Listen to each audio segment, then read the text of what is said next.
Okay, well, I'm here. The game's haven't started yet, but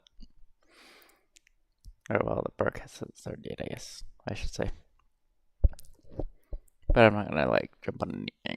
I'm just gonna sit here, chat, and then and then as soon as the broadcast starts, we'll get into that part of it.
But it should be live soon. Not really keep it straight right now, but then we'll be watching.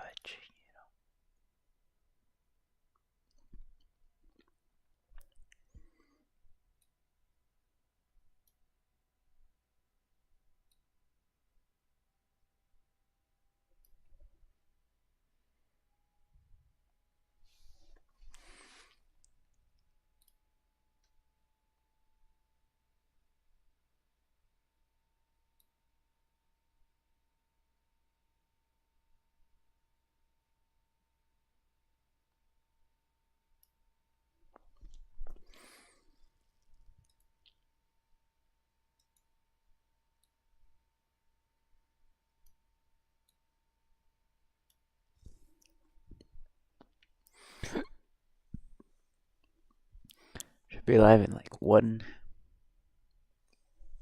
more minute. It should be live. We will be able to watch it.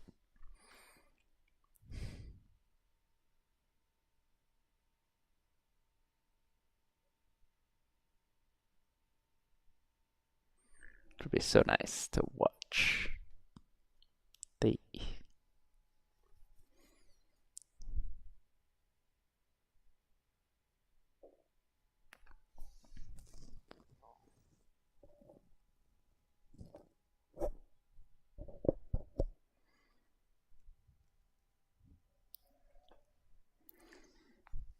I'm so excited. I don't even know what games are today, but I'm so excited to like watch the games and see like what is going to be going on. And then we'll take the title and we'll put it on both YouTube and Twitch, and we'll be good. I was gonna go live earlier, but I ate and did a couple stuff, so I was like, maybe I should. Alright, it should be live at the moment, but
Alright.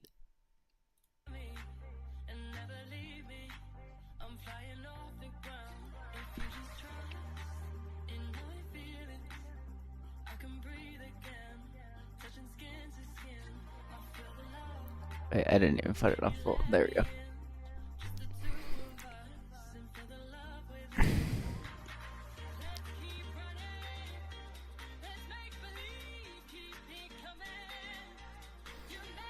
Yeah, it kind of came, but I thought it was gonna happen. Oh wait, actually, I probably should go like this, so that I can get this.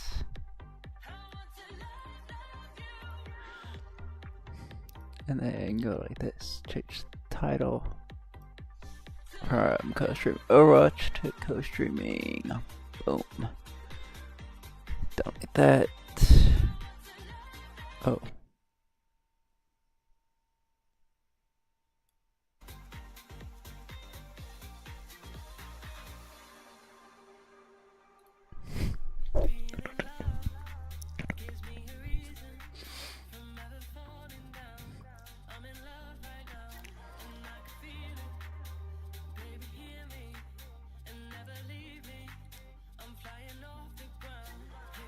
I don't know if there's drops on my YouTube, but so we'll take drops out of this part of it. Actually, let's just leave them in there. Why not? If there are some drops, hopefully someone tells me.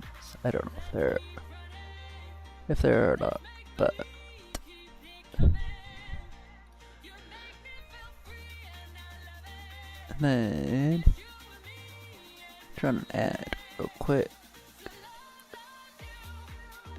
Get everything set so that we literally can just go. And then window capture. Boom. Alright. Now we are set up to watch. I have work tonight too, but we're just gonna chill and watch some Overwatch tonight. Or today. For the next whatever we need to do, man.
No, but I always.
Hey,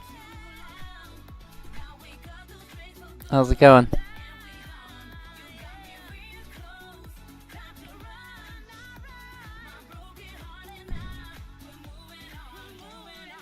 It's kind of loud. Actually, how did that go like this? Oh, I forgot to fix my alerts. Oh, crap. I just realized. Alright, give me 2 seconds. I'll fix my alerts.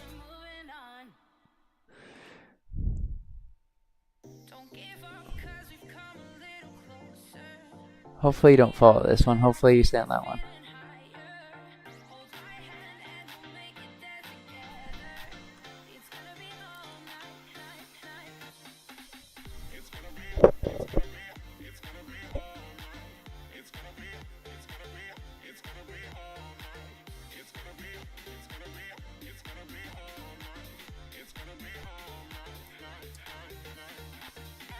Alert about.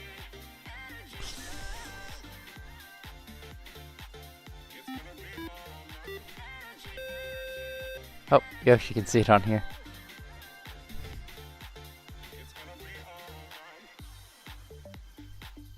Because I just want you to follow this one. No.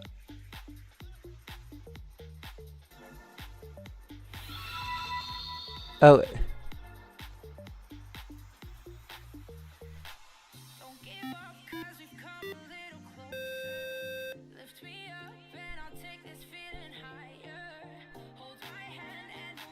Okay.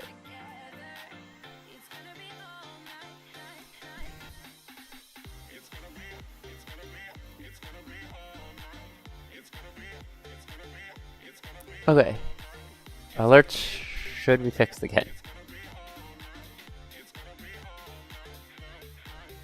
Hopefully. Sometimes I just have to go in there because they break a lot.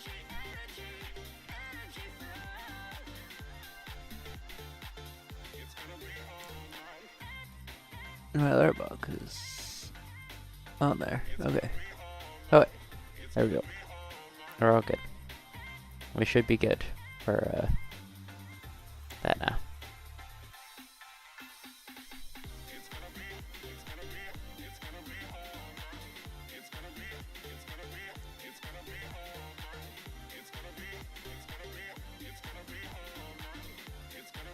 So yeah, all the lights should be working.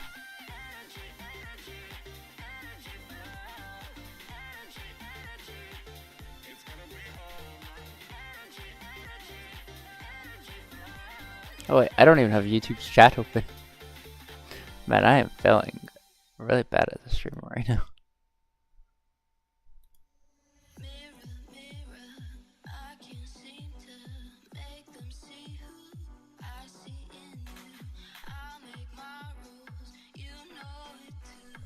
Okay, now I have YouTube chat open. I have thing. Alert should be fixed.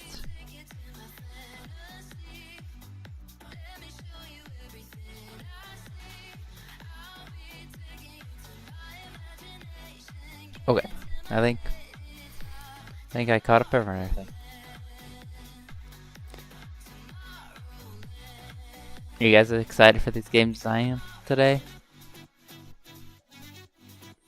Because I'm excited. Because I kind of called it. Actually, to be honest, I thought actually no, I didn't call it because I thought VP was gonna go GK.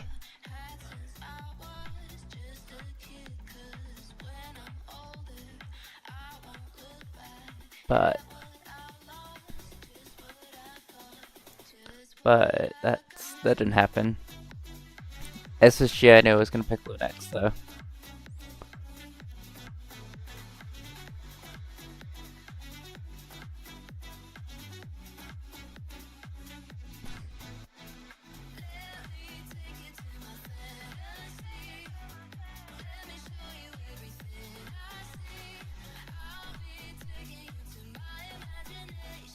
But we'll see. We'll see if I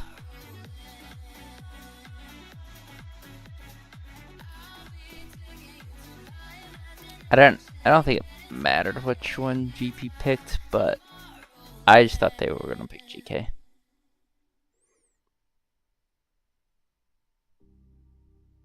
But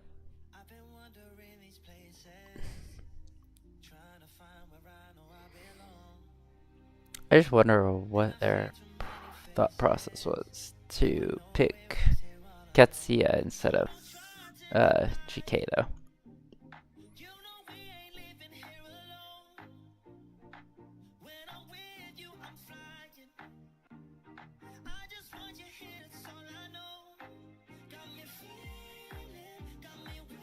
I honestly let's take the two like Team Liquid and Linux out, and let's put the Skies in that. I don't think I don't think SSG picks Skies. I really don't. If you switch those around, I don't think they pick the Skies. What a clean fight for Disguise. That will be the team kill. Liquid. Jefferson's managed to get Tree down. Play for point. It's going to be an explosion of death in the hands of the Dallas Fuel. That was impressive. Because that was very interesting. Can he get the touch? Here comes the engage. Psycho with 3! Oh, buddy. There's the tether. Looking for the drag off. But the pickup comes through. Oh, the carrier. Empty got to the rescue. Twisted Minds looking to close out the series here and take home the trophy. Quartz has done it so many times before, and he'll do it again. Your OWCS 2025 World Finals champion.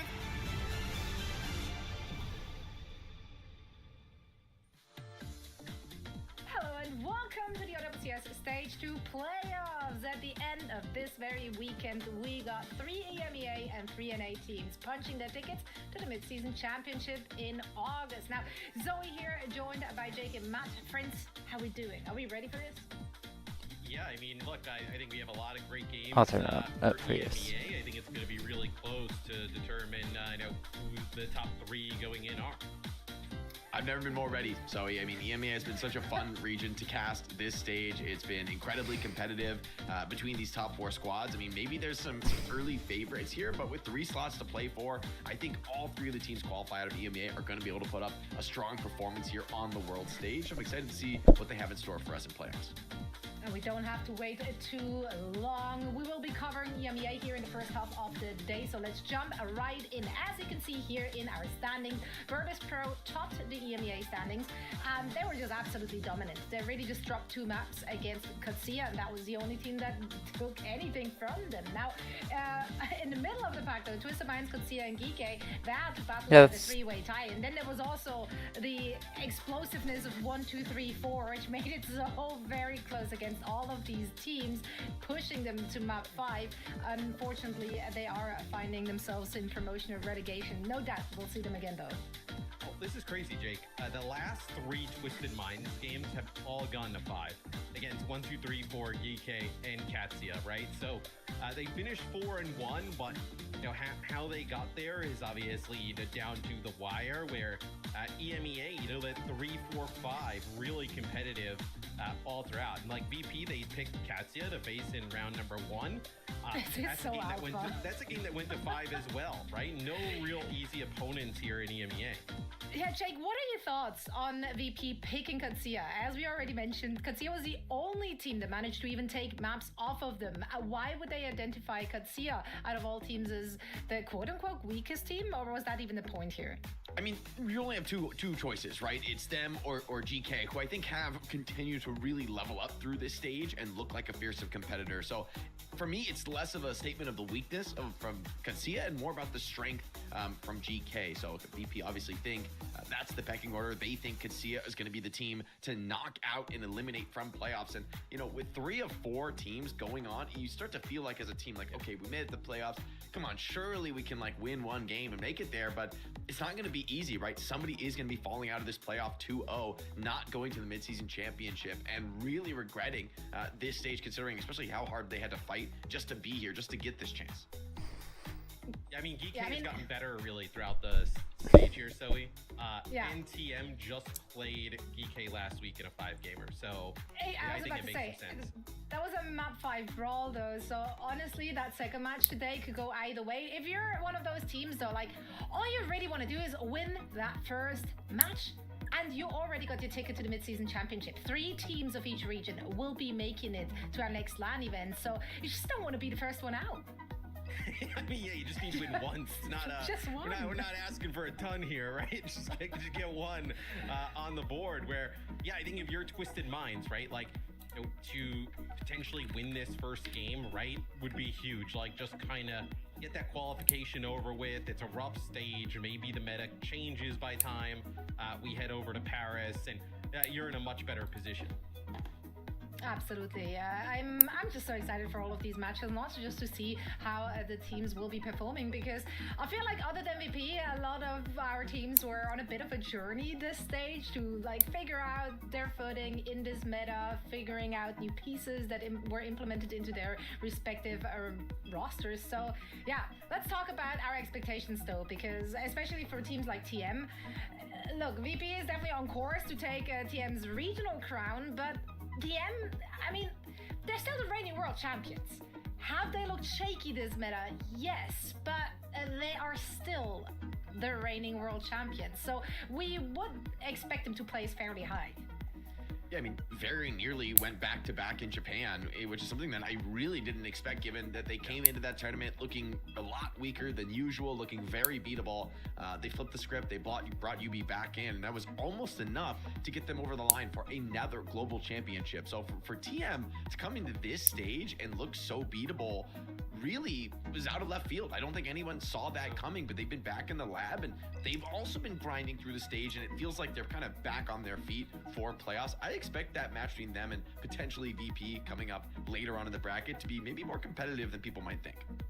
I certainly hope so. I mean, their last match, I feel like was woefully too close, so it didn't quite instill the confidence that I wanted to have in them heading into these playoffs. So yeah, the hierarchy in EMEA clearly shaken up, but you know what? We can make it even worse for teams with an updated map pool for the playoffs. That's right, that might just allow for another shift in the food chain here. Obviously, we're coming in here with our brand new map joining the roster. Neon Junction is now available for play and for picking as well. Also, it's been a while since we saw Coliseo, since the rework. Atlas is back in the mix. I think the last time we saw Atlas, it was stage 1. And then my favorite, of course, that's got to be Junkertown. I'm a stan. I'll die on this hill forever and ever. We haven't seen that since last year. It's literally my favorite map of all time. How did that end up happening?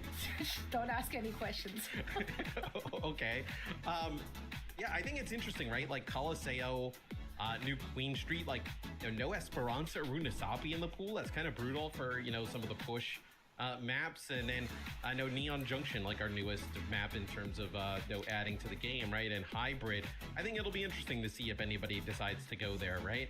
And then looking at it, you know, Junkertown, I believe it's Junkertown, Dorado, and Circuit. So like, that's a really different, you know, escort map pool than kind of what we've seen. So I think this definitely has potential to kind of get things a little crazy here in the playoffs. Yeah, I think, you know, shaking up the map pool for playoffs is always interesting. I think across the board, I look at sort of the holistically the map pool, and it feels like there's quite a few more maps where maybe these heavier low ground rush styles are going to feel good, which is kind of always the EMEA stalwart classic and could kind of shake things up since Sigma has been so strong. I mean, even Cat Bastion has really found its way back into the meta here at the end of the stage in EMEA. So maybe some of these new additions, changes to the map pool could shift things maybe slightly. I don't know that it's going to really be massive in terms of changing the power rankings between these teams, but to your point, Matt, hey, there's an opportunity to pick a Neon Junction and kind of shake things up, do something different, maybe reduce the preparation level and kind of make it a little bit more individualistic here in playoffs if you're looking for that ghost of a chance. Yeah, and to bring that back, right? Like, all you have to do is win that first match, and then you already got your spot in the mid-season championship. So if you just invested a little bit more time in one of the newer maps, hoping that the other teams didn't, this might be an avenue to go down. Now, we will be deciding, as I said, our 2 MEA spots already today, and then tomorrow the last slot will be decided as well. And then after that, it's all just about the regional crown coming in with a better seed, of course, at our second LAN event as well. Now, speaking of good seeds, you could grab yours. That's right. Get your tickets for the mid-season championship in Paris, France. All you have to do is scan the QR code on your screens for 15% off. That's more than 14%, Matt. I ran the numbers and it's checking out. What an opportunity. 15% is actually higher than 14. That would be correct. That's right. I've never heard of anybody doing a 14% discount on anything. Maybe you should do that though, just for the funsies.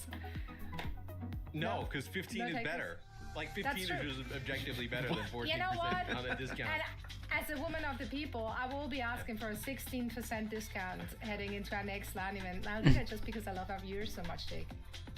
Just 1% more than the base, but 50% off is pretty nice. I mean, it'll be great to see the fans coming out to Paris. I mean, last time we were in Paris for an Overwatch esports event, I was there. It was fantastic many years ago. I'm gonna go throw these away. No, I was casting. This game should be started.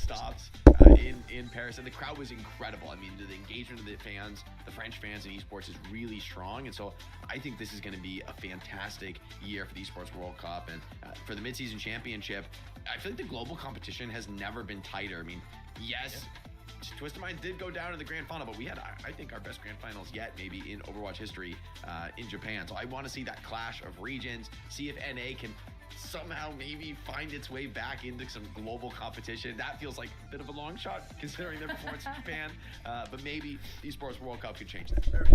Listen, as long as the EMEA teams are doing good when we're having an event in the EMEA region, I think we're sorted. I think we're good, and we have strong contenders to take it to our, Korean teams, which historically have always been on top. Ever since Twisted Minds took over the reign, though, it's been very, very evenly matched between those two regions at least. You got there. You get there, and don't worry about it. Your time will come. Eventually. But now, Eventually. yeah. Let's talk about our first series here. It's Virtus Pro and Katsia. It's a rematch. Virtus Pro, as we said, they only dropped 2 maps this entire stage. They looked so dominant, and both these maps were dropped against Katsia. They did talk to us about how that Al Katsia comp just kind of tripped them up a bit. Now, obviously, that's 2 weeks ago. They had time to prep since, and like across the board, though, they've been looking so good. Kevster is playing the best Overwatch he's ever played. Ice Dome had like the glow up of a century, just being so good. Like his Sigma is insane. Heck, his ball is insane, as we had to find out now as well. They've been flexing around in their last match. It's actually been really fun to watch. I mean, I think he might be the best tank in EMEA. I don't even know that's really that like hot of a take. And I think when you think about the series that they had against Katsia last time, Jake and I casted this. It was the first week with Xion. So it was like they came out of the gate with like Xion, Vendetta. I think they kind of totally caught VP off guard. Like that's not going to be a thing today, right? Like they kind of have an idea of what potentially could happen, and the meta's kind of solidified that maybe it's not really going that way. So I think it's definitely going to be a VP team that feels a little bit more prepared against what Katsia has to offer. Yeah, I definitely have high expectations for VP. I think kind of once they get their arms around that style, they can maybe mitigate it a little bit more effectively. And Kevster's been having, I mean, maybe one of the best years of his entire career on this VP team. It feels like they're really rising to the occasion at the right moment as a group. They came off that performance in Japan, maybe not quite achieving what they had hoped, but definitely knowing that you could actually win it all with this team, right? Like really, they could go to the global stage and win it all. And I feel like that confidence that they built in Japan has kind of been oozing out of them here in EMEA in this regular season. So here in the playoff, high hopes for Virtus Pro. They want to put this one away dominantly and secure that spot to the Esports World Cup, get another chance here on the LAN stage. Yeah, and clearly they're coming in with a game plan. They were the ones picking Katsia, so they know exactly what they're opting in for here. As we said in the previous bout, Katsia did really make it close though, right? Like they won Antarctic Peninsula, Circuit Royale, they fought back on most of the other maps too, making them somewhat close. And Matty talked about the composition that we saw from them, right? That Maga, Xion, perhaps with the Juno in the backline, and something that you pointed out during the cast, and how you actually really enjoyed that. The question then was just like the secondary DPS to go with it. Vendetta looked really nice as an option there. Do you think this is gonna be what they're running out the gates with again today?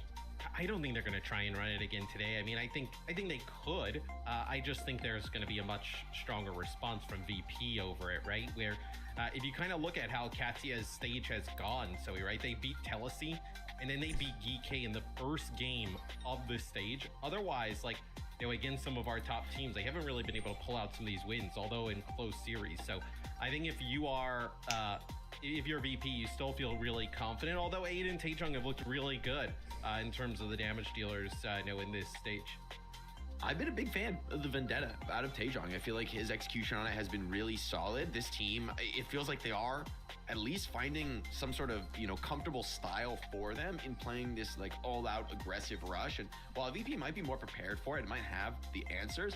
I feel like especially shifting the map pool, I think is good for teams who want to play really fast-paced here in the playoffs, want to really push the issue. Like you said, I mean, I think VP are going to be the heads-up favorites, especially now that Xion has been out for a little bit. Teams have had time to practice with her, see how she changes things. I think, VP are that team who feels like once they adapt, and they always do, they come out stronger than they were before. For somebody like Kevster, maybe they want to go match the aggression on some of these maps too. I think that's absolutely a fine option. I don't think that they're going to be scared to take that kind of a high-paced game. So definitely expect VP to be the favorites, but I want to see a real fight out of Katsia, especially because confidence is big here. Win or lose, yes, obviously you want to win, you want to book your ticket, but if you lose, you want to be able to come into that next lower match and feel like hopeful, feel like we have something to build on.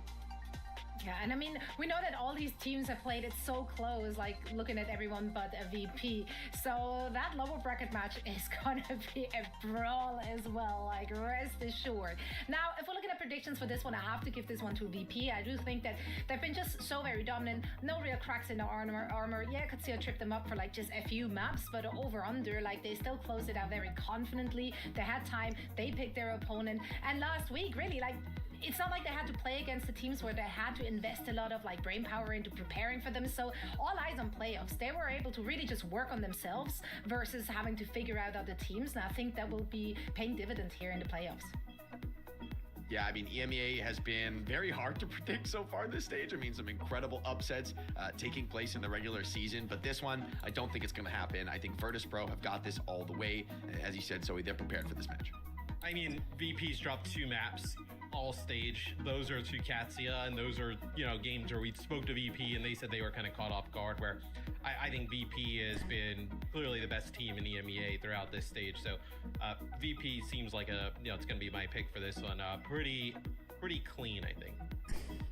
All right, so we're getting ready for this one. The first match of the EMEA playoffs. The winner earns a spot in the upper final, and of course, their slot in Paris, France. So, Jake, take it away. Thank you, Zoe. And as we get into this one, I think folks have been waiting quite some time for the EMEA playoffs. It's been a fantastic regular stage.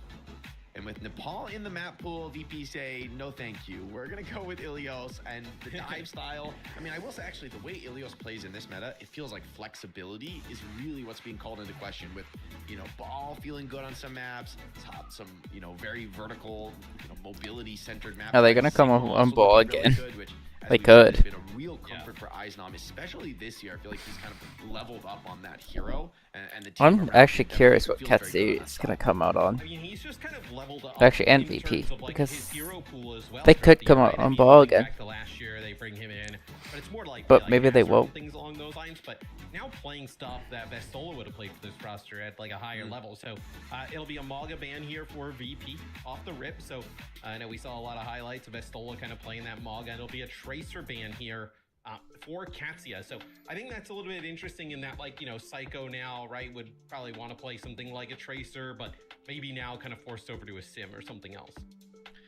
Yeah, the Tracer ban kind of surprises me here. I mean, Ilios is a pretty solid Tracer map, but it's also one in which I feel Tracer is a little bit maybe more replaceable than other dive styles, where a lot of verticality on Ilios, not necessarily the most comfortable for Tracer. But maybe it's just, you know, the threat of like, even like the ball comp, right? I mean, VP played that mirror into 1, 2, 3, 4, and you think, okay, maybe they were just feeling like they wanted to play the mirror, wanted to try something new, but I think that's a genuine threat on Ilios, that they could bring it out, and especially for a team that, if you want to play like an all-in rush comp, it's pretty tough when every single player on the enemy team can fly or, you know, move at warp speed across the map. So maybe that's a matchup they just don't want to deal with. But taking out the Maga means, you know, on some of these closer maps like Weld and Lighthouse, it's going to be less of an all-out brawl, a little bit more time for VP's DPS to get to work. And I think you've seen VP being able to like adjust to different types of styles throughout this season. I think like a large part of that, right, is like adding Psycho and Landon, just like great, like, you know, in-game leaders, shot callers. I think you even see like TM miss Psycho, like his ability to kind of be in the game, you know, or like a UV, right, to be able to kind of shot call at times for that team. So I think you're seeing that kind of pay off here for Virtus Pro as we'll start things off on well. We'll see what VP decides to go to in terms of that secondary damage dealer role, right? Obviously, Cat Bastion, you know, it's still available. It seems to make it through a lot now in EMEA, and I think some of these teams are a little bit more comfortable playing it. You know, it's interesting. I think the Sigma Zuki for a while felt like, okay, maybe there's a bit of an answer to Cat Bastion now. But then new complications entered the mix. I think the Wrecking Ball is genuinely one of them that has a pretty good matchup into that kind of a style. I mean, the Mizuki is pretty threatening with the chain, but definitely could be played around at times for Wrecking Ball, especially with those perks online. Both teams, though, going to roll out with the Diva, and it'll be a Cat Bastion, a full mirror now to decide this first round for EMEA playoffs. Yeah, with Xion in the mix, so Xion does get like a hot fix this week, like adjusting, you know, I think it's the cooldown, not the cooldown charge, but like the kind of like comeback for the execute, like being able to kind of go back into a weapon and you know, Psycho right off the rip. I mean, just the lead stage, I mean, that is brutal there for Katsia.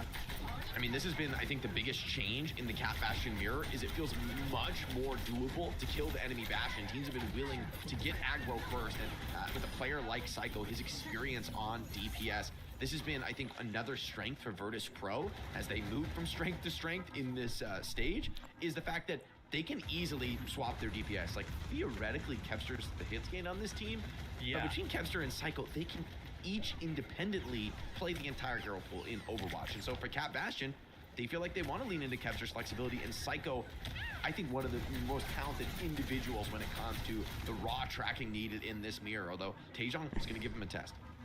Yeah, Psycho does take some damage there. The armor just gets kind of chipped down as this will be turret mode here for Taejong already, just trying to find anything. Ice Dome dangerously low, but Psycho just kind of using that turret form a little bit later, ends up taking out the Cat and the Bastion here. You see Fixa just going in for the kill there, hunting down Vestola, as this has been a brutal start here for Katsia. Yeah, I love the patience. I honestly, they think that it's gonna be like a close game, but Eisnam, though, is trying to remake before the fight. Still 25% away. There could be a small window of opportunity, but he's getting that spam charge on Ilioswald. It's so hard to avoid that, so he should be able to mech up before the team fight. But could see have gotten past the choke relatively easily. Yeah, but I mean, I do think this is gonna be a haven't seen them 3-0. being able to kind of like force the issue, right? We're on with 8 now, but 8 has not really been able to kind of get anything going against Kev. I mean, Kev already got the ultimate 8 at like 80%. It'll be the rush here for land and open things up. Yeah, they want to keep the pressure on. Pushing a hot pace. Katsia, though, get back into the spawn pretty comfortably, and there won't be a push Nice shot. through that choke point. Here comes Kevster, though, into the back line, lighting things up, finds one with the spree. Gala also finished off by Eisnam. Vestola going to be popped out of the suit. And the cat ult from Fixa does pull one off the map. Psycho's going to steal that kill credit for himself, but an incredibly dominant round. Zox maybe can get a touch here on the cat, but it just seems so desperate. Xian, though, Viking Castle's artillery shield might just make it in. The touch is good, but instant kill onto Zox. Same fate for Aid, and as players stagger in here, Vestola's going to keep things rolling, but not for long. Virtus Pro making an absolute statement of this first round. It doesn't get less close than this. Yeah, I mean, it doesn't. Did you say it doesn't get less close? Yeah, I mean that's that is super accurate. It is. I think it's also kind of like probably why VP ends up taking like Katsia. Like maybe they feel like in these types of mirror matchups they have like a huge advantage. As we take a look, I know Kev using the Xian ult, getting back, trying to like throw his cart back the other way. The cat nap there from Fixa just kind of dragging Vestola over the side.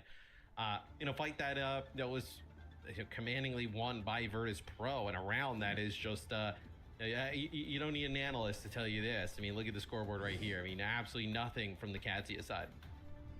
Yeah, that's brutal, and it really never even felt close, right? There was never even really a properly contested fight, with Psycho just winning the duel in the sky. I've given a lot of credit to Fixa. I think winning the positioning battle here on the Jetpack Cat as they move early to get some lighthouse control. Katsia playing opposite the point. Maybe they're going to go for an attack on Kevster. Kevster does get low, but the save is there. Landon more than ready to support. Cat Bastion duel always crucial. A little bit of poke coming in. The armor has been taken off Psycho. It's going to slow down just a little bit. Here comes the Bastion. Full commit. Like this move.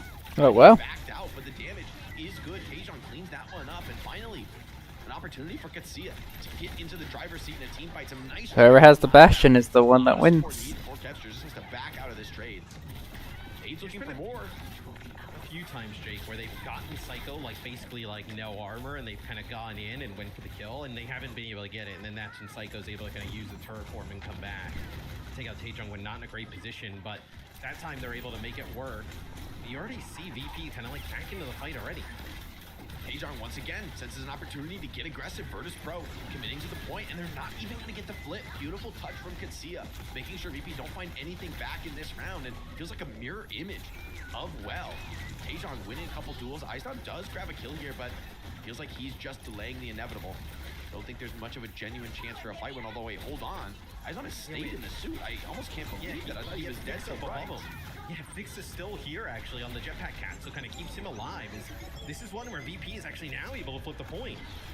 It's incredible. They stayed alive so effectively. Yep. The support working overtime on Virtus Pro, and Kevster still sticking around in this fight. Takes out his counterpart. Eisdom just barely gets the touch. Nice attempted boot from Vestola, but VP still in control.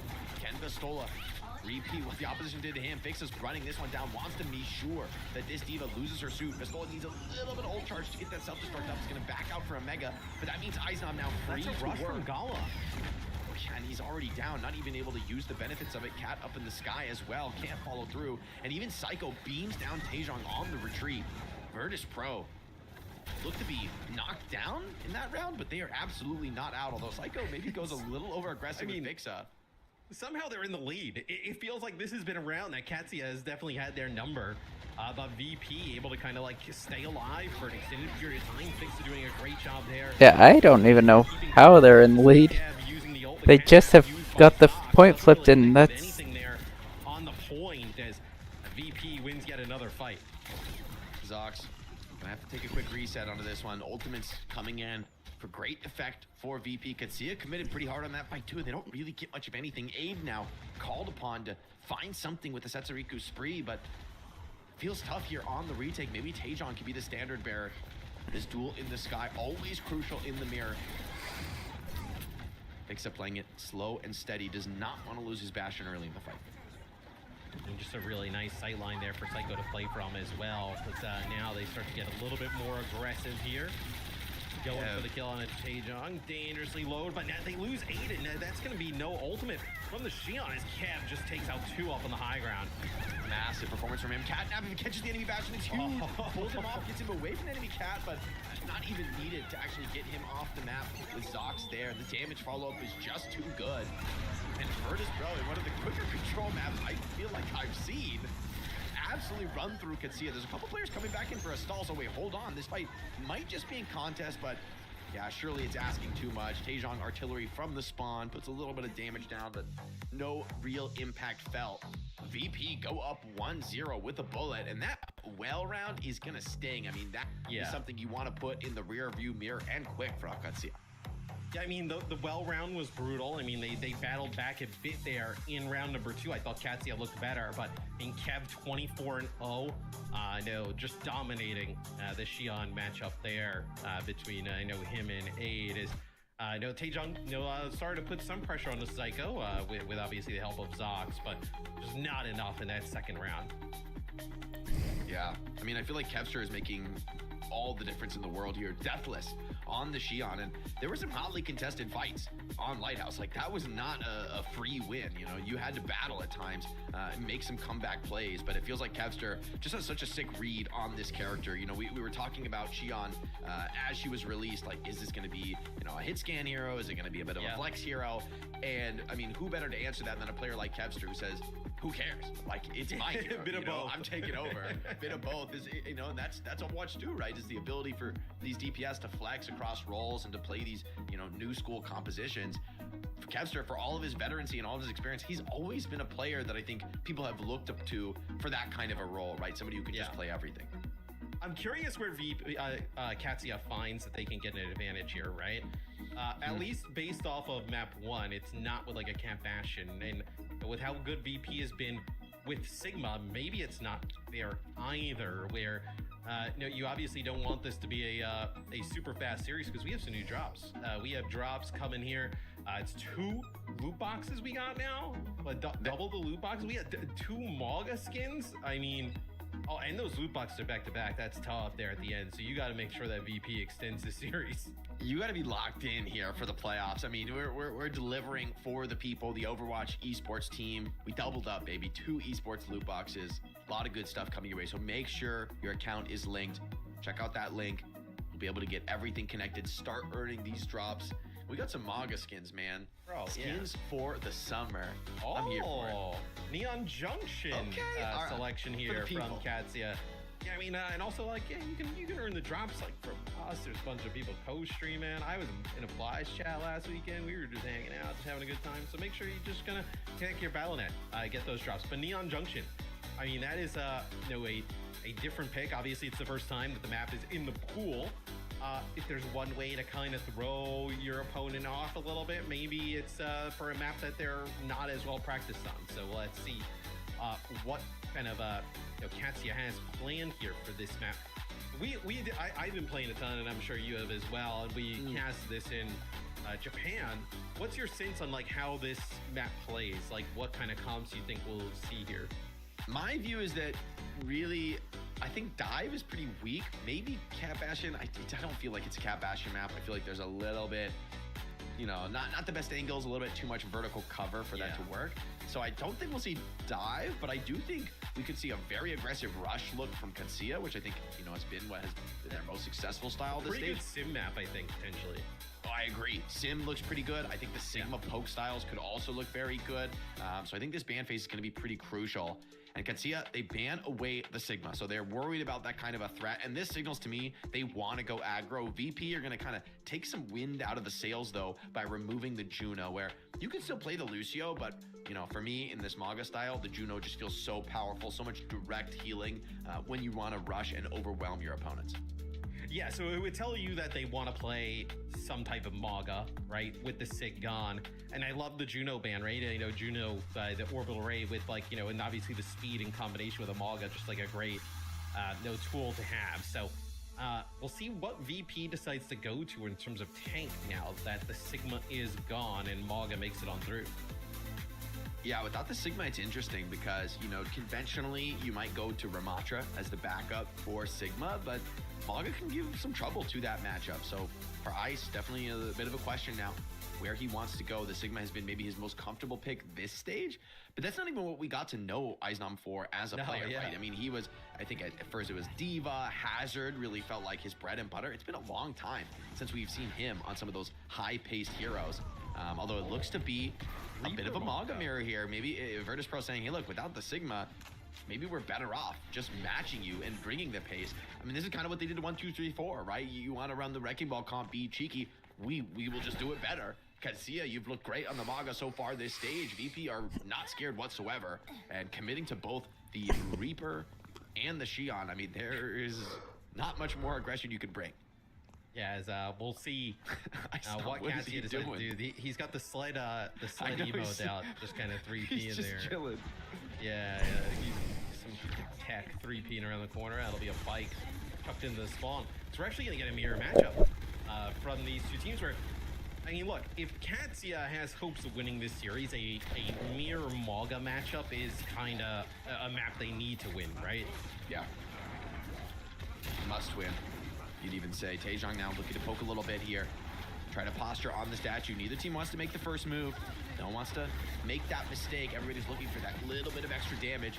Pistola takes a nice little off angle. Big Curie headshot there onto the opposition. Should slow things down. A charge forward. Eisdom, though, gets super low. Needs to get cleansed to get saved, but he just gets overwhelmed. Good connections from Katsia. Psycho grabs a kill right back. What are the bans? Juno and Sigma. Fighting that one onto aid. The supports here regrouping in the side room. So Katsia are going to grab maybe one tick, maybe two, but I think there will be a retake attempted here by VP. Yeah, it looks like Taejong quite low. Backs out. It's going to be Ice Gnome getting back up onto the point. So that looks like before the second tick comes on through, but he's taking a lot of damage. Nice off angles from Pistola, finding great advantage in this Maga setup. Now, the Kitsune rush out from Gala, and it's just going to overwhelm Landon. Just a few percentage points away, but that makes all the difference in the world. They're just not able to step into the plate in time. And Gala, good decisiveness with that ultimate. It does commit and lock in that first point. You can definitely feel the comfort from Katsia in this matchup. Yeah. I mean, that's a great start from Katsia, right? You get first point, rather easily, I would say. And now, I mean, you had to use your Kitsune rush, right? But this looks so comfortable for them in terms of how they want to play. I'm curious if we see any changes from Virtus Pro. Obviously not now with basically both support ultimates coming online, but a great start if you're rooting for Katsia here, as the next fight probably take part underneath this subway area.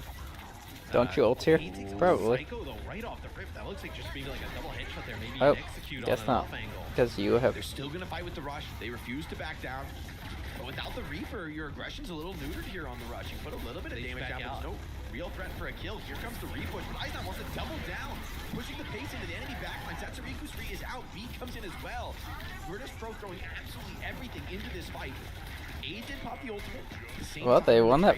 Eisdom looking for some of these 4v5. is gonna go down. I keep forgetting that Heavy investment though from it's Virtus not a Pro, and I 6-man don't think team that's a little anymore. Scary, right? You're up against Blossom and Cage on the other side.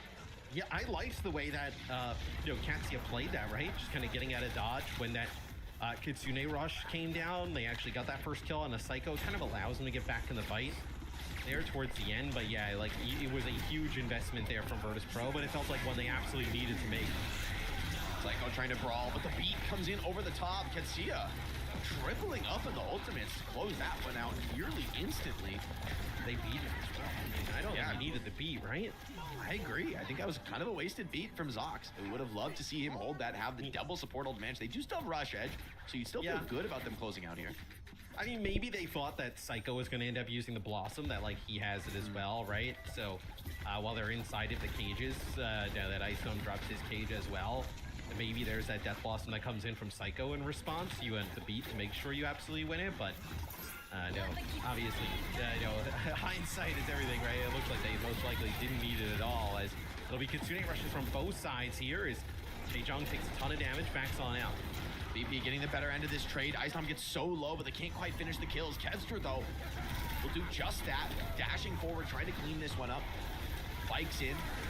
Couple trades attempted, but nothing found. And Virtus Pro getting the better out of the rush trade. It feels like that beat from Zox would have made all the difference in the world in that kind of a moment. He almost has it back again now. So. Fix obviously now gonna have Sound Barrier. It'll be matched up with Zox as well. So Psycho's still holding on to this Death Blossom, and then Kevster will have the Xion ult. I know this was like above 5 minutes on the clock here for Katsia, and I know we're about to be below 2. Right? So you're looking at what, 2 good fights here, maybe 3 if you're Katsia. Shouts traded. Icenom starts to drop low. May force an ultimate. Yeah, here comes the beat from Fixa. See if Katsia can disengage from this. TP out is good, but Kevster finds the 1v1. Gets in a little bit extra damage on Setsurico's spree. The beat is going to come up from Zox. It's a nice big stomp onto Icenom, but Icenom still has the shout. Going to turn for the trade. Taejong finds his opposite number, though, in the chaos. Cage fight necessary. Maybe they can burn down this Lucio and keep the player advantage relatively even. Here comes this whole trying to charge in. There's a Blossom behind him, but Taejong gets run over here by Icenom. That'll be cleanup crew now. Virtus Pro moving forward for more, and Kevster with that opener onto Aid. Feels like they made all the difference in the world. When the beat came out, Aid was just a little too dead to receive it.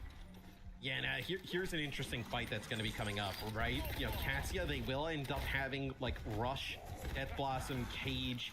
You do have Psycho being able to kind of like use that Death Blossom inside that cage. They had Sound Barrier for it the last time, and Katsia ends up investing it there.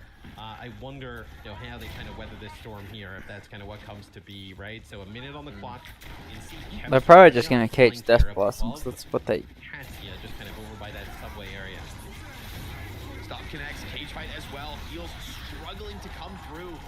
Resources just not quite enough. Still, it's a 2 for 2. There's actually just a chance, but Vistola with 2 supports behind is going to be so hard to bring down here on this manga. No one can challenge.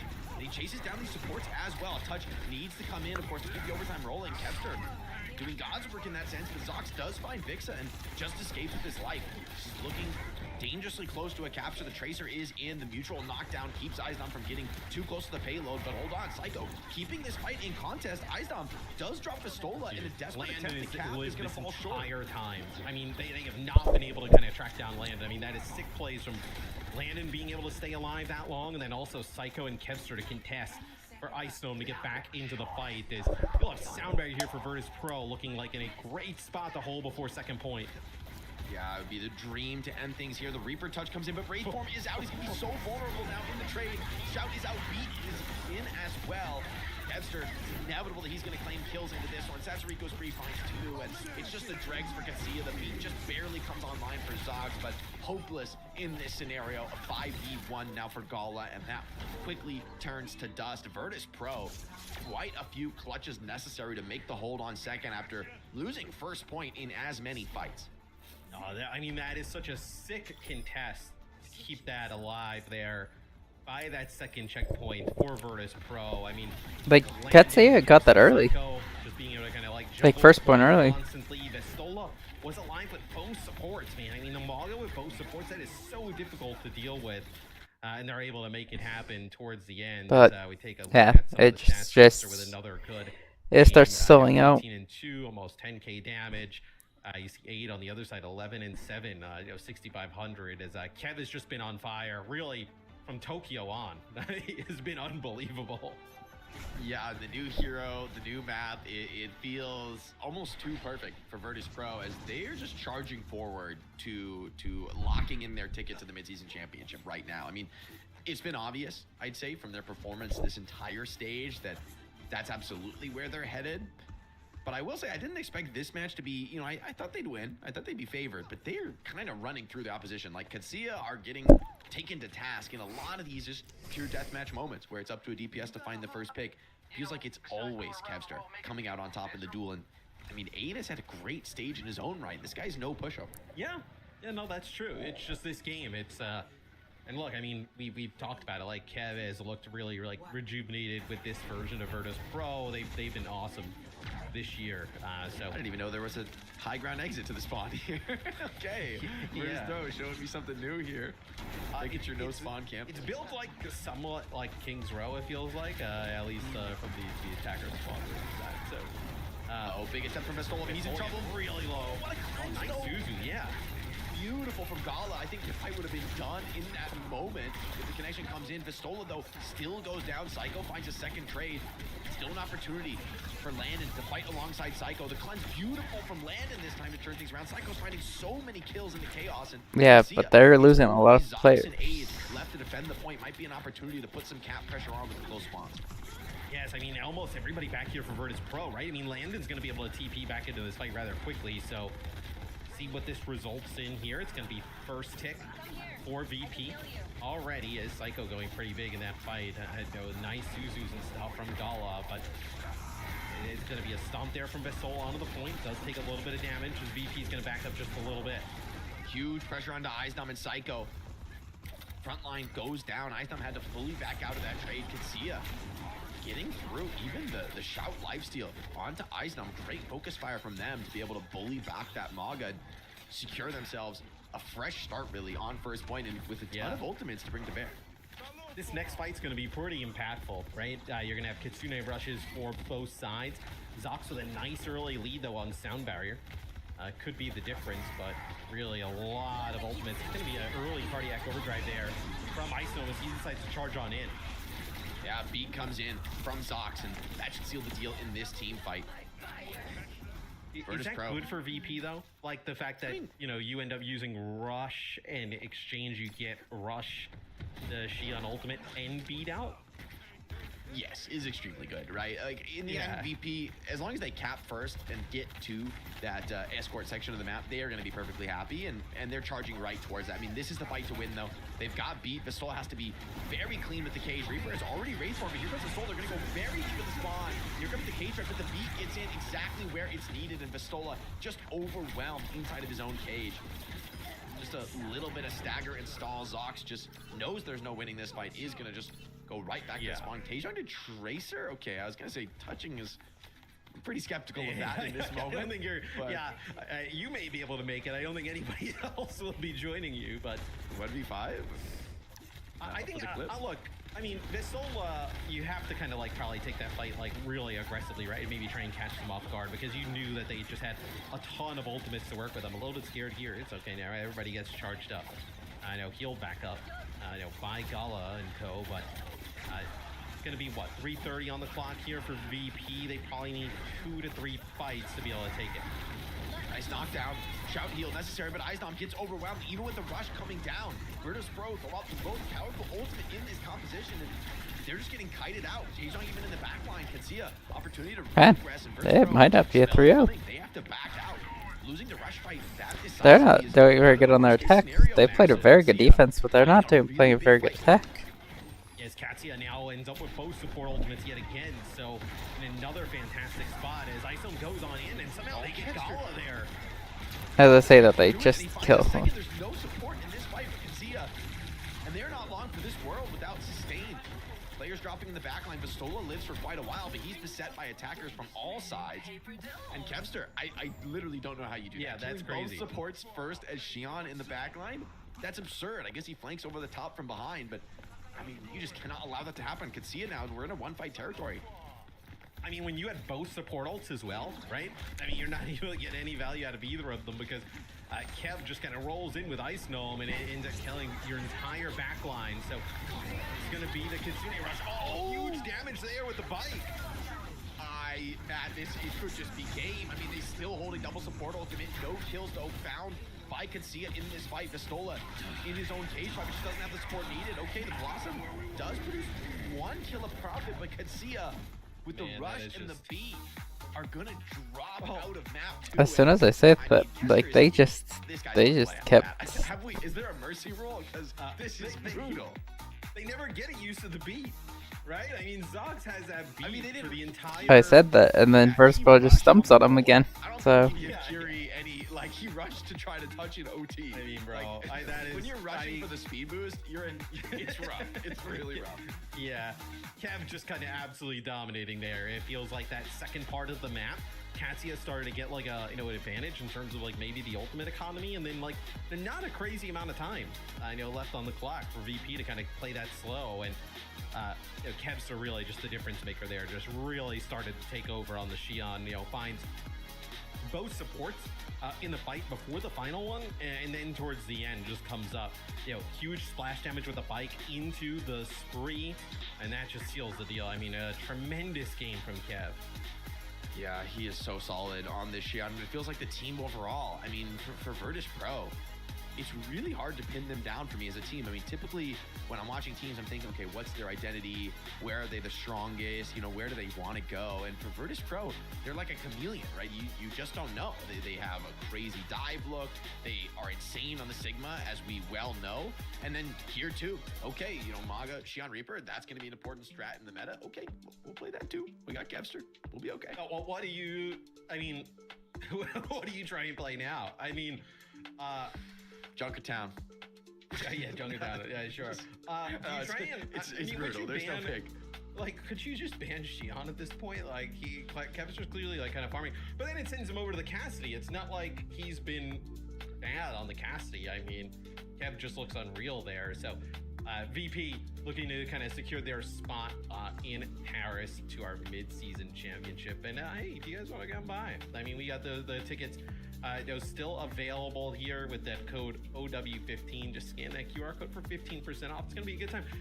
Paris events and events in EMEA have always been pretty awesome in terms of like the crowd and obviously performance of the teams, right? Just kind of feeding off of it. So this one's gonna be a pretty epic one, I think, Jake. Yeah, folks have been following along through the EMEA stage alongside the two of us. We'd love to see you guys there. It's gonna be a blast. Always Sure, we lit. have been EMEA, Paris. I feel like the entire year, Which is I feel kind of like, ironic in a way, considering we're the two NA casters, Yeah, and we yeah. cover, and we have two EU casters to cover NA. But hey, Circle Royal. So this is gonna be Sig, right? Sig Ramatra, you think? For Katsia, that they're gonna try and work their way into here, but I guess also this might not be the best Xion map, right? So maybe you can get away with not banning Xion here, saving it for like some of our maps that are a little bit later. So it'll be Katsia getting rid of the Cassidy here, so that's a great shout. No, and then it's going to be the Kiri ban on the other side. That does open the door to the Iliari if you want to play that Yeah. for Virtus Pro, or really for both sides. Historically, when Kiri gets banned, it's kind of the hero we do see coming out on this map, that Captive Sun, able to do terrible damage to opposing teams, and able We're to at really match get point ready. yeah, often your main. So I mean, Bro. this one's been a whirlwind, but Matt, it's like, Katsia's in a terrible spot in this series. When we're talking about them banning Xion, like, that was what they looked so good on, was them hitting That's these how they crazy got to flanks game with 5 Xion, with them. Yeah. overwhelming that, and it's like, now we're banning Xion. I don't know, Matt. I don't know. Like, sometimes I can read, like, I'm like, oh yeah, this is gonna be, they need to ban this. It's good for their style. I'm not seeing any win conditions for Katsia. To lose these first two, they've lost on the Cat Bastion. They've lost now on the Maga Rush Mirror, which was, I think, their real hope in this series. Now they go to maybe the Vistola Sigma for a little bit of hope. And while I think Vistola is still incredibly good on Sigma, Ice has been Iceland is sick on right Sig. there. Exactly. Yeah. He's right there. I don't think you're going to get a massive edge off of that. The Symmetra has actually looked quite good for Psycho. I feel like he's really improved on that role if they decide to go that direction. With Kiri Band, it does get a little bit more interesting, I think. Maybe an opportunity to play the classic, very greedy poke looks with Alari, with maybe even like a double hit scans, some snipers coming through. I was just thinking about how far we've come, that this time last year for Virtus Pro, Ice Gnome was playing Sim for them on Circuit Royal at times. That's true. During That's the true. mid-season championship. And then now, like, hey, well, we don't need to I do that forgot anymore. about that. Obviously, I a had total banished team that. Yeah. A lot of people have just kind of deleted that from their mind. But yeah, no, I mean, he's awesome on Sigma. Like, it's a hero that you didn't really think, obviously, VP was picking him up to play last year. Now that he's the only tank, though, he is more than, elevated his game to play it at a really high level. There's also, like, I mean, if maybe we see Cat Bastion make its way into this one, right? With the Kiri gone, Cassidy gone as well. Maybe this is like Cat Bastion. Do you play it with like a Ram or like Sig potentially? So Cat's already on their last legs, right? I mean, the brutal part here is even if you win this map for Katsia, right? The picks and the bans really sway heavily, obviously, in Virtus Pro's favor, which would allow them to kind of dictate even more of the game. Yeah, I mean, for Katsia, you can't think about the series as a whole right now. You just have to exist on this map. The series as a whole is like too dire to consider, too dire to, you can't imagine the way through. You got to just find it, put one foot in front of the other. And it all starts here on Circuit, a map where maybe individual performances have the opportunity to sway outcomes. Aid has done that before, hitting these big clutch moments in previous series. But to do it here, it almost feels like asking too much. And Mizuki was going to be the pick for Fixer, so not the other Arias I suspected it might be, but hey, maybe the Mizuki can also do pretty decently in countering LRA. A little ground Bastion? A little May Bastion, so I feel like they are very much expecting Katsia to bring some kind of a rush, some kind of an aggressive, brawling style. To go May Bastion, pretty surprising to me actually on this map, but it also means I think an attacking Cat Bastion would fall completely flat. Like we've seen that before, where the defensive Bastion on the ground just looks up and basically beams the enemy Bastion out of the sky with a much more straightforward and strong support combo behind. Unless they decide to play this hyper aggressive. We'll see. I mean, Zarya is an option here, unless they're going to play Zarya Vendetta, maybe? Yeah, okay, so they're going back to like Zarya Vendetta with Juno Mizuki here on offense. Dude, this is going to be a really tough setup to dive, though, right? I was going to say, they're going to have to go back and make changes. I don't think there's any way you're diving May Bastion Bat Mizuki. Right? This is just okay. It's just beautifully picked from VP. They exactly read what Katsia would want to play. Katsia have to go back to the drawing board. They go with the Cat Bastion. I'm skeptical of this though, Matt. I think it's going to be pretty hard with Baptiste, Sigma able to really assist, and Kester can put a lot of damage down up into the sky. For now, Bastion's just basically playing the front angle, not really making use of the Jetpack Cat, and the frontline battle is not going well. Bastola is super low. He cannot really take this trade unless Cat Bastion makes some kind of space. No, I mean, he gets walled off. He's dead. Oh, that is a Are you kidding? What? Fixa says, get down. That son. is nuts, my. dude. I mean, this fight is just brutal now. You're getting picked apart. All this spam. Mizuki and Sigma bouncing around in those small corridors. Sim in the backline, though, does get on top of Fixa. Grabs that trade before eventually going down, but goodness, that fight was painful, man. 8 is like, get me on. I'm done, bro. I'm done. That I'm off chain passion. is nasty, dude. I mean, he got like flown in. It took like 2 seconds. He was like there, and then he's just drops dead. Now more changes here for Katsia. So a soldier in play. Artillery's gonna hurt. Oh, Landon goes down. The shell lands on Taejon.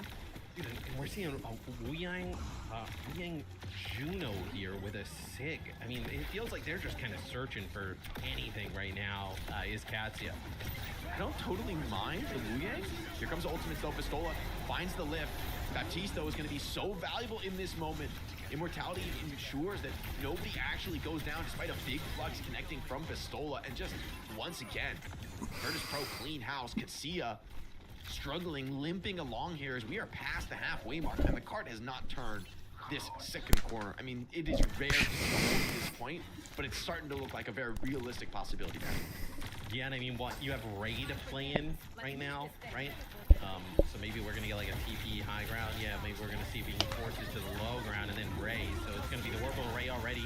It's gonna be the Sanctuary here for Fixa with the Blizzard drop down inside of it. Looks like nobody frozen by the Blizzard, which is nice for Katsia. They do have the Simwall to work with, so advantage for the attackers now as they start to swing this corner. Simwall, nice from Taejong, allows him to step up, get aggressive, trying to overwhelm Eisnam. A full back up from Virtus Pro. They're just trying to stay alive. He's got a lot of card time to give up, but Taejong's last shot does manage to bring down Landon, but Psycho, beautiful read from him. He is actually here stalling the payload. This will ensure, I think, that there is an opportunity for an overtime Get another touch. fight. Yeah, it's great from Psycho. He can come up on a fast hero and give them one last chance. Aid, though, with an OC and a very comfortable position. It won't be an easy retake. With sim swap here from Psycho, so they'll be able to get that TP straight down onto the point.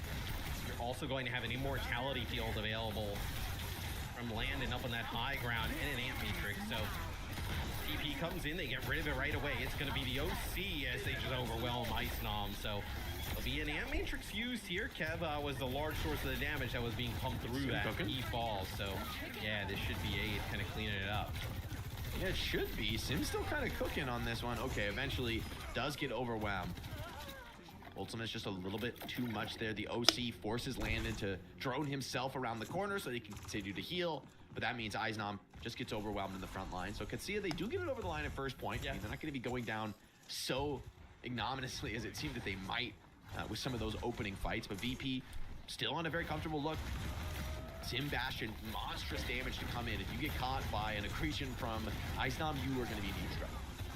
Yeah, as artillery charging up here for Kev. He's going to get in the corner, drop it. It's going to be the flux that comes in here from Vestola. It doesn't really connect with much.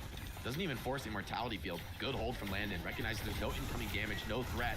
Picks up right up into the front line, very close to that Sanctuary. Double support hold still available for Katsia, but Kester somehow slips some damage in, shuts down Zox. The lift is good from Eisnam. TP into the back line, putting some threat down.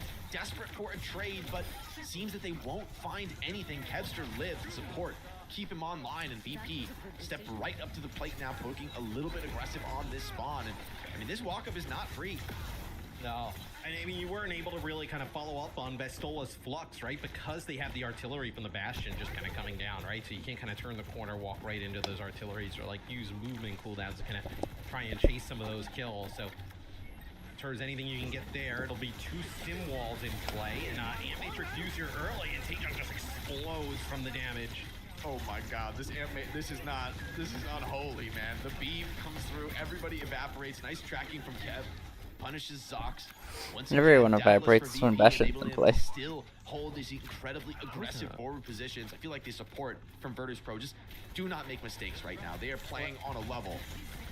Yeah, that was the Weeding ult used there as well during that fight. So Tidal Blast comes out. Didn't really see on the who, I didn't but even doesn't see get it. any value. It died so It could have fast. been on to Taejong, and then he just exploded, right? I mean, it is just overhealth. It's not like kind of makes you invincible, so to speak. Simwall needed just to take the corner position, but Psycho holds his. Now advantage Simwall for VP. Aid has the OC, but it's so difficult to use this ultimate in the matchup. Try to pull back out away, see if they can kite as successfully. But it seems that they can't. They just can't get away. He's still playing the beam. Now it goes forward, overwhelms Pistola. And Katsia, they just can't find anything. In these fights they lose, the fact that they can't get a single pick means just every single time it is brutally difficult. There are no easy walk-ups. There is no moment of respite. And with 10 seconds on the clock, they lose Taejong and maybe this attack as well. There's a cat over the top, but Zox, he's scouted out. He gives his life. I don't even think that triggers OT. They need to touch desperately, running into the flux. It is truly hopeless here for the attackers. Virtus Pro lock it down on second point.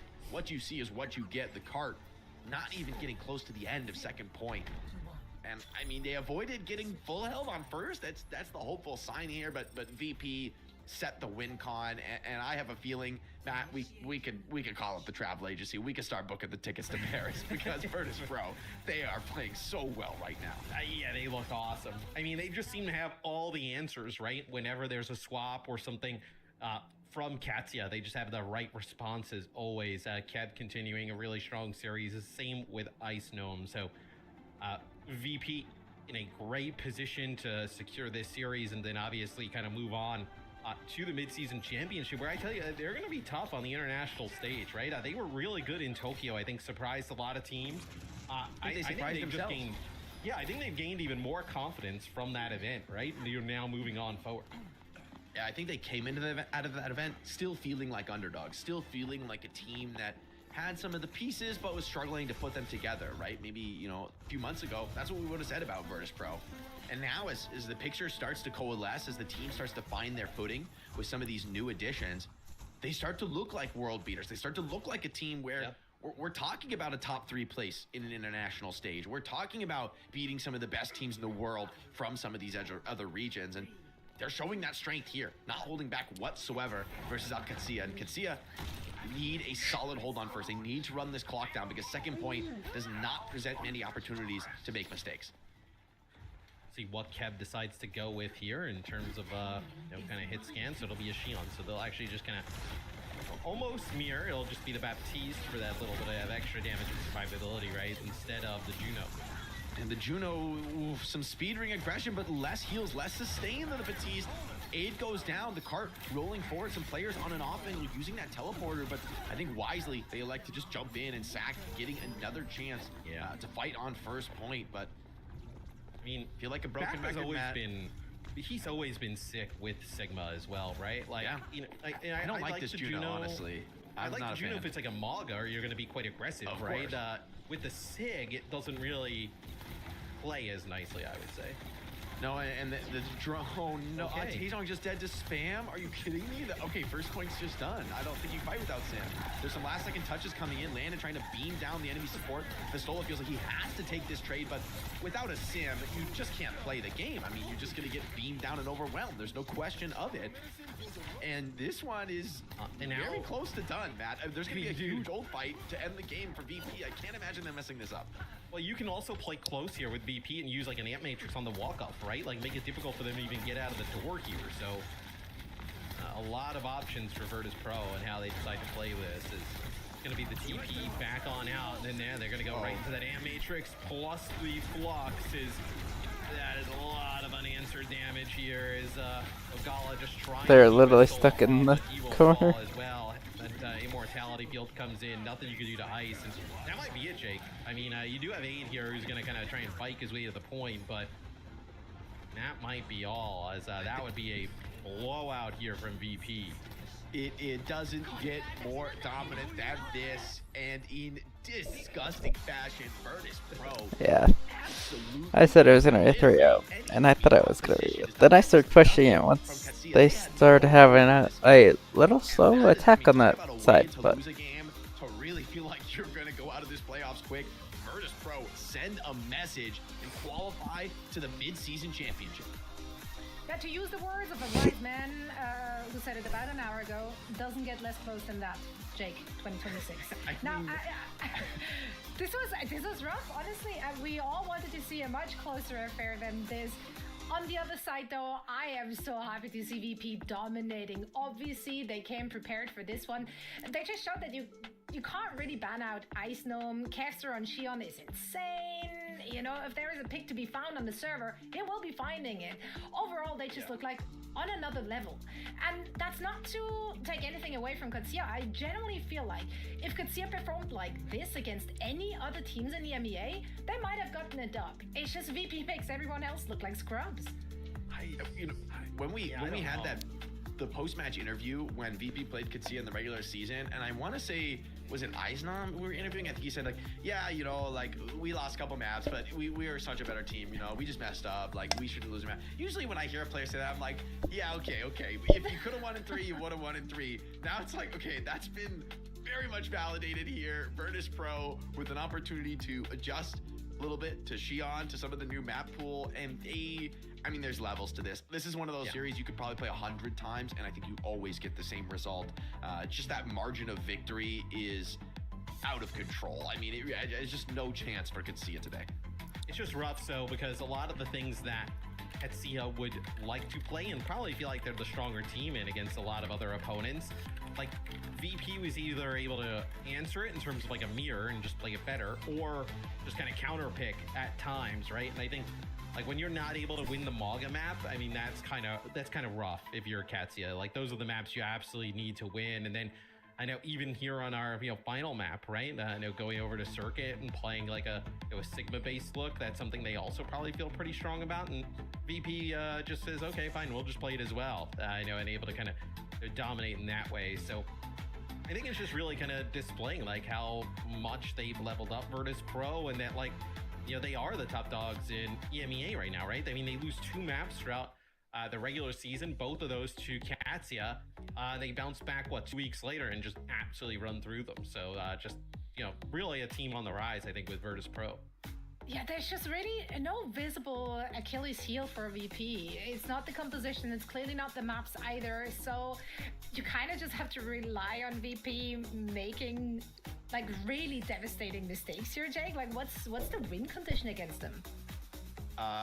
Be a lot better, like a lot better, because that was, I mean, when it's that dominant, it's like you know, in a one hand you could write it off, like, you know what, we're never gonna win that match, and maybe there's other teams you can beat, you know, maybe you know, whoever drops from GK or TM, but those kinds of matches are brutal as a player, right?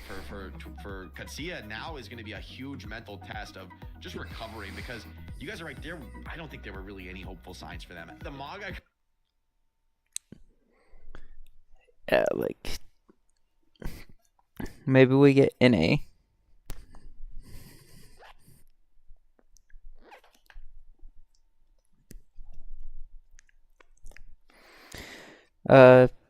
Throwing a good, like,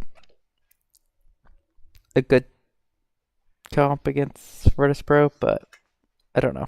Like, it doesn't seem like NA is going to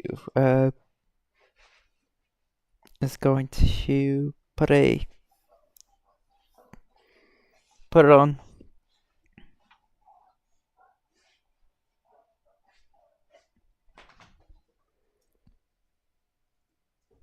Because it just seems like they just keep getting owned by the team. So Been the only team that made them sweat, and no other team even like reached that level. So Katsia should, in theory, be ahead of Twisted Minds and GK. Now let's talk to Smash from Virtus Pro in a post-match interview after another dominant performance. Congratulations! How are you doing? Hello, thank you. I'm good. We're good right now. Yeah, you're really good right now. Smash, you guys have been dominant all stage, and it looks like you're continuing in that very fashion here in our playoffs. Talk to us about the preparation for the playoffs, where you just like focus a lot on the new map pool, I think my new dad wants junction, for example. Is that kind of where most of the practice time went? I mean, we don't have that much time for practice because last week, Sunday, they finished our like regular season. So after match, usually like a lot of team taking breaks. So we have only 3 days for practice. So we didn't practice that much new map pool. So that's why we kind of struggled in like Neon Junction, right? Yeah. Mm-hmm. So we need some time for practice. If that's what struggling looks like, I think you guys are doing pretty good right now, considering, you know, how dominant this series was. It doesn't get more dominant in my experience than what you guys are able to show here. My question is, I guess, to back up and look at a bigger picture. You brought this team together, you know, quite some time ago now, and it really feels like maybe in Japan the confidence started to build. You guys had some strong performances, some good moments. You brought that into the stage. My question is just, how is the emotion in the team right now? What are the expectations now that you're qualified to the mid-season championship? How far can you go? Is this a top 3 team in the world right now? Maybe it's so hard to say because every team is like changed a lot up to meta. So, but we're kind of like flexible team. So maybe we can reach them. I mean, maybe we're better than them now. But also, TM and DK also good team right now. Like they reached us so much this week. So I'm not guarantee, but we always like planning for winning World Final. Actually, you know, I don't know what they asked, but what I just thought of was, because he said, like, better, but the two that are next 2 are not too bad.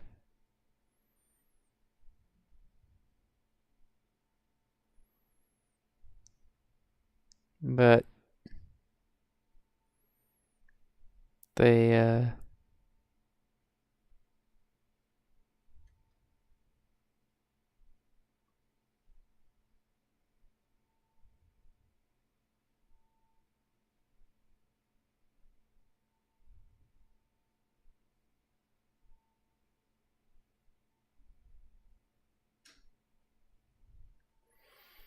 but like you would probably see like what is we'll see what the next match. See if we had a Team Liquid that could maybe take it to Virtus Pro, or if we get Team Liquid that's still like finding themselves, or maybe we can get a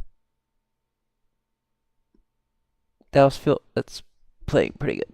Thank you. Good luck. Alright, my dog wants back in. So No, a I little cut bit. him off. I bet he said something really polite. It's great to hear from Smash, and interesting to get that insight as well, right? In the scrims there, like one day they lose to GK. Obviously, they're not losing on match days. The officials are just dubs across the board for them. But I think it's good to not get humbled in scrims, but definitely like have some weaknesses exposed so you have something to work on, because I think it can be the downfall of a team if they're just never losing, Jake. I mean, this is a team full of veterans, right? So I don't worry about them getting overconfident and kind of getting over their skis. I feel like so many experienced players. Basically everyone on this team has been in world championship positions before, right? Has been in those very, very top. I'm so used to Team Liquid being EMEA that I forget that they're on NA in Overwatch. So this is Twisted Minds and GK, which could be a good matchup, could be a bad matchup, could just be a 3-0 again. We'll see what GK brings to us on what is going to be that. So, we'll see. Obviously, TM, they show up and always perform on the day, but DK's got a roster of a bunch of, it feels like wild cards, right? Like everybody on their team has potential to just absolutely go off at any time. It's just we haven't really seen it all click at one time, in one match, where it's a dangerous proposition though to kind of be like, oh, well, we'll just pick them and then that's the day they show up and they all start to click, right? So I think this next game is obviously going to be a pretty nice banger. I think it's going to be a good one. Yeah, I'm perhaps a much closer affair than this first one was. Actually, I'm sure that we are in I there would for bet it a would be, yes. treat. It's Yes, a very definitely. safe bet. I think it's safe to say it will be, yes. Yeah, if I had to bet my channel points on something, that would be it. Also, of course, I want to give you all a quick PSA before we're heading into that second match, because peek this. How about this Fire and Tide esports bundle that is available right now? You get to cop the Flamebound Hanzo and Mercy, the Tidebound Freya and May. Love those color combination. Also, those sprays and the name cards are exclusive to your bundle purchase, so make sure to grab them. Which side are you on here, Matt? Ooh, I mean, I kind of like the Freya and May skins. I think if you were kind of forcing me to choose, I kind of go with the Yes. Tide side, I guess. Yeah. I go with Fire. So I mean, for me, this Mercy skin, and by the way, Mercy has ridiculous skin competition. There are so many amazing skins for this character, but I'm a big fan of this one. I dig this one. What are your favorite Mercy skins, Jake? Ooh, that's a tough one. I think I'm one of the OG legendaries from the base game. I believe it's Dr. Ziegler. That's one of my favorites. That's a good one. It's iconic. But that is simple, it's understated. This one is a little bit more, fantasy, fantastical, Flashy, yeah. Exactly. Which, you need both. Different situations call for different outfits. Matt always wears a hoodie, so he doesn't know. This Mercy skin is she's ready for everything. Like, she could be featured in Diablo and she'd be doing fine. She just looks ready, and so are we. Quick break, and then we're heading into our second match here of the day. Twisted Minds against GK. Don't go anywhere.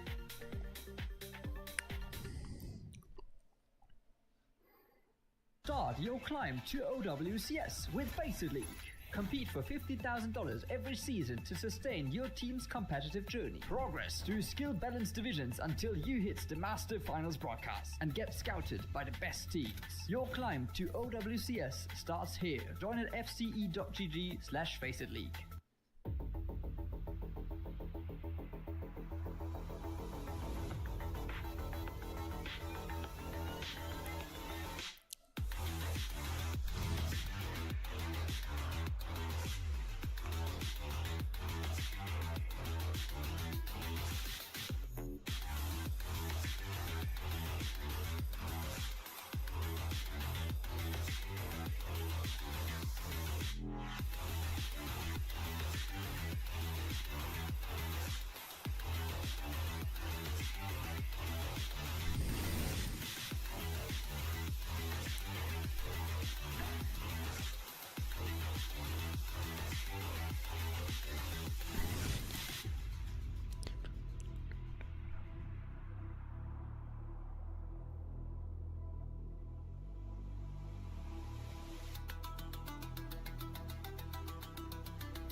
Flying off the ground. If you just trust in my feelings, I can breathe again. Touching skin to skin, I feel the love. Baby, let me in. Just the two of us and feel the love within. Let's keep running. Let's make believe. Keep it coming. You make me feel free and I love it. It's you and me.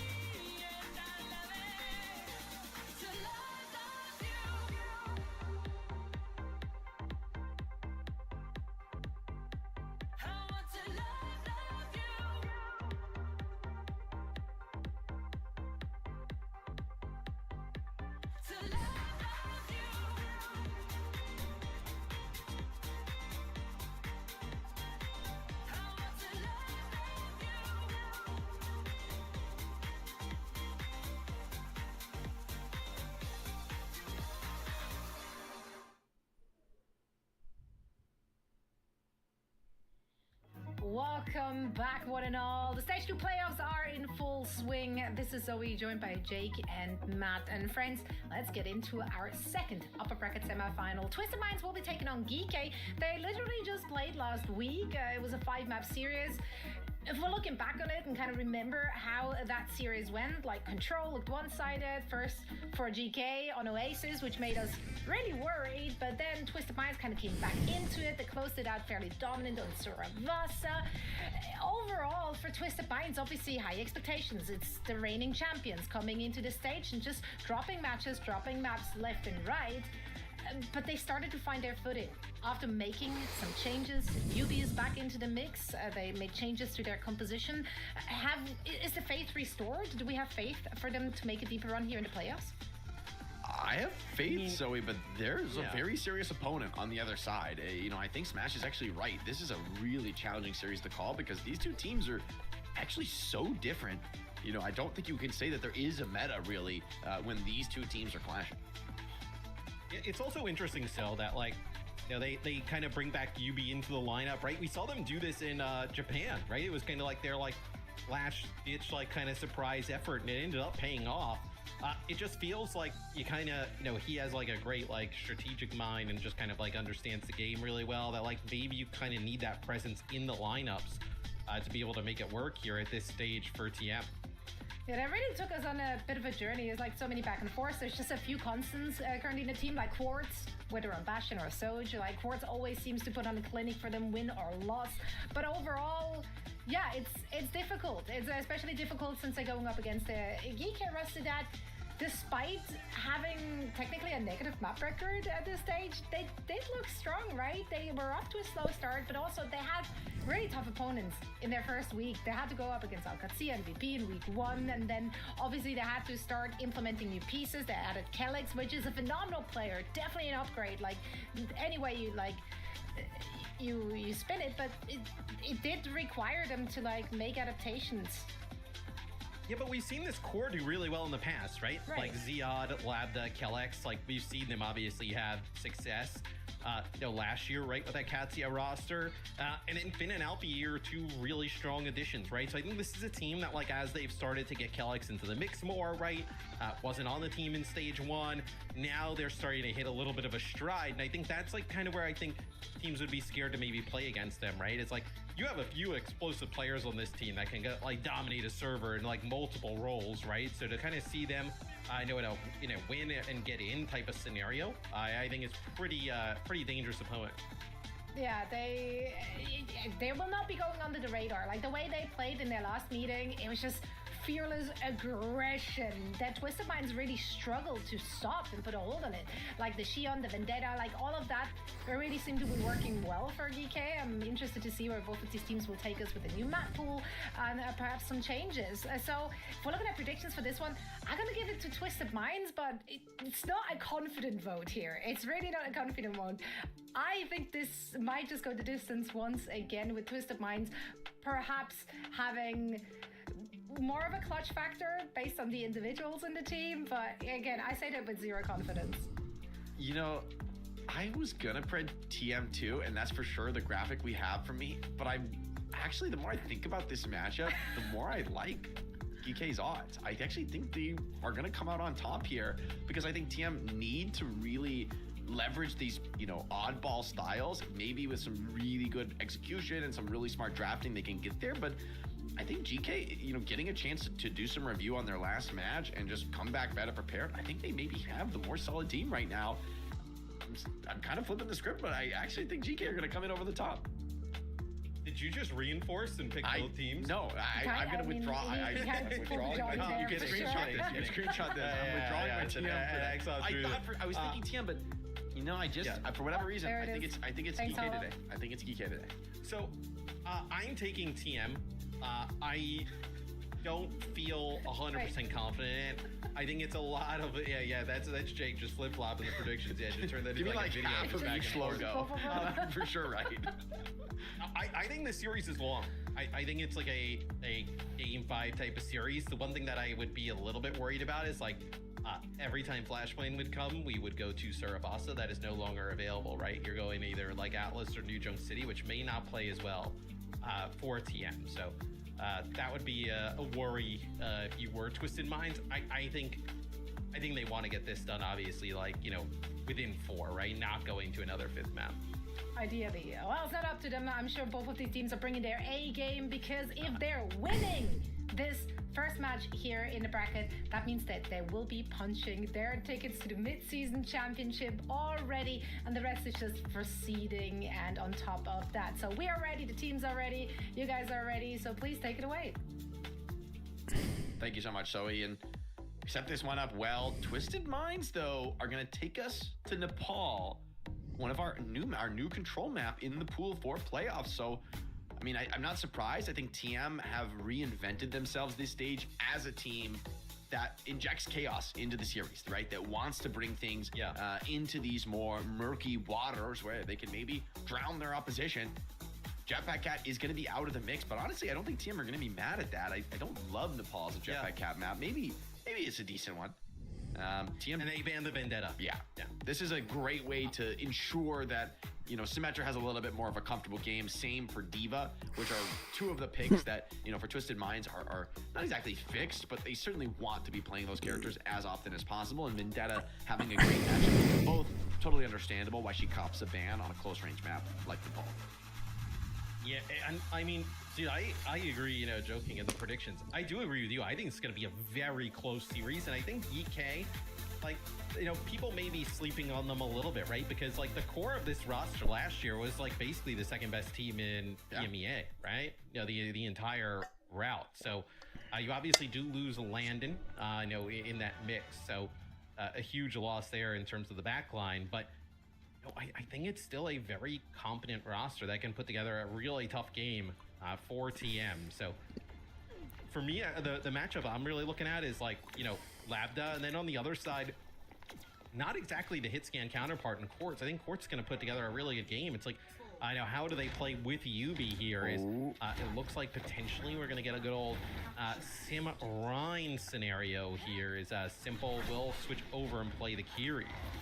It's going to be very fast-paced here, but a lot of damage coming through on the other side. So Quartz, Yubi need to find the kills relatively quickly in this fight. That shield won't last long. TBNT, though, with a strong position here, and it's actually the rush aggressively forward from Ziad, taking the fight to the opposition with the Rhine shield still holding steady. Quartz, Brahms, Kellex, and without this Juno, sustain really called into question. Ziad finds a nice crit stomp, keeping the game in contest, and actually that kill from Finn means DK have found their way back into this trade, but Quartz here with double support behind, it's not someone you want to bet against.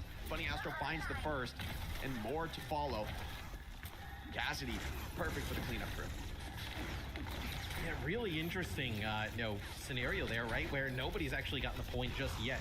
DK kind of like, they send Ziad on in, he goes past that Rhine shield, just stomps, but there's just like the car wash turret just putting down damage. Nobody else really able to kind of move up into that position to get any type of follow through, as now it's going to be over the Diva here for TBNT, is trying to make a play for Labda. Labda in a really weird spot, going to get some help from the rest of the team, but Ziad dangerously low. The point flips, actually. Nice job supporting Labda there. I mean, it was a deep dive from Twisted Minds trying to catch him, but the team shows up to save him just in time, and they take point position at the same moment.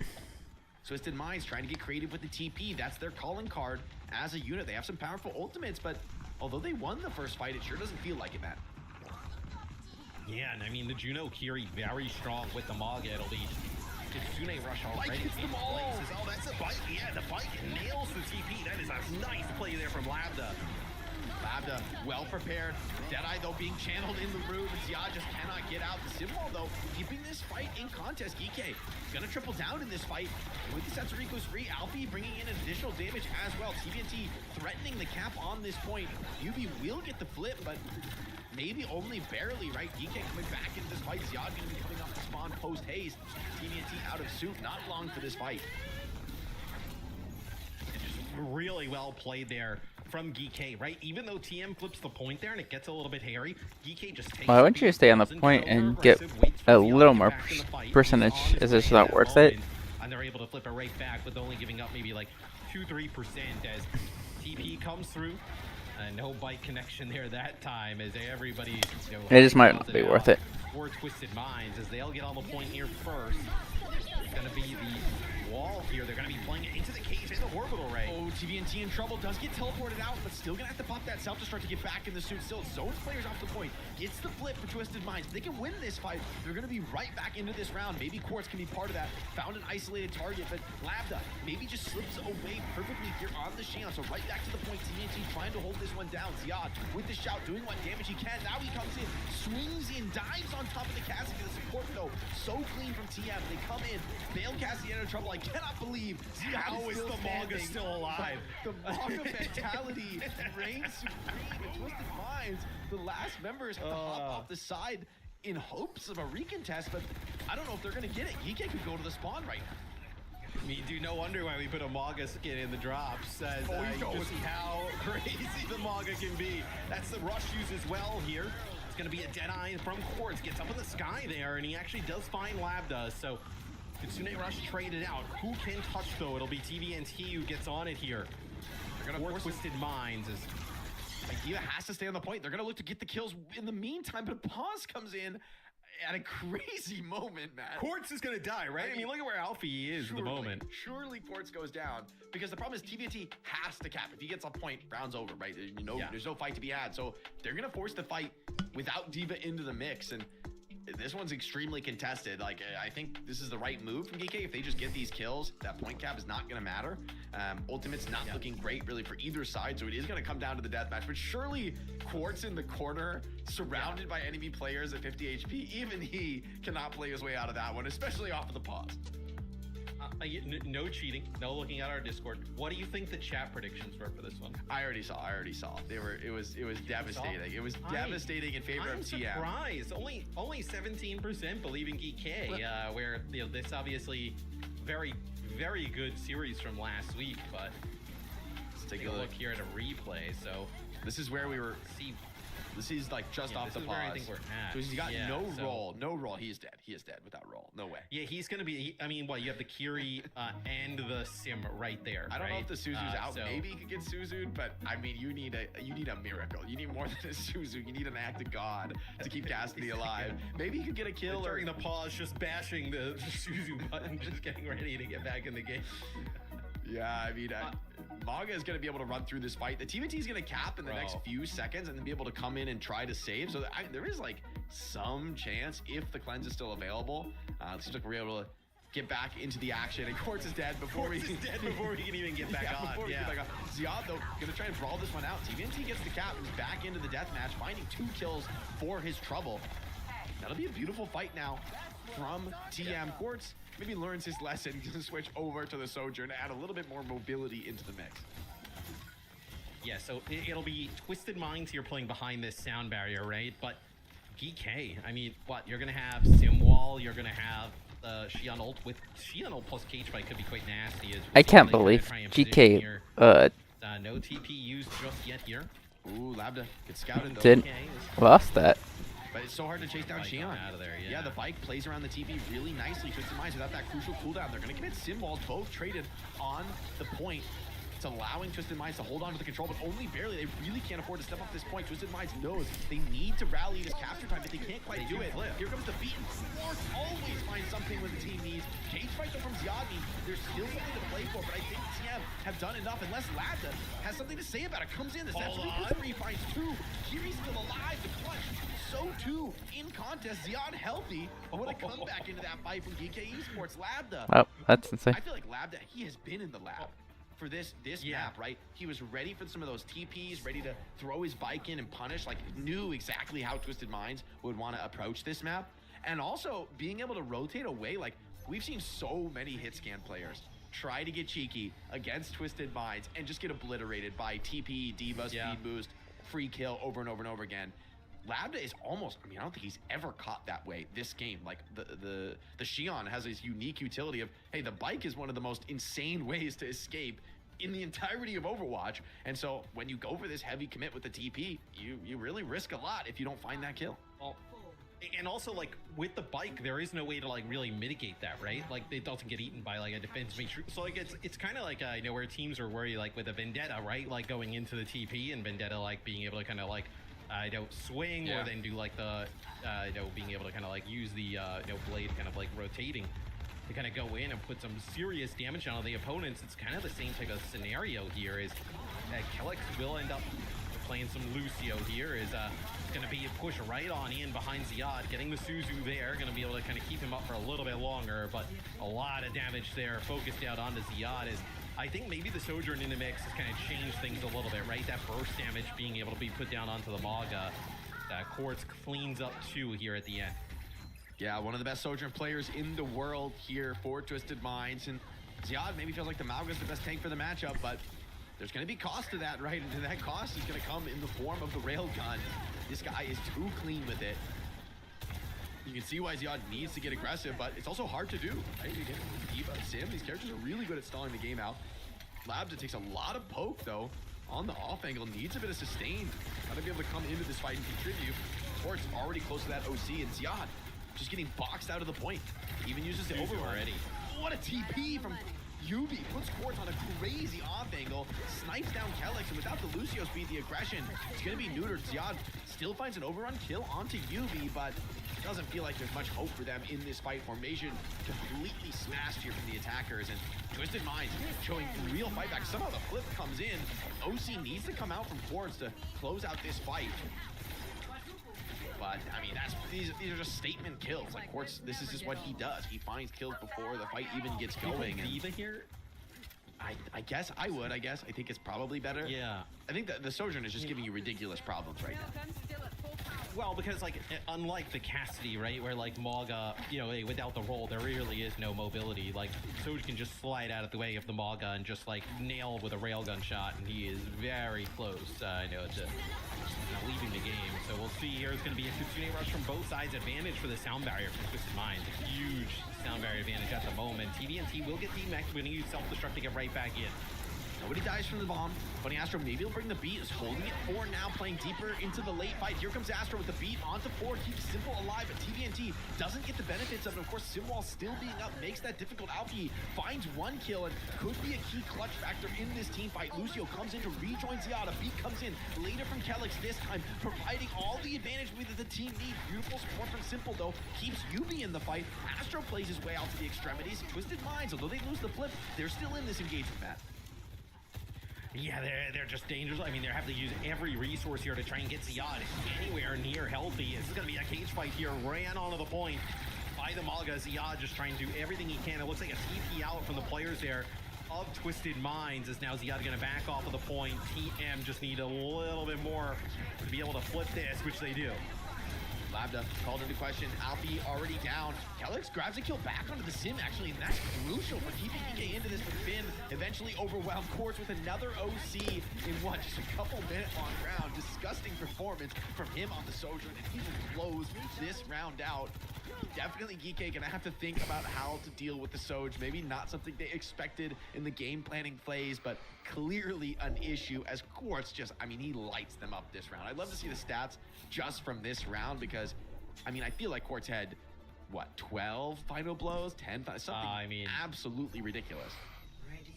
Yeah, he had an incredible bounce back round. 21 and 4, 12k damage. I mean, just absolutely farming on the Mauga. I mean, so does this next point, though, our final one here on Nepal, maybe play a little bit better here for like that Mauga that comes into play as, you know, Finn obviously probably make a change back here, but this could potentially play better like sightline wise and fighting over the point for like Xion plus Sim versus like the Sojourn in this capacity. They're gonna send it again. Quartz already slides out wide, takes a powerful deep angle. Ziad gonna try and come contest that immediately. Sojourn crucial into this fight, needs some support now, getting very low. Yubi though this time provides really the real damage. Labda though, quick kill back onto Quartz. Finn's still alive, but eventually gets overwhelmed, doesn't have a second support behind. So Twisted Minds confidently take position, running through that fight. Yeah, let's see if, well, you're going to have the Lucio back here. Kelix is going to go in here with Ziad as they want to try and clear the point. Oh, that disruptor shot really messing with his position. Finn has to come in, try to save, but Quartz will have his head. Ziad not long behind into the grave. Quartz with another and maybe adding yet more to the tally. Picks up 3 in the fight. Stragglers, Kelix is the only one. He makes it back to spawn to get a nice taxi off, but running back to spawn really feels like the story of this game. Wait, Astro dies to spam. Okay, Kelix get the finish, but that had to be some team focus fire. A rare mistake from the main support of Twisted Minds will get EK through the choke pretty easily. I mean, I also think if you're EK, you gotta try and consider some type of change here. I mean, Quartz just dominating at this point. There's nothing that really anybody can do against this. I mean, it's just looking so easy. I mean, I feel like you need to make some type of adjustment. I mean, Funny Astro dies at the hands of Ziad, but what really matters is Stagger is brutal here. This is going to get very awkward. The D.Va is going to delay him too, getting more clock time, and that's without any ultimates coming to play. Matt, you know, last time we casted Twisted Minds, I saw a Reddit comment on the match thread saying I praise Quartz too much. I'm sorry, but This guy's the best in the world right now. He just is. He's literally the best in the world on hit scan.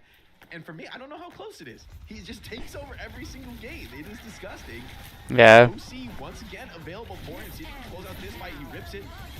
Caster cursed him as brutally as one can be, and he still finds the connection. Kellex, 50% to beat. He's not getting one in this round of control if Quartz has anything to say about it. This last round, it really, honestly, since he switched over to the Sojourn, it's not really been that close. No. And for whatever reason, GK just keeps kind of throwing themselves into the grinder that is Quartz here. That is an OC up on the high ground that obviously pays. I honestly don't think Twisted Mind is that good without Quartz.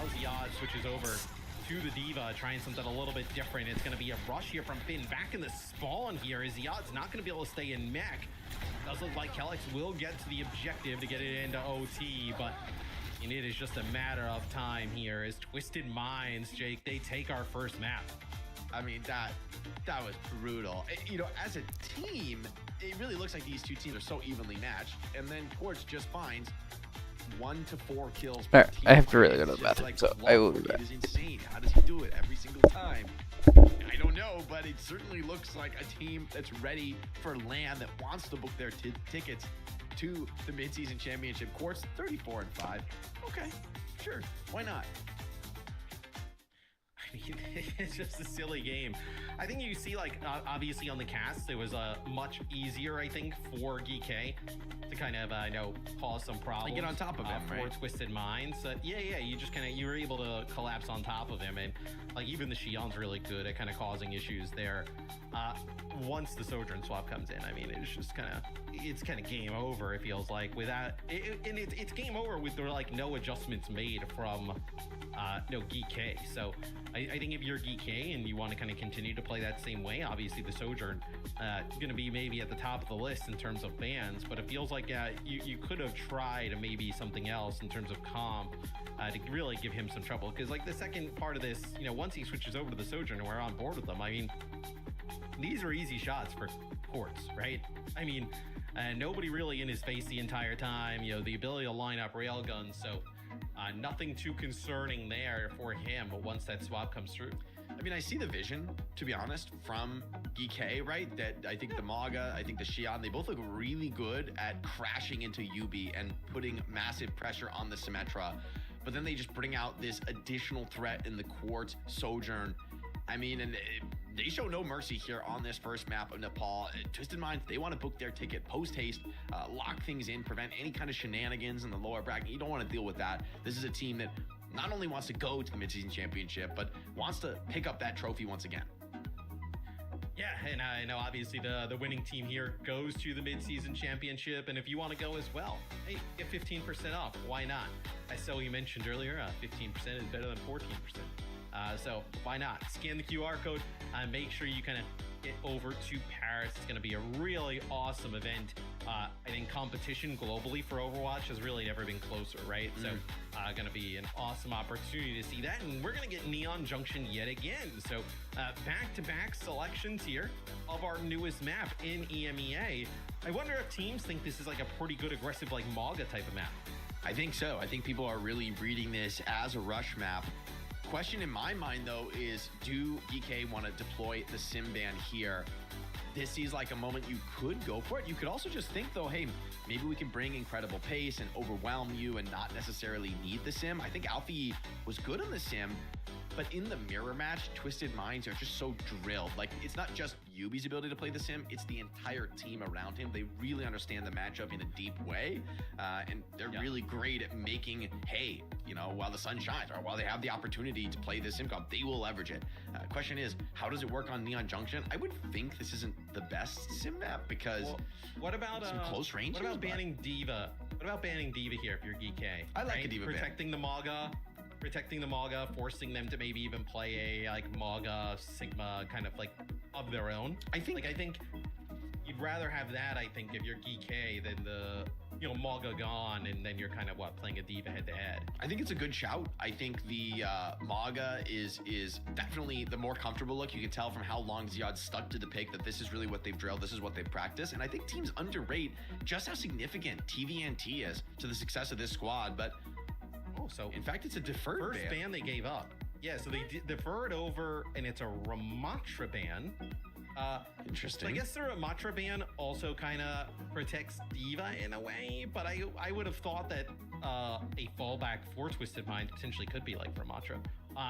The Sojourn ban is great objectively for GK, right? They got absolutely annihilated by Quartz's Sojourn in map number 1, so not wanting to see it again. Yeah, this is I like this a lot because now this really clears the way to play the Maga. Like, yeah, the D.Va can be a problem, but I mean, it was clear that Sojourn was the genuine issue. Just giving a player like Quartz a reliable, you know, throughout the fight way to get those rails charged up. That's always been Maga's weakness in this matchup, and given how much strength is in a player like Quartz, how consistent he is at finding those clutch kills, it's just not the matchup you want, especially with playoffs on the line. Yeah, we'll see. Obviously, I think a massive map for GK. We'll see if they're able to kind of pull out the stops here. They looked great up until the Sojourn came in the mix. So we're gonna have Reinhardt on defense. Okay, this is I'm a happy man. I may have predicted GK, but I've been singing the praises of this Reinhardt hero for, I would say, you know, the last couple months. I think teams have been underrating. Rein is genuinely good right now. It just, I think that mostly it just has an incredible matchup into Mizuki. Mizuki, I think, is horrifically useless into Rein. You basically can't do anything about him. And, you know, no speed, no boop means the Rein runs you over. And when the team behind him and Sim behind, it's very hard to play greedy poke styles into the Rein. That being said, GK they don't have much of that queued up at all. They are looking to play the Mizuki, though, so I think this Rein is well picked. Although, never mind, baited by spawners. Nope, they're thinking about it. I think we'll see what they decide to do once they have the Reinhardt on the other side. There may be some changes. So, yeah, it looks like they go back to the spawn. They're probably going to play Maga. Yeah. Yep. Yeah, Maga with the... interesting. So they're going to play the Vendetta with the Xion into this. They're going to try and just blitz past the Rein, get on top of the backline, but Funny Astro and Simple, so rock solid on support. Not easy to bring down players early, and that means TVNT is going to have a bit of room to work with here on the Rein. TP up to the high ground. Okay, TM, I don't think I've seen this position before. Giving Quartz a nice sniper position alongside the Rein shield. Someone's got to come touch the point, but the lack of shields for DK makes that pretty difficult to do. Ziad's going to try and touch from under, but an immediate TP in. Now that the over on cooldown is out, Quartz takes a wide angle back up to the high ground over the top, raining in damage from above. Ziad starting to drop low, needs that Maga shot, but doesn't lifesteal off the Rein shield. Quartz just back and forth, hitting from all sides. Ziad eventually goes down. Quartz finds another, and a beautifully played first team fight from Twisted Minds. They look drilled on this style. Yeah, that is a nasty scenario to kind of TP up and down, and there's no real hero who can engage with the Quartz from that position, right? Nobody who can kind of take that high ground. I mean, I guess you can send the Vendetta out there, but like, there's no way that Alfie is kind of living through the Cassidy damage that's coming down as he's kind of flying up. So this is especially behind a Rein shield, a nasty spot to have to try and commit to. As GK, what they were trying to do is like kind of like play underneath, right? Like take the point from underneath. That'll be the bike there up on the high ground, does some damage. Catches them on the low ground, the rush, big opportunity now, but the Deadeye zone so many players away, they're caught in a terrible position.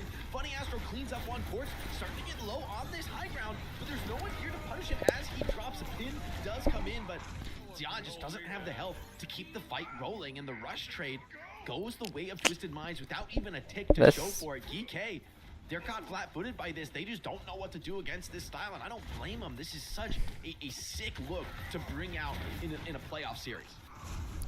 And I mean, you pick this map if you're GK, maybe you think that TM's not as drilled on it, but they look awesome being able to kind of TP Quartz around with all these different angles up on that high ground. And with GK, they have no one who can really engage with it. I mean, you can kind of get up in the building and maybe get close there and like put some pressure down, but as soon as they get under the point, they start taking some chip damage. Look at this, they just TP everybody around. Nice stomp.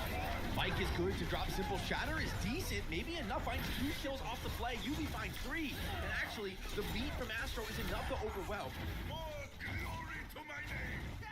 The beat plus the shatter there. They do get 1 tick for GK. This GK will come back, Cage plus Sound Barrier plus Sundering Blade. So some ultimates to work with as Ziad gonna make his way over to the objective rather quickly. DK, it's their opportunity with the beat advantage. How are they going to press this? UB holding on to that sim while waiting for the aggression to come in. Here comes sim while isolates players away beat. Just in time to keep Ziad healthy, but healthy maybe overstates the case. He goes down to UB overwhelmed as well. TVNT with a pin onto Alfie. He will stop this Vendetta's reign of terror. Torch still alive, still healthy with a Ryan Chill in the front and a Kiri behind. DK have to retreat, have to regroup for one last fight, and UB is coming back on Bastion. Yeah, I mean, dude, and all I was gonna say, I mean, you had this nasty spot to be able to kind of like TP him up to with the Deadeye, but and now with the Bastion, I mean, this is a lot of damage for Ziad to have to contest with. Rush cages a lot, but Ziad is getting so low. He has a ton of save they need to keep this Manga firing. Quartz with 3! Big Deadeye connects from the back line, finishes a 4th as well, and DK getting absolutely crashed out on in this first round. I mean, this attack is I don't think we've seen, I mean, we've barely seen competition on this map, but a full hold like this off of the ridiculous Sim Cassidy Rhine play. TM, man. Okay, my bad on the Preds. You said this series My was going to bad. be closer. I'm not too sure about this one. They're not making us work for our paycheck today, Matt. They are moving quick today. We just saw a full hold on Neon Junction. Quartz with a 3-piece High Noon. Did Quartz deathless? Okay, no, he did die once. TVNT Yeah, but deathless, I mean- though. Yeah, it looks like we're just gonna get In the a. year of our Lord I don't know 2026. if I'm willing to go Ryan that OP, far, but bro. Ryan is viable for sure. Ports, whether it be now the Cassidy starting to heat up, it was a huge shatter. That was a fatty That was a shatty. huge shatter. That was a textbook fatty shatty. GK are gonna rock up with the Sigma. Matt, they're gonna lose first fight with this comp.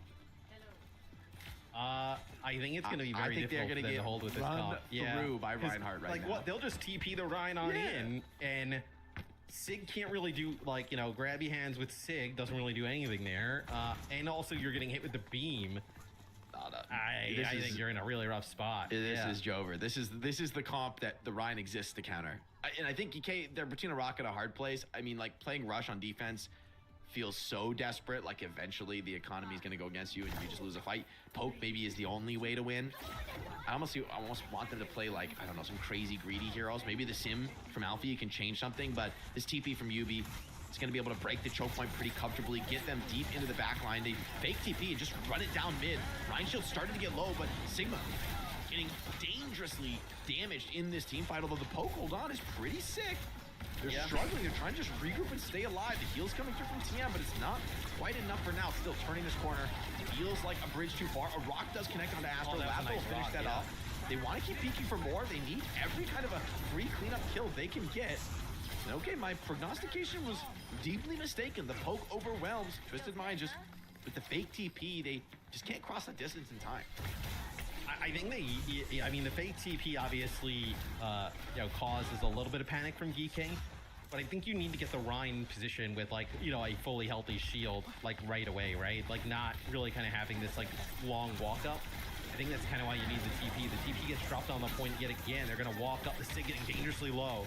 And they're just walking straight up the gut here, not really utilizing the TP, and it's GK actually who make use of that rotational power, ensuring that another clean fight goes their way. And I feel like TM maybe coming into this a little overconfident off the back of a sick full hold, like, still winnable for DK Esports, especially after a couple, I would say, relatively free fights like that. They have economy advantage, but TM, with their ult bank finally coming to fruition, this is where we get to see the real point of this strategy.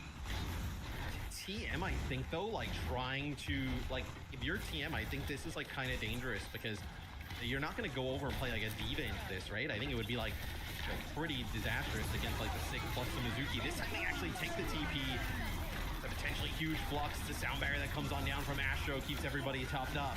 Quartz kills off Labda, has a bit of room to work with on the flank. Sanctuary starting to run low. The shatter good enough for a connection. UB finds the cleanup, and with the ultimates in play, GK falling out of Neon Junction. Twisted Minds knew they didn't have to do anything special to close out this one after that rock solid defense they just showed. And I think every other team in EMEA, maybe in the world, is taking a look at this VOD saying, we got to prep for that. What do we do about that? That high ground above point? I've seen Widows use that. I've not seen an entire team use it. And honestly, the one time that they end up taking the TP, Twisted Minds there, obviously they have a ton of ultimates to work with, but they end up kind of taking it out in the end because, yeah, once that Ryan gets on top of the SIG in combination, with the Sim, it is just game over as this is the high ground that we were talking about. Made it literally impossible for the kind of rush style of play that GK was trying to do work. I mean, there's no way for them to engage with any of those heroes up there. They TP on through, they leave Quartz up on the high ground. He's able to just kind of consistently farm up. And that is a really great showing there from Twisted Minds. Yeah, I mean, that's pretty brutal, man. I'd love to see, hey, like a TM, if they do this attack, like TPing to the side, getting on that high ground room by the checkpoint, it really feels like this map with all of these close range corners, right, with tight angles, it really feels like the Rhine can be a serious threat here, especially with that Ram ban. I think now we see why, right, the Ram ban comes through because maybe that's the tank with one of the better matchups into Rhine, able to just kind of pummel him down in the front line, pressure that face tanking threat. But Twisted Minds, being the iconoclast this stage, the team that's willing to do what no one else is, play their own style. And it's brought them back maybe to the top now because GK were supposed to be one of those teams who could give them a real challenge, really threaten them.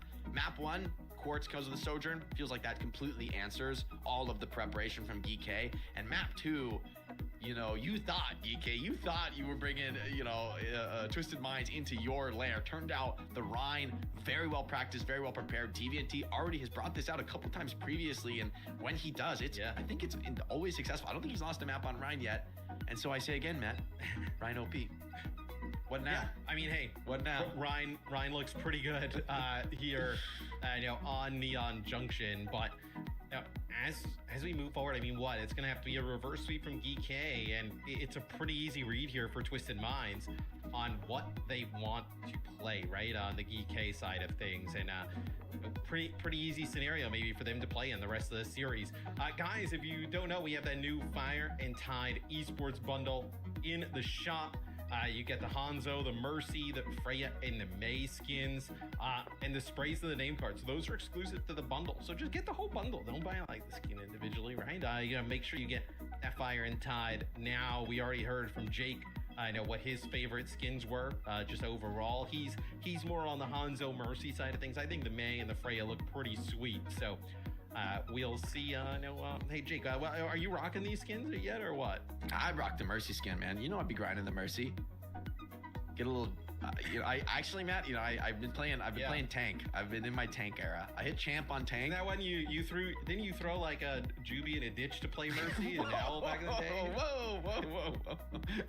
No, my Mercy's kind of clean though. Or am I misremembering how that went? That's a dramatic reading of the situation there, Matt. GK gonna take us to New Junk City. He's never been found. He's never been found. I'm kidding. All right. New Junk City is gonna be the pick from GK, and it's just like, where do you go? It's like I don't blame them for this because I don't know what other pick you could do. Maybe like a Dorado, if that's in the wheelhouse, could be something that changes the narrative of this series so far. But it's just a struggle bus so far for GK. I mean, they showed real life in the very first round of Control, but I mean, the trend since then is brutal. Getting full held on Hybrid, it's one of the worst feelings in Overwatch. It's one of the quickest maps, and they've banned a Reinhardt ban, Matt, dude. They need 2026. They need to, Matt. Yeah, because Reinhardt is OP. All right, but any believers in the chat, my Reinhardt believers, I call upon you. They needed to ban the Rein. They couldn't deal with it. There's no counter. It's too strong. Yeah, I guess. I mean, banning the Reinhardt, obviously. TVNT looked really good on it. You were talking about how Ryan is really strong, like into like Mizuki potentially, right? Like the Sanctuary, like he just does not care for it whatsoever.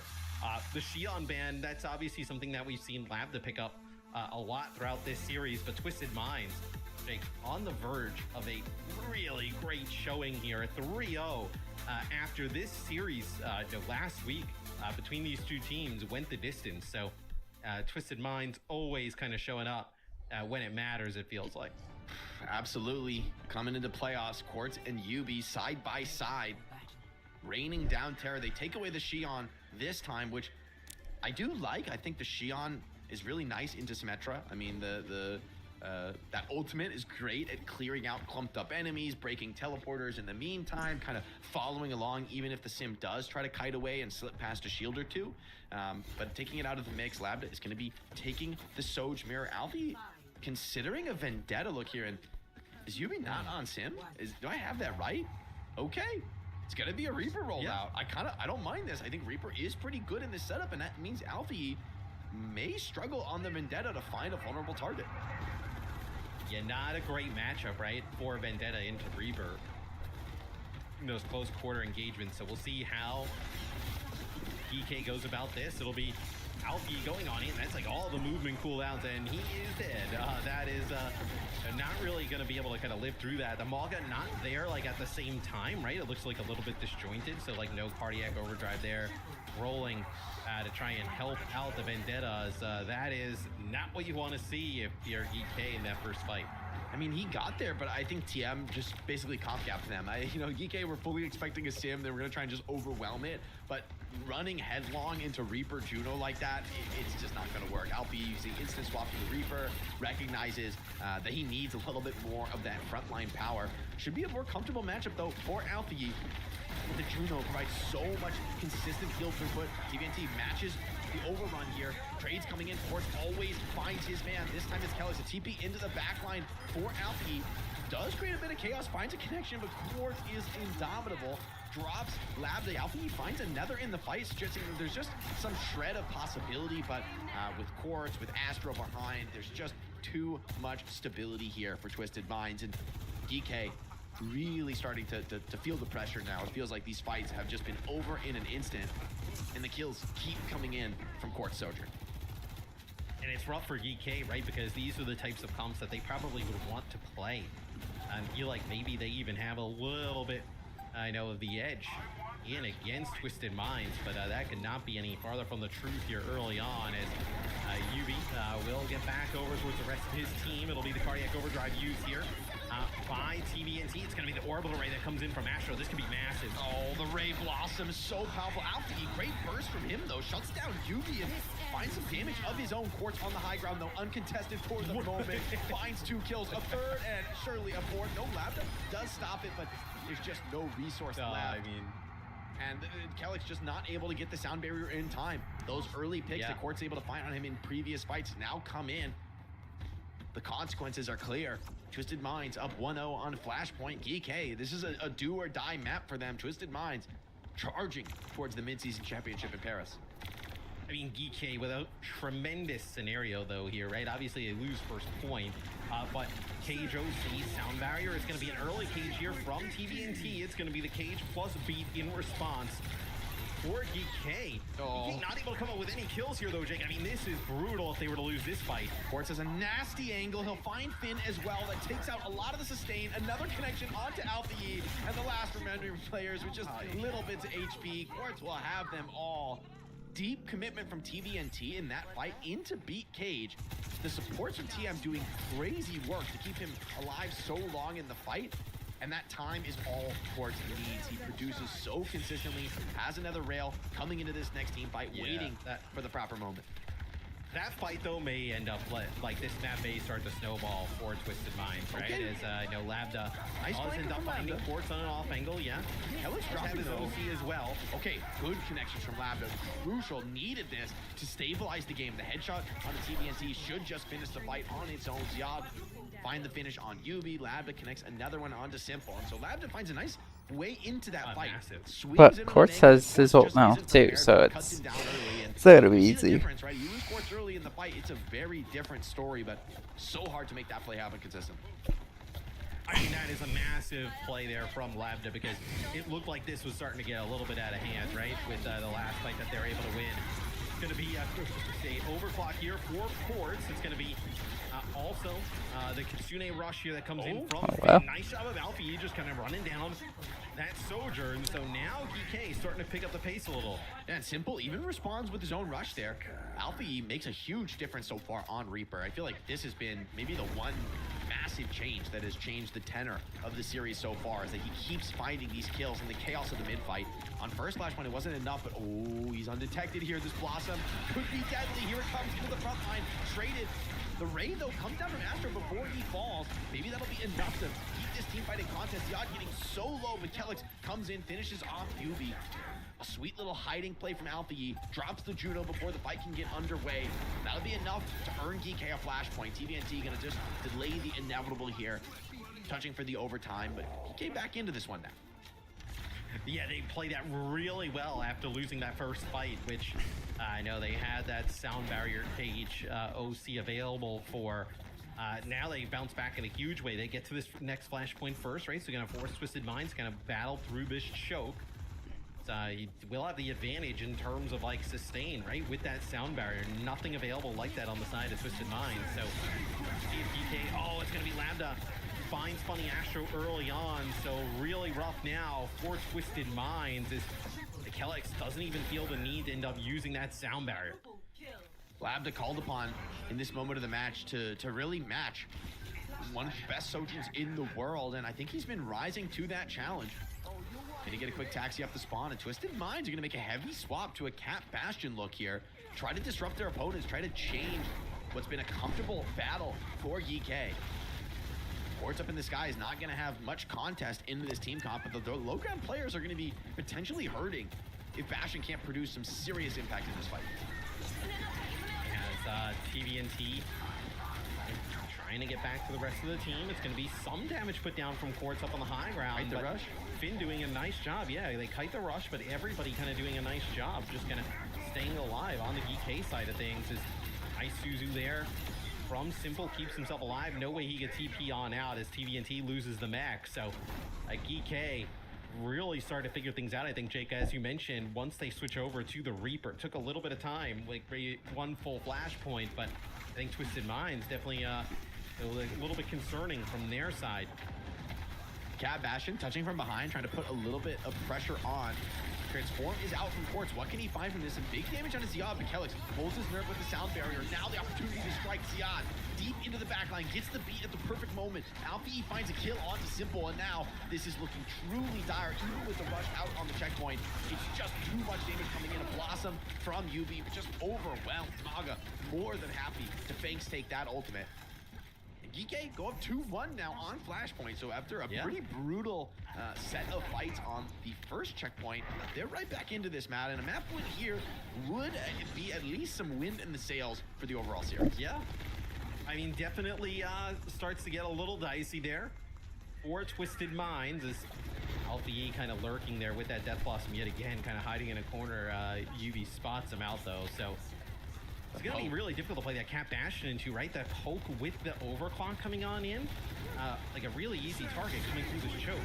Nice dive from TVNT. It puts Lambda back on his heels, which is an opportunity for Quartz to swing him with some aggression of his own. But under the point, they're nice and safe from the Bastion. Quartz not able to profit from the turret form just yet. Lambda now an opportunity to repeat. UB out of yeah, you just stay out of the sight of Bastion. He wins even holding the OC. And honestly, Matt, I'm not a believer of the Cat Bastion here on New Junk City. It just feels like the angles aren't there. There's too much cover. Especially at this point, right? The sight lines are kind of brutal. This is not good, to be honest. This is like really the worst point for it, right? I mean, you kind of have to like go into like their close quarter area, like some of the other points here on New Junk City, right? Like it's open air, where this is like a determined skybox by the room here, so pretty rough to play into. Okay, Bastion just slips away from the flank. The OC is just instantly evaporated. So too does Kellex Pro. Early on in the fight, TVNT with the self-destruct elects to continue battling this one out. Is going to pop it alongside that artillery fire. The rush of the point makes it very scary to contest into Ziad, and players are going to be coming back in off the spawn. Ziad finds Simple, crucial find in the fight. Without the Kiriko, the sustain called into massive question. Astro struggling to heal, struggling to just stay alive on this Cat, and Ziad finishes him off, finds another stomp on the Bastion. The beat comes in, double support behind Maga. We've seen this story before. So brutal to be forced into an overtime touch against it. Finn, headshot onto Yubi, takes a ton of the clutch potential out of Twisted Minds. Sports, considering even a Sombra has to come back fast in the Bastion. TBNT's getting a very decent stall here. Simple's close to rush, but it feels like the dregs of a composition just desperately trying to play this one out. Funny Astro caught in the cage fight on the Jetpack Cat. Astro can go right back to the point. Bastion up next. TBNT though, hold on, finds a carry back. Yubi finds another. The Death Blossom being almost completely eaten up, and actually, somehow, some way, Twisted Minds have fought their way back in the overtime to just barely stay alive on New Junk City. It takes them about 30 minutes to kill Ziad on the Maga, but yeah, they do finally end up battle back, right? You have to make some changes, right? You have to ditch the cat to get back. You know, the Lucio back in action. As Funny Astro's going to go back to Jetpack Cat. Yubi switches over to Sim here, and that's going to get the Vendetta out from Alfie. No Reaper in play. I mean, no way Alfie surviving that. That's a Cat Bastion right in his face. Nice signature aggression from TM. They find one kill, maybe looking for more with the artillery fire into this hallway. It's brutal to try to evade. Big damage across the board on DK, but they're not dropping just yet. Finn somehow finds a kill back, but the health bar's just too pressured. They try to go for a rust, but it's desperate, and TBNT is ready to receive. And DK now, they were dangerously close to winning this map, but it really feels like TM have fought back, and if they can win here, they can get to that last flashpoint. This Cat Bastion looks very winnable. Yeah, I don't know about the Vendetta here, Jake. I mean, we saw it earlier. Yeah, you can't. Oh, the crit does You knock people to the ground, though. Yeah, it does knock people to the ground, yeah. It does knock the Bastion down, but just get picked up, taken out of dodge right away. I mean, the pressure is really immense right now from TM. Despite their backs being against the wall, they aren't letting off whatsoever. Here comes another form. A lot of damage being rained down from above. Crucial cleanse, and Scott, hero for the team, finds a kill onto Yubi. TBNT trades it right back, but in these kind of low numbers fights, you always want to be the Maga. The rush on point starts to expire. Simple's out of the fight, but Ward finds that kill onto Finn. TBNT just won't go down in the chaos. It's just Helix and Ziad trying to bear the standard here, but the flashpoint goes against them. They just don't see the chance to commit with the cage fight, and TM, absolute heroics required, but they deliver, and now they're coming into this next flashpoint with a full bank of ultimates. This is a nightmare scenario, which is crazy. I mean, this one looked like it was going to be GK who was going to be able to come out on top. They started to click, and then this Cat Bastion didn't look good early, but somehow TM is able to battle back in a lot of these fights. This is come out on impressive. Top as, yeah, Quartz gonna use that artillery. You are here. not safe. You are just never safe. Diva now. I always think Bastion is always a desperate pick. Keep that Sojourn alive. Kelix comes in for the assist, and they just barely make their way out, but here comes the Bastion, continuing to swing forward. They're hunting for these kills. The beat even comes out from Kelix, and maybe the chase actually has gone too far. Lab eventually goes down, but the fight elsewhere looks much more comfortable for DK. Alfie making use of Ziad's cage fight, Raid forming out, keeping this fight going even through Simple's rush. They'll find the flip, and maybe the team fight as well. Yes, I mean, it is the point in control from GK. Is see actually Ziad kind of rolling in deep here, trying to make a play for Quartz. Quartz in turret mode, trying to put down as much damage as possible. Quartz ends up kind of killing himself there on Ziad's body, but they do get rid of the Maga. That's the biggest factor, though, right? Getting rid of that Maga, it's going to be almost impossible for GK to continue to fight this. So, although Ziad goes in deep, kind of trades his life for Quartz, it's probably not ideal there for GK. They'd rather have that Maga sturdy on the point. DK, at least they get through this open air by their spawn, which, strange to say, is actually a vulnerable position against this Cat Bastion. Slide forward from Lab, and needs a ton of support. He's trying to put pressure down, but TBNT is right up in his face. Quartz delivers the damage from range to find the next kill, and Twisted Minds, despite not being on the comfortable setup of this fight, they clean house. DK, close to a lot of ultimates, but no real opportunity to leverage them, and you feel the pressure in this composition. I mean, literally, the moment you come out the spawn doors, you are under fire from this Cat Bastion. It is brutal to play into this. I mean, you can see that, like, EK not really sure how they should go about it, right? You don't exactly want to swap Alfie over to the Sim because you do have the Death Blossom to use here coming up. As a lot of damage taken there by Finn and Co. moving on their way in. It's going to be the artillery trying to deter them from getting to the point. Alfie. They do end up dealing with Quartz, though. That is huge. How does he find that one? It's a crucial kill. Without the Bastion, this composition completely shifts. Now Yubi called upon to deal a lot more damage, and it's just not realistic. TBNT goes down. Big pick to be found. I'm sure that was Lambda and Alfie in concert putting some damage down, turning the threat back the other way, and they are still up or rather, they are still even 2-2, and it's going to come down to a final fight. Maybe they've done enough with that kill onto Quartz. It's difficult for TM to get back in on these retakes. Something to watch. The last time that Funny Astro went for the catnap, Ziyad actually just kind of trapped him inside the cage. Just kind of interrupted it, and then was able to deal with him rather quickly. So we'll see if he even kind of use that Jetpack Cat ultimate. It's going to be Bastion up on the high ground here. Just going to firing down those mortar shells. It's going to be the cage fight. That's actually just gotten rid of rather quickly. TVNT, if he stays alive, it's big. The beat comes out, though, just after the self-destruct, and it's just going to be overwhelming. Twisted Minds without the resources to survive through DK. Crawling through. And despite a desperate New Junk City at times, they do just enough. Alpha E's Reaper coming in ridiculously clutch to keep them alive in this series. Twisted Minds have more work to do. Gonna say it's been a long time since we've seen a Twisted Minds 3-0. That'll have to wait though, because GK, they hold on strong at the end. That was a really well-earned win there for GK, as Twisted Minds had a really good New Junk City as well. But yeah, I think the Alpha switching over, playing that Reaper, right? 35-9 at a really strong game. I know with Quartz on the other side pumping out 21,000 damage on the Sojourn in the Bastion. We see some of the promise of the style and the ability to overwhelm Yubi, who really struggled in this map, right? It's brutal to stay alive. You Cat Bastion are doing a lot in the back line, but that's a DPS and a support that are not playing in the main formation, leaving your other DPS often hung out to dry. I mean, you're not... It'd be great to be on Kiriko or Diva. Too bad you have to play DPS in that spot. We can see, the real rush threat, and the fact that they can go up 2-1. Some of these fights on this Flashpoint, I think, in hindsight now, seem even more crucial, right? They needed all the distance in the map to be able to fight back on that final Flashpoint.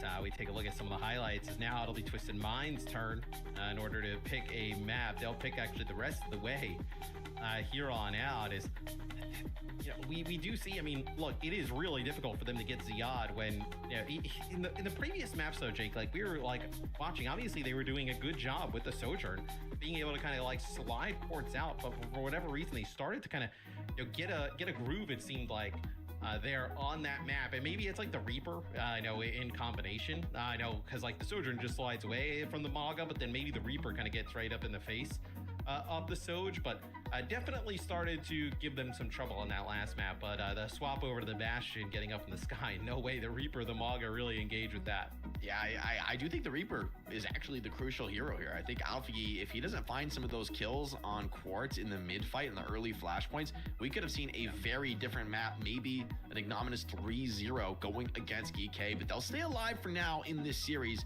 As you said, though, it's not an easy road home. It's going to be 2 back-to-back map picks for Twisted Minds with band control as well. You got to really battle to find your way through the series, and I believe they could just protect the sim basically from here on out, if that's the direction they want to go. I will be interested to see which especially push map we go to eventually in the series, because it's funny, although New Queen Street has been in the pool, ain't nobody has been picking it. It has been untouched, and it'll remain that way for now. It'll be Circuit that Twisted Minds bring us to. I gotta tell you, Twisted Minds, like if they don't win this map, I mean, it's a little scary. You just defer the map selection. At that point, like, what do you want? Oh, they don't ban Pharah. They ban the Mizuki here. So, does this is it a cat protect potentially? Yeah, it must be. I mean, because I think when we saw from what Fixa showed us in the last series, right, that Mizuki has the playmaking potential to just obliterate a cheeky Cat Bastion. And although that might be the theory here, it does leave you exposed to maybe a sim ban. I would think is the most straightforward look for GK. I don't think TM are going to give you that many chances to sneak a sim ban through when they have ban control. I thought for sure they were going to ban Pharah to really not only protect the sim, but to deal with one of those major threats that Alpha Yi is super comfortable on.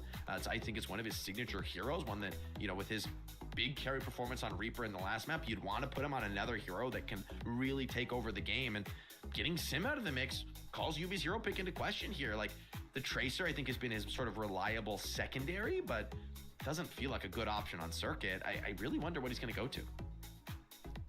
Yeah, I mean, it's not necessarily like a Reaper map, right?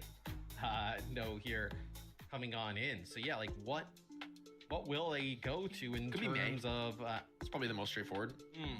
Yeah, it's like a, you know, not going to play like a tracer, right? And it's not really a tracer map. It's like probably more, and you think about UB's hero pool, right? Like it's kind of, you know, Sim, Mei, Tracer, Reaper, potentially.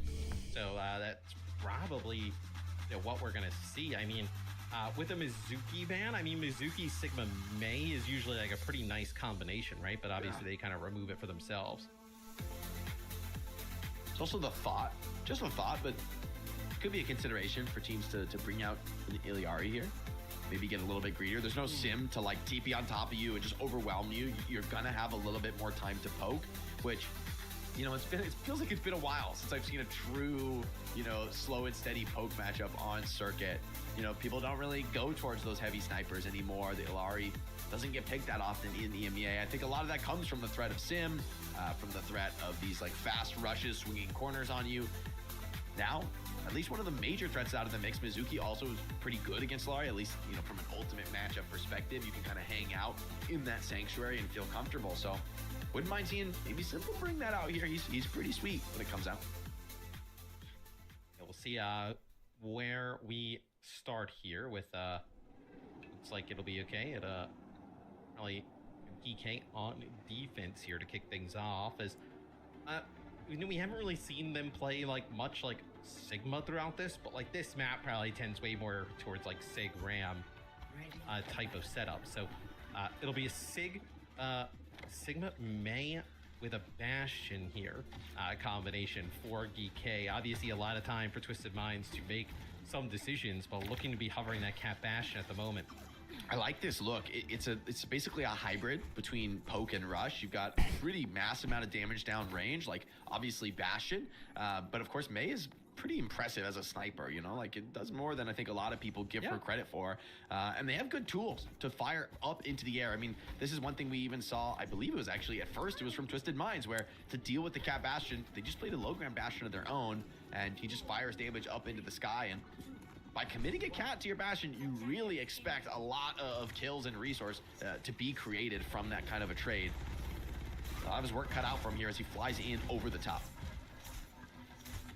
We'll see TBNT pick up the Maga this time. So now Twisted Mind decides to play around this Cat Bastion as Lab that does take some damage there from Quartz, as Quartz being very cautious, kind of using that turret form just The Mei could give this Sigma some problems. I think Yubi is rolling the car forward pretty comfortably right now. This corner, though, is going to be where the real test comes. Walls just zones players back, but the cart is still rolling. A deep commitment from TBNT, though, isolated by a Mei wall, rolling into the corner, boxed in by Zion. The punish is immediate for DK. Twisted Minds just try to back out, try to get the regroup, but Yubi is caught between a rock and a hard place. He has some tools to be able to play his way out of this, but just overwhelming firepower on the low ground from DK will clean this fight up. Yes, Quartz gets some decent damage down on the Lab at the start, and like they kind of want to get aggressive behind that and take that fight, but it's a Suzu that comes in from Finn, saves you know, Lambda, and then everybody at that point is it really deep for Twisted Minds, and no way they're able to make a play there. So see now, no, Quartz getting this a really nasty high ground. No way they can really kind of play into this on the other side for GK, right? You're just kind of relying on Labda's damage, but he's playing very passive around the corner. So this just kind of poke damage here from Quartz, going to try and basically get that first corner there for TM. TBNT takes a lot of damage there, Jake. Has to back up, so maybe they thought that they were going to be able to kind of go in on that, as TBNT now deep into the back line. Kitsune rush though with the Bastion is ridiculous damage. A big catnap, but the block still be able to come out. What a find from Zion, and the Blizzard ensures this team fight is over. Maybe a bit of an ult dump from the defense, but Twisted Minds threw 3 of their own into that fight. Really all they'll have coming into this next team fight is the Blizzard. TBNT, it is a struggle for him to get ult charge on Maga in this comp. I mean, you die quick here. Yeah, that's nice. You know, typically we see, you know, that time, right? It's a catnap that grabs Zion, but it kind of brings him back towards the rest of Twisted Minds, and he decides to use that to just kind of pop that flux. I know, get some serious damage down. It'll be a Blizzard available here for UB. Maybe you kind of use this in the follow-up of the Mog. It'll be some nice damage here coming down from Quartz as he's up in turret mode. As Labda will use the artillery, try and buy some time for the rest of GK. TVNT isolated, dies before he can get the cage off. That means GK player advantage now. Twisted Minds getting overwhelmed on circuit, and with the 2-1 map advantage in this series, it started to feel like they were playing a little bit with the house cash, but this map slipping through their fingers and quick. TVNT over to the Zarya, asking questions of the fundamental style the Twisted Minds have. Oh, that would have been nice, Rob. It's just Yubi with the Blizzard, who has to find the clutch connection here, but with Finn holding on to that cleanse, it's not easy. No, and they have not really been able to use these Maywalls to kind of split off Ziad, right? Ziad doing a great job here on the Sigma, playing a little bit further back. We're under a minute to go. It's going to be Kitsune Rush available here for GK as well. This is looking so good for GK to potentially force a 5th map. Oh, the flux is gonna hurt here. May in real trouble. Zarya as well. A lot of resources come out. They stay alive, but those are crucial cooldowns in the fight, especially when the rush comes in over the top. 30 seconds on the clock. Twisted Minds, they need to get out and regroup. One last chance now on circuit. Simple does die quick. Just enough time maybe for the touch to come in, especially with Cat Bastion. The Cat's gonna have to touch over the high ground, but they know this is where it's gonna be coming from. It's scary. I think it really almost has to be TVNT to touch. I think he could make it. I think if Cat touches, you just lose. But TVNT should be able to get there. Bunny Astro takes a big But you shot. don't wall this off, right? Yeah, it's scary. Oh, just a little bit slow in the overrun, but the rock goes wide as well. So hold on, there's still a chance. TVNT gets the cleanse. The Ray is down, and a crucial find from Finn. Blizzard out now, forced into the objective touch. It's overtime. There's no room to back down. They're keeping that overtime rolling beautifully. The Catnap comes in as well, trying to pull May off the map. Ziad and Lab to work together to clean up that Kiriko, and so the day is not yet won for TM, especially with Quartz falling out of the fight. Rock connects well. TVNT is down, and it'll be a full hold for GK Esports, battling back in this series. Wow. If they can close out circuit and take us to the promised map 5, we could see a massive momentum shift in this series. I dare say the momentum has shifted already. It definitely has, as we take a look at this sick flux that comes on through. That also stalls out Yubi for an extended period of time. There's the Catnap that just kind of drags Ziad right on into a nasty flux combo. We take a look at the stats. This is like night and day from earlier in the series. Ziad just kind of dominating there, playing the Sigma. Now, I mean, Twisted Minds, right? Back against the wall for them. They do not want to see a 5th map if serves us correct, right? It will be push. And New Queen Street and Colosseo. I mean, 2 really bizarre maps, right? I would say, like most teams just pick Runasapi or Esperanza, like whenever they're in the pool, and just ignore really the other map. Quite frankly, this time you're forced to play one of them. I will say, Sim is very good on Colosseo in particular. Yes, like that is a sim map from my perspective. The TPs of the high ground, they're really challenging to deal with, and so TM maybe they feel like okay, circuit, whatever, but you wanted to put some threat down on this map, right? You don't want to, you don't want to take chances and go to a decisive game 5, but you're on the doorstep of that now, especially this, like, see that golden box of victory? That actually makes a huge difference. You don't even have to really get it around the very final bend. It really is just that corner that is the win con, and GK rock up stock standard. Quartz on the Sojourn. He's asked so much, so often by this Twisted Mind squad, and they got to call upon him again. Can Lab to answer though, right? A great Sojourn in his own right, as that's going to be the grasp out there from TVNT. A few players there for Twisted Minds, quite low, but they're going to stay quite aggressive here at this corner. TVNT gets hit with an accretion, gets knocked out of his kinetic grasp, and that's going to allow them to get that kill onto the Sigma, and everything falls apart after that. Nice work, team. Yeah, they take a risk fighting early, knowing that they want to get one more fight of one Astro kill. This would break the back of Twisted Minds, but he slips away. Okay, crucial movement for the Juno. And they need it. They need that speed ring because this recontest is not assured. Being able to come out to this corner is very brutal, especially with the May. Either. I mean, Alfie is going to cut them to pieces with the May wall as they walk up here. This is devastating. TVNT has no choice. Has to come up and get the touch. Oh my God, it is too close for comfort. The wall isolates the Sigma away. There's no support to come in. Now, UB ice blocks, but he's just off the point. Not that it would have mattered anyway. GK, with extreme prejudice, crush the opposition here on Circle Royale. That's insane. We are going to push. I mean, we were. Like, I didn't even think that this was gonna go to. Like, I honestly thought they were gonna get 3-0'd, but holy cow, like, because GK was not looking great in the first 2 maps, but actually, they weren't even looking great in the first 3. Because they were just getting ran over in the third one, too. But that third map, though, like, after 2 points were already taken away, I think, right? Like, I've watched so much Overwatch that I'm just like, I think that's what happened. But, yeah, like, it's insane to, like, look at the stuff like that and be like, oh, yeah, let's do that.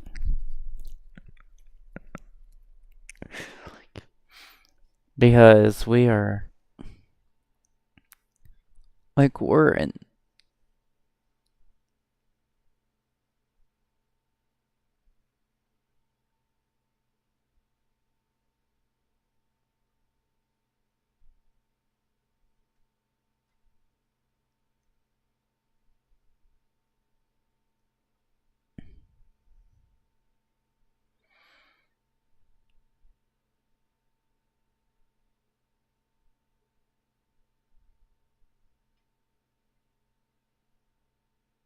But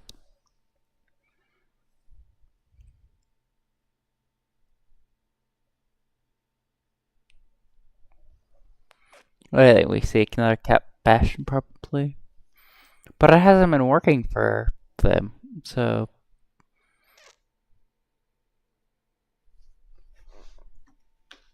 I honestly think that that Twist Minds got desperate on New Junk City, and now they're like just trying to fight for answers here. So I think GK with the Diva ban is gonna go Maga, is what the thing is. The Cassidy ban, I'm not sure like what that's really doing, because I'm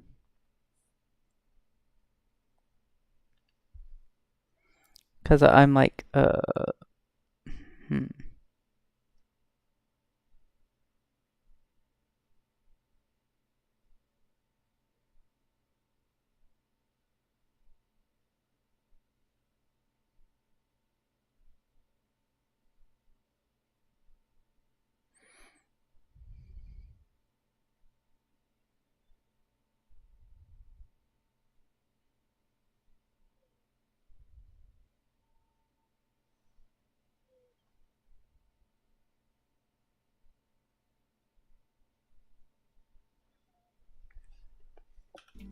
Yeah, I mean, the winner of this one goes to Paris, right? The winner of this map. So the loser finds themselves in just what will be most certainly a slugfest with Cassia there for our final spot, with 3 of the teams here in EMEA going. So, yeah, I mean, with the Diva ban now, right? You're looking at like Cat Bastion. Are they going to play Maga? Are they going to play Ramatra? Like, I think are you it's going to Maga. see? I think Maga's the next best into this look, but I think the Diva's head and shoulders Who's played better. the Maga better, you think, throughout the series? Like the comp? Like, obviously, Cat Bastion I don't think throws a little bit TNT of has a wrench even into it, has but he played Maga? I don't know that he I has. think they did. Maybe they did a little bit early on. Yeah, they played it a bit on New Junk City, but they swapped off. yeah. So I do think the Maga is certainly going to be more comfortable for the opponents. This is, though, as I look at it, a pretty fantastic Cat Bastion map. As terrible as Circuit Royale is, in my view, where it's so linear, it's so hard to like actually get to the enemy backline. This map is exactly the opposite. It is essentially free to play the skybox, to play over the rooftops, to assault the enemy from all angles. And so GK, while they get rid of the Diva, which is an essential piece, they're still going to have to play very, very well to deal with Quartz. And I think that's the conversation right now in the GK comms is, what do we want to do? Do we want to play like a Sigmazuki poke? That would be my thought. I think that's maybe their best option. And also, if you kind of look at the bans, right? DK had already banned the Cat, so obviously, no way of kind of doing that again. But the Bastion's still available, and then Cassidy, one of the better heroes against the Bastion, right? So that's why they banned it. this would be interesting if GK decides to play like a I think GK have the edge. sim-based comp. I think GK have a huge edge here. I think this comp is really good against the Cat Bastion. I think Quartz is going to be asked to find massive picks in this match, but Lambda has a relatively straightforward job. Play in the main group, match the Bastion forms, keep Quartz honest, keep him, you know, careful. And Yubi and TMNT have to do a lot with just the Kiriko behind, where Kelix is going to be able to make a huge difference in the front line. On top of that, Sigma does do well in this tank matchup, as we've seen for honestly weeks and weeks in this meta. So TM poking around from the outside, really want to find a way in early, maybe to generate some kind of a lead here on this final map of the series. To be honest, I don't understand why you're putting like one of the best Sojourns that you could see on Bastion. They did not feel they were great on it, but now maybe starting to become a little bit of a strength or a go-to here for them in EMEA, as we do see the turret mode used here. It'll be the Malga Stomp as well, but they don't exactly go in off of it. Match form, back Quartz off the angle. And the chase down coming in, big damage coming in. They need a lot of heal just to keep this Bastion fighting. Now the front line called into question for Twisted Minds. Ziad, though, also getting very low. The damage coming in. TNT finds that kill, but he has to trade his life for it. Simple uses that Kiriko teleport. Funny Astro deep behind here. This is getting wild and wacky, but I think Labda just has too much resource behind him. Both supports find their way deep through the fight. And it'll be TM finding themselves on the outside. Cart rolling for GK. GK is gonna be what? They're gonna be suited with like Orbital Ray plus Rush here probably for this next fight. You will have the Catnap here for Funny Astro, so some environmental shenanigans could be at play.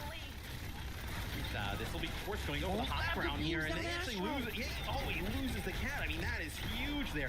You're not gonna have to use any of these ultimates now.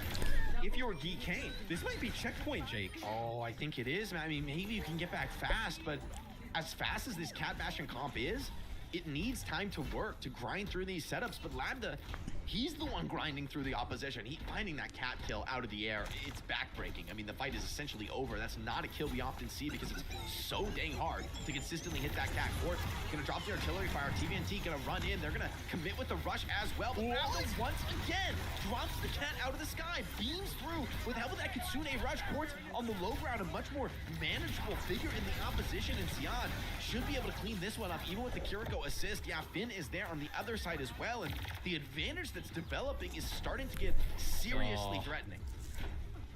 I mean, dude, EK getting close to doing what many probably thought was the impossible, right? Doing the reverse sweep here against Twisted Minds. It's gonna be the Orbital Ray here opening things up, and it's gonna be Ziad taking out Yubi. On the flux, just bites. TVNT crashes down to the ground. Ziad gonna assist that along. The symbol is out. That's another one of these key ultimates for the Cat Bastion style. Yubi goes over to the Tracer in what feels like desperation. I mean, Tracer could be pretty solid in this style, but the problems are mounting. The push is getting, we're at 82 meters, man. Twisted Minds have not seen the other side of this map yet. No, I mean, artillery here available for Lambda, not as impactful. Like, you can't get that like extra HP. TVNT gets dangerously low, just gets annihilated. Lambda is just eating them for dinner here on the Bastion. Untouchable so far in the map. Recall out from Tracer, getting low, has to back out on the off angle. Could even be chased down. Quartz retreating back to the spawn. We're pushing towards a potential full cap. GK hitting a nasty speed run so far. Rush available for Finn. They've gone so deep on this one though. Maybe too deep. Yubi finds that punish onto Alpha. TVNT finds another, and the push, it seems, will stop here for now, but I mean, you take that every day of the week here for GK. 115 meters to enemy territory. You don't throw your rush away in a speculative fight. You save it to match later on. Twisted Minds need a hell of a snowball to get back into this map. 115 meters to 0. It's going to be very difficult for TM to find themselves back into this, as that's going to be the Kitsune rush here used by both sides. TVNT's cage already gone here, so you do have the Kelix fall, so you might end up losing Finn here as well, as he gets dangerously low, but the follow-up there doesn't actually get rid of Finn, as Quartz uses some of the explosions there, but has to just fire it into the shield of Ziad, takes himself out, as That is another fight. Does this set themselves up, Jake, to maybe actually close it out here, right? Flux plus potentially Ray and a sim wall. I think they're going to try Everybody's Simwall. here. I mean, Yeah. Simwall alone, brutal in this moment. Quartz does have that tank form perk. Here comes the Simwall. Immediate out of Alfie. TVNT overruns in. Fully committed at this point. Does get the stomp onto one. So it's actually not necessarily an easy closeout chest here, especially with these artillery raining down. The overrun back up off cooldown ensures Yubi stays alive alongside TVNT in the backline, but the cart's going Team forward. is so split. Yeah, they're they're the so map split right now. They've taken full control. The stomp comes in, and here comes the Ray. Lab them after turn with the Bastion form, beating them down. Quartz barely finds that kill in time. That may just save the day, but they need yet more out of this fight. Quartz will find it, but Ziad keeping pace,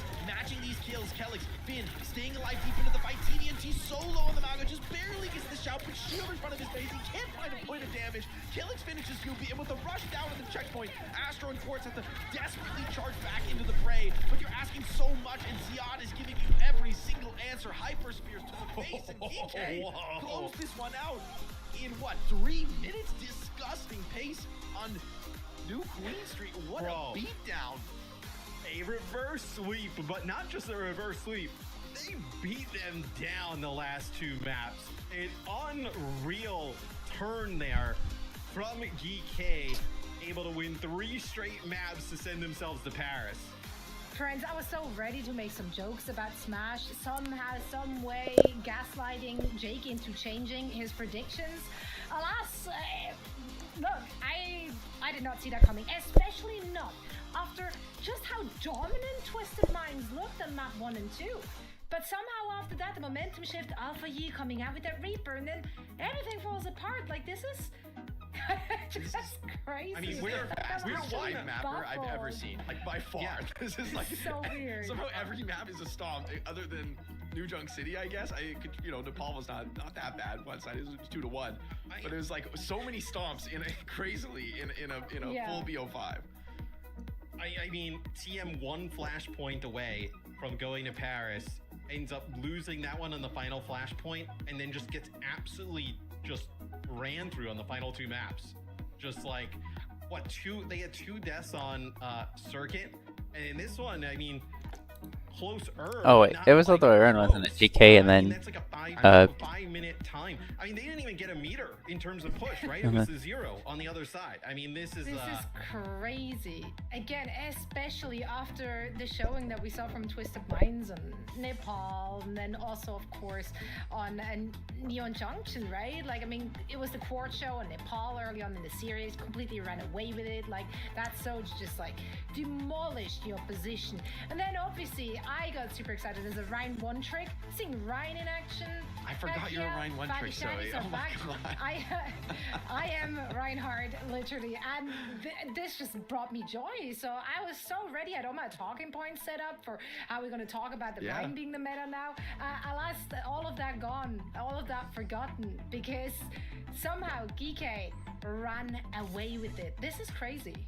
I mean, I really think the Cat Bastion is just ill-advised into this Sigma poke, especially with the mirror Bastion on the low ground. I think that's what we learned in Japan, is that a mirrored low ground Bastion on a lot of these maps that are more straightforward just does too much, just deals with the enemy Bastion out of the sky, and then you committed an entire support pick to do what? To lose a 1v1? Yeah, the Cat doesn't really DPS. provide much else. Yeah, I mean, I also think you could maybe look back to New Junk City, about like we were talking about, Jake, like maybe.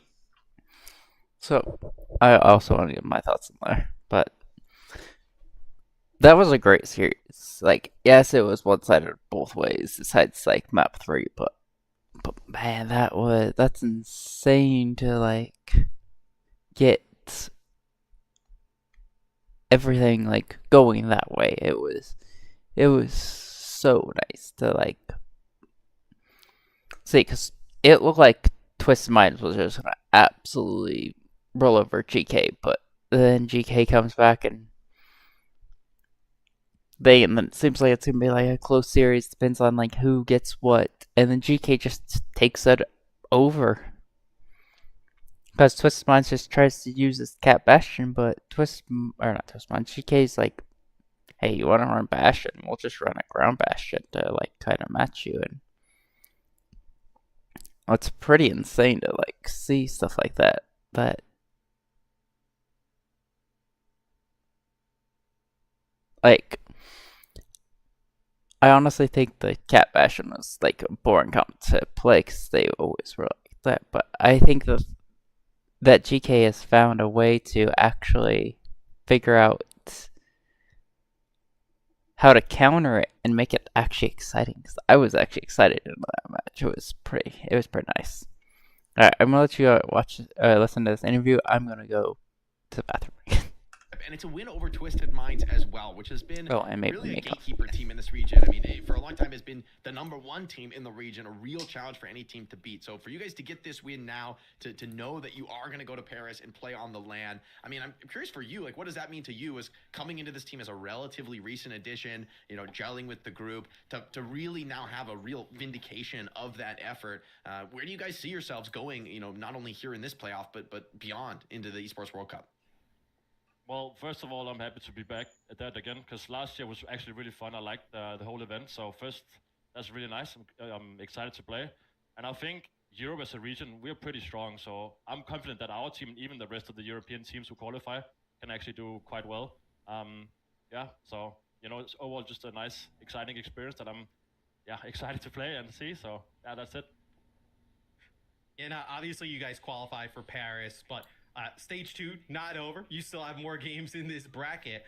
You haven't seen Virtus Pro since week 1 of this tournament. How much do you guys think you've grown as a team since then? And, like, can we expect a closer game versus them? Yeah, for sure. I mean, the last few weeks we've been scrimming them every day, so we kind of know what they're playing, they know what we're playing, and we go back and forth in the results. So I think we're also like similar play style in terms of comps. So I'm excited to really battle it out when there's something on the line, because in practice, there's nothing really, but now it really matters. So I'm excited to see who's the best. So you just said that you scrimmed them a lot. Smash shared the same thing as well in the post-match interview there. Were you able in the scrims to like hold anything back? Is there anything you feel like you still have an ace up your sleeves heading into that upper final? If I'm honest, there's no ace up the sleeve, because we both play the exact comps. Maybe we don't play Cat Bastion, but they rarely do. So maybe they have that advantage, but we play like mirror comps every map, so you know, we just gotta show up on the day and play better, and then that's it. I mean, for me, I kind of want to come back in this series to New Junk City, which I think is a crucial moment, right? You guys are down 0-2. Honestly, the first 2 maps are pretty brutal. Like, you know, Nepal is kind of close, but you guys get just demolished by the Rhine Cheese on map 2. Coming into New Junk City, even the first point goes against you. What is it like in the comms? Like, who is there as a team? Like, kind of take me inside of the team a little bit of how do you guys bring that back in that moment? Where does the communication, the confidence, where's the personality of the team to be able to start the reverse sweep? Because that's the most difficult map, as you well know. Yeah, I mean, I think everyone does a good job of like bringing back the mental. I mean, especially the Arabs, you can tell they really care about it, the match, because it's obviously against TM, but they, especially Lep, both Lep and Shad are really good at like bringing up the motivation and hyping everyone else up. Like obviously we also do it before the maps, but you know, in game you can really feel it from those two, Siad and Lep. That's awesome. I mean, Kellex, the mental fortitude from you and the rest of the team was just so impressive. A reverse sweep here on day 1, and we can't wait to see you all back in action in the upper bracket final. Once again, congratulations, and thank you so much for joining us. Thank you. It's always fantastic to be having a chat with Kellex, an absolute OG back here at the very top, trying to come out as the champions here in EMEA Stage 2, a competitive region. And what an incredible match got them into that upper final. That VP Geeky match is going to be a good one. That, Selly, was one of the weirder series I think we've had. I saw it coming the whole time. I'm just going to say, you guys... Should we fly the Preds? Should we fly the Preds? I'm gonna pretend Jake's not here. I went to go look back at the chat because I thought it was interesting. Like, we started the 3rd map at 2:45. Like, 3:15, the series was over the complete opposite direction. Like, how like the last 3 maps were just like lightning fast. 3 out of 5 maps were like opposite way. Yeah, and for different teams. Yeah, I know, for different teams. It was really bizarre series, but I mean, that was an awesome one. Yeah, I want to see more of that. I'm sure we will be, because that's just day one done now. We have 2 more to go before we're crowning a champion in both EMEA and NA. So much is still on the line for the remaining teams, as well as, yes, 2 teams now officially punched their ticket to the mid-season championship, namely GK and Virtus Pro. But 1 more team will be joining us to represent the region. We're finding out who that's going to be very soon. For now, though, it's goodbye for Matt and Jake. Thank you so much for calling the actions. Always a pleasure to hear you on the mic. We'll see you again back in action tomorrow. The NA upper bracket semifinals are up next, so please don't go anywhere. Here's a short break.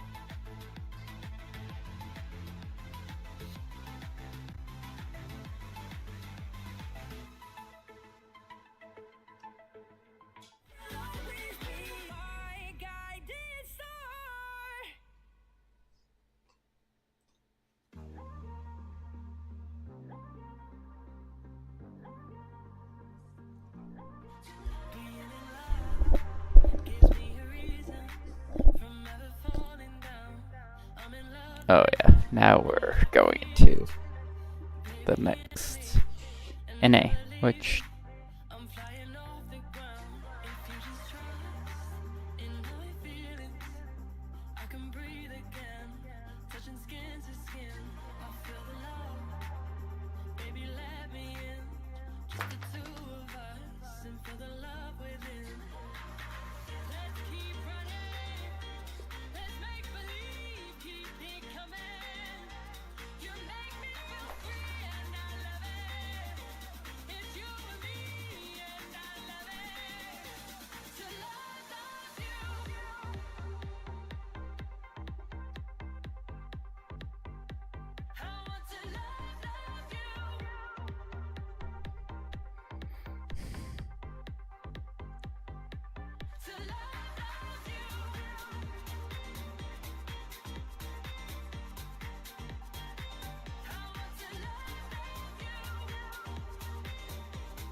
being in love gives me a reason from ever falling down. I'm in love right now, and I can feel it. Baby, hear me and never leave me. I'm flying off the ground. If you just trust, you know your feelings. I can breathe again, touching skin to skin. I feel the love. Baby, let me in. Just the 2 of us, and feel the love within. Let's keep running. Let's make believe, keep it coming. You make me feel free, and I love it. It's you and me, and I love it. To love you.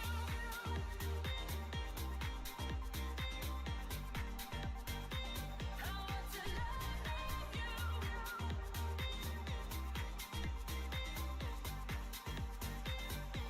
To love you.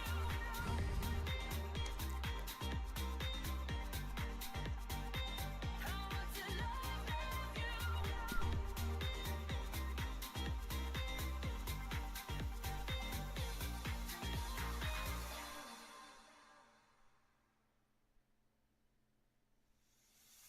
Oh, I like it. I think about you all the time. If you let me, I will prove you should be mine. Come with me, move through the night. Let me learn what you like from my mind. And if we keep up the vibe, moving in motion, eye to eye, perfect time. Talk to me, I want you on my body. Feel the heat all over my body. Come on, talk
Man, it's so hard to like.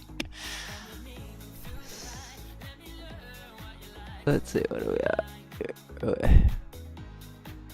We'll be well, even if I have to end it early because we have work, I will still be.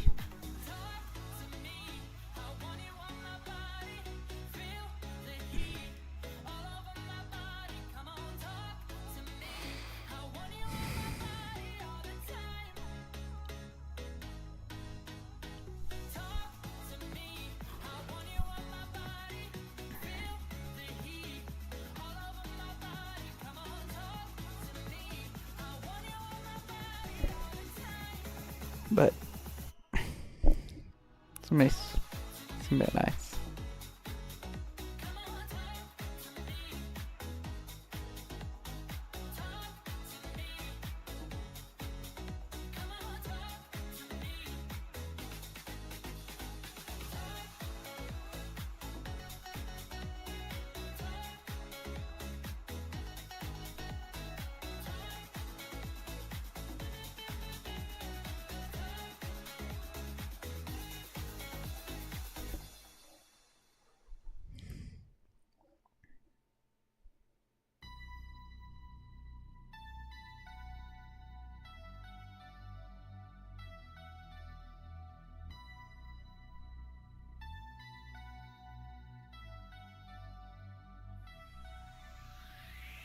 Broken pieces on the floor, like you've been walking on shattered hopes.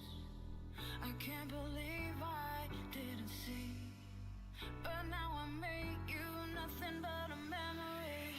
I take a step back so I can move on. Been on the wrong track, you're not the one, no. I take a step back so I can move on. Been on the wrong track, you're not the one, not the one. We've been blinded for too long. Now we cut those strings so good, and we gone. You got me real close. Time to run, My broken heart and I, we're moving on, moving on.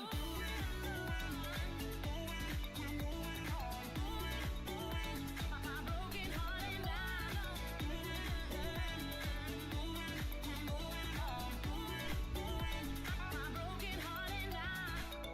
I'm sick and tired of you. All this time I've been nothing but a fool. There's no more trying, we're through. How this story ends ain't up to you.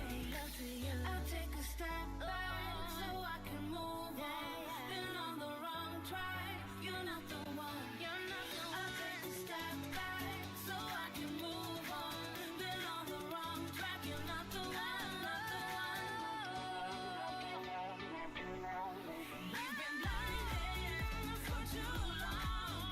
Now we cut those strings so good, and we gone. You got me real close. Time to run. My broken heart and I, we're moving on, moving on.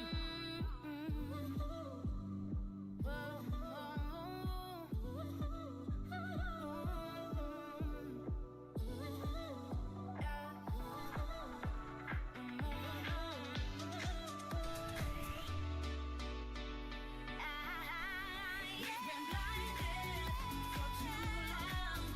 Now we cut those strings so good, and we gone.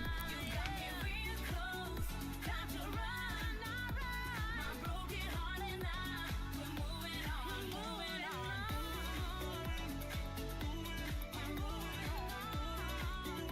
My broken heart and I.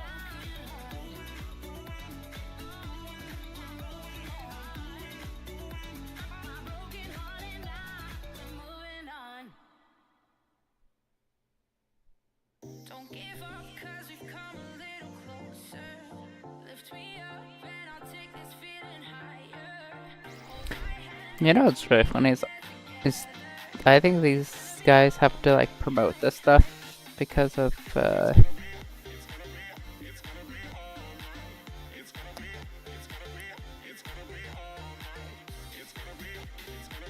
because they're broadcasters. Like I don't mean like stuff like this. I mean the actual like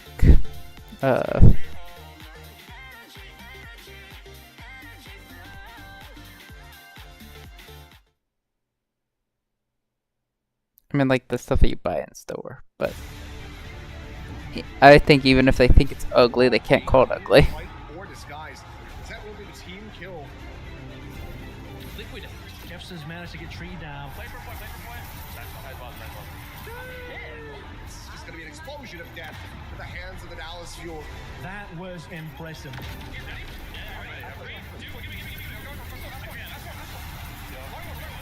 Can't get the touch. Here comes the engage. Psycho with 3. Oh, buddy. There's the tether. Look for the drag off. But the pickup comes through. Oh, the carrier. Empty got to the rescue.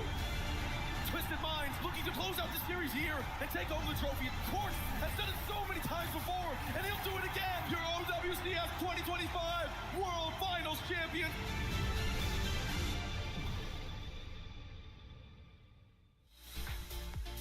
Welcome back, everyone. This is the OWCS Stage 2 playoffs. As we here are joined by Jack and Johnny for all things NA. Now, guys, EMEA set the bar high regarding the entertainment factor. Can NA follow suit? I'm hoping course. so. I hope we Gotta get believe. some map 5s here today. The Space Station Lunex one might not go all the way to a map 5, but give us a 4. Give us a 4 maps, please. Anything will do. Anything. We're taking the crumbs. So, guys, I mean, if we're looking at the if we're looking at the standings here in NA, I feel like it was more predictable than the EMA. Okay, like I feel like everything kind of shook out the way we expected. No big surprises, no weird ties, no three-way ties. Didn't SSG feel was like it. dominant. That was cool. Yeah, it really didn't. Like it felt like there was always just like, whoa, like this Xion player is popping off. Wow, this is so unexpected. And then everything just kind of settled like exactly like we kind of thought it would. I guess Space Station, you know, we'd probably have them second going into this stage, and Dallas Fuel the best team. But besides that 3-0 upset, I suppose, yeah, everything pretty much went as normal. No need to worry. Yeah. Like we should just calm down, just be chill.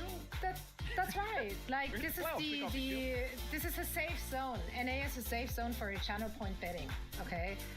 Now, if we're looking at our bracket here for our playoffs, SSG had to pick up the litter and they went with Lunex. They met in week 2, and it was, quite frankly, it was a very one-sided affair. It was the only match, in fact, where Lunex didn't even win a map in the series. Other than that, they played it pretty close and pretty well against most other teams. That said, though, SSG kind of made everyone look scrubby, so they've just been a dominant team. Yeah, no, Yeah, they they looked look- so amazing, Joes. So good. 5-0 plus 13. Oh, dude, this team is just so sick at the moment. Oh, like, Use your words. if there's no words, there's only emotions via. We use my emotion, mouth. yeah. Yeah, We use project our feelings through sounds, yeah. No, NA therapy session. No, I think they've As looked. long as you let it out, this is Fantastic. healthy, it's gonna be guys. a good cast today, Joel. Feeling it. It is. It's gonna cook. But they've looked good in like the old meta comp with the Cat Bastion. Also, like the new meta with the Xion 2. I mean, this team is just so sick, man. Like revitalized completely. Just do well at a LAN. Do well at a LAN. Do well at a LAN. Like. And I think that's the vengeance. That's the vengeance they're coming into, right? Because they kind of bombed out so roughly in Japan. Like they want to do better. They can do better. They have what it takes. They played the stages really, really smart, right? The timings were great. The engages and disengages were great. It looked cohesive. They had a good grasp, a good idea on the meta and their style within it. So yeah, I think this SSG like can be a contender for sure, and they definitely are setting their eyes on the prize here, because if they win their first bout, they punched their tickets already to the mid-season championship. Now, also, of course, on the other side of the bracket, or like still the upper side of the bracket, but like the other match, you know what I mean? Dallas Fuel. They are left with Team Liquid. They, of course, have also played during the group station, so it's a round robin, so it's kind of obvious. But yeah, that was back in week 2, so some time has gone past since, and this was a one-sided affair. Team Liquid did steal away one single map, New Junk City, but other than that, it was pretty much just Dallas Fuel. Like, let's be real. Let's be real. It was one of those Let's be losses real, where yeah. you couldn't really take anything with you. You're just like, all right, go next. Like, we just Yes. got absolutely dominated on all maps. where it was Oasis, here on Dorado. Everyone just looks silly on Dorado against Dallas Fuel, so I don't, you know, if you're Team Liquid, like, don't worry too much. They did win New Junk City, and I do think that the changes to the map pool are quite good for Team Liquid, so maybe they'll have a better time this time around. Okay, I'm excited. Let's take a look at our map pool in case you missed it over in EMEA. We already saw a new map that has been added recently into our map pool today. Fine. What this sentence made no sense. But No, the it new did. map that has recently been added to the game and now has been added into our map pool. There we go. I got there. It took a little while, but that's okay. Yeah, Neon Junction. We already saw it in action, and it's looking to be an exciting map, especially in this meta. Now, the push changes could be a little rough for some teams. Atlas back in the mix. Junkertown. I know Jack and I are stands Junkertown. for it. Big fans. Johnny, big fans. biggest hater on Junkertown. Look, Johnny. All right, come on now. Gonna make We it had a okay. conversation pre-show about Junkertown. Yeah, we don't need to. Nothing safe here. No, we will be rehashing what we talked about off there, Johnny, on the broadcast. Okay, there were some interesting Widowmaker Hanzo comps back in Overwatch League on that map. So I guess if you're a fan of double sniper comps, then yeah, maybe Junkertown is your kind of. I'm not a fan of Neo Junction though. I like Blessed Be Thy Hybrid. Thank goodness it was a hybrid map. Wait, I was so Overwatch scared League it is was gonna be still a any other thing. map type. Like, if it I thought this control, was still a I'd thing. have been so sad. I just haven't seen Overwatch League, and I've been trying to find Overwatch Hybrid more than control, Johnny. Is that like, thing. I thought it was just like is that a bad thing to say? No, it's not. this was technically your Overwatch League, your North America versus EMEA versus like That's true. Asia and what is the other one? What I want to see though is good Overwatch in APAC? action on a stage in front of a live crowd, and we're gonna get just that in Paris very, very soon because the mid-season championship is so very close. At the end of this map, we will month. I don't operate in human world anymore. Anyway, end of the month, we're gonna board them planes, and you can too, or maybe you live there, then definitely drop by, get 50% off, 15, not 50. I'm lying. Damn, that would have been a deal. Yeah, that would have been a real deal. Alas, I can only offer you 15%. Like, I actually make the offers or the rules here. I don't have that power. I have very little power. But yeah, scan the QR code is what I'm saying. Johnny, you're a massive fan of Paris. Yeah, I've been once for Sure. 20 hours. I love it. And I was there for a awards 20 tournament. best I lost, hours of his and then I went home to my Swedish village again.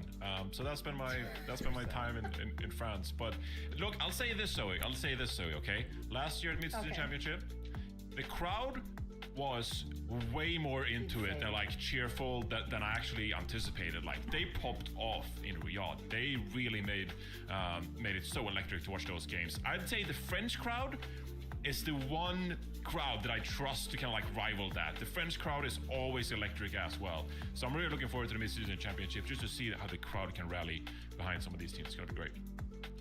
Yeah, no, French crowd always shows up. Those fans are insane, and that will motivate those teams to do extra well when they are on stage. Now, let's find out which two teams from NA will be definitely going to joining us on that very stage. We're gonna have SSG coming up first. They've been the upper dog in this region. They've looked like world beaters. They looked untouchable for any of those teams. So it's going to be a tall order to go up against for Lunix.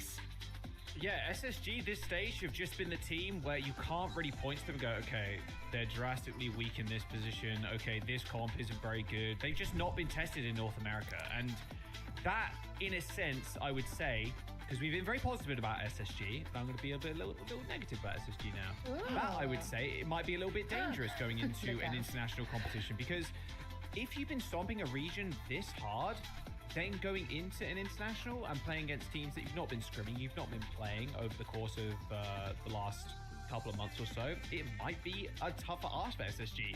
Although, just in the taste test, just in the eye test, this team does look so good. We know they can do well. And yeah, I don't think there's going to be a comp or like a meta shifter anyway. So SSG, they're going to be locked in no matter what happens.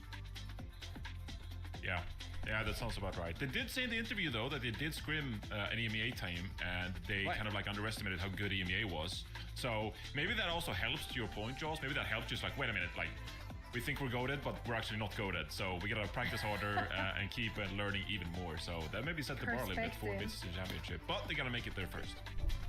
Yeah, that's right. But that reality check definitely came in time, and now they just have to best one singular team in order to qualify for the mid-season championship. I know this is a bad take right now, but if you were scared, Look at the underdog of our first series here. It's Lunex.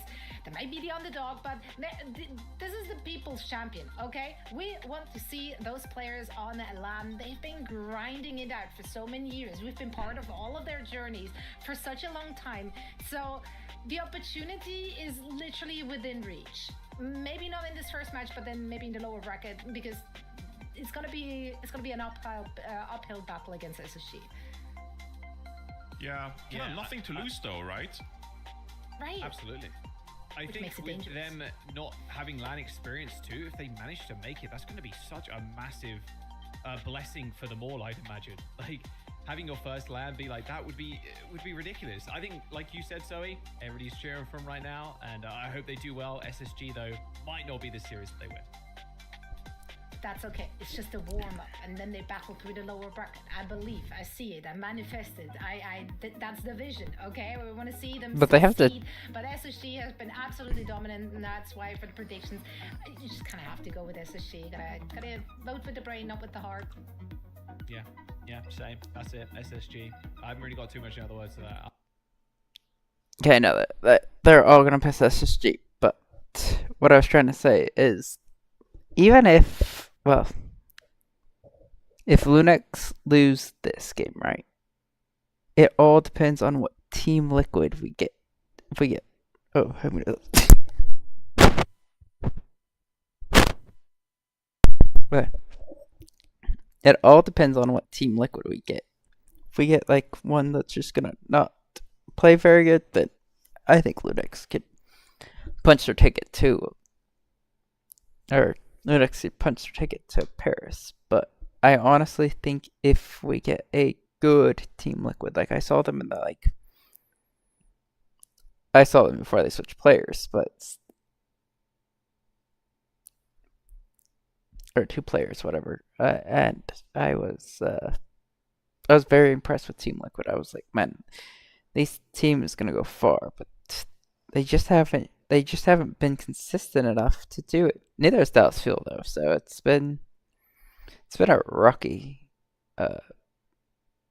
game for them. So we'll see, like, what kind of games we get from them. But right now, let's go watch this game against these two teams. To the gauntlet in match 1 of playoffs. Yeah, this is going to be an interesting one. Lunex, obviously, the way they've been winning matches is through the brilliance of Somba.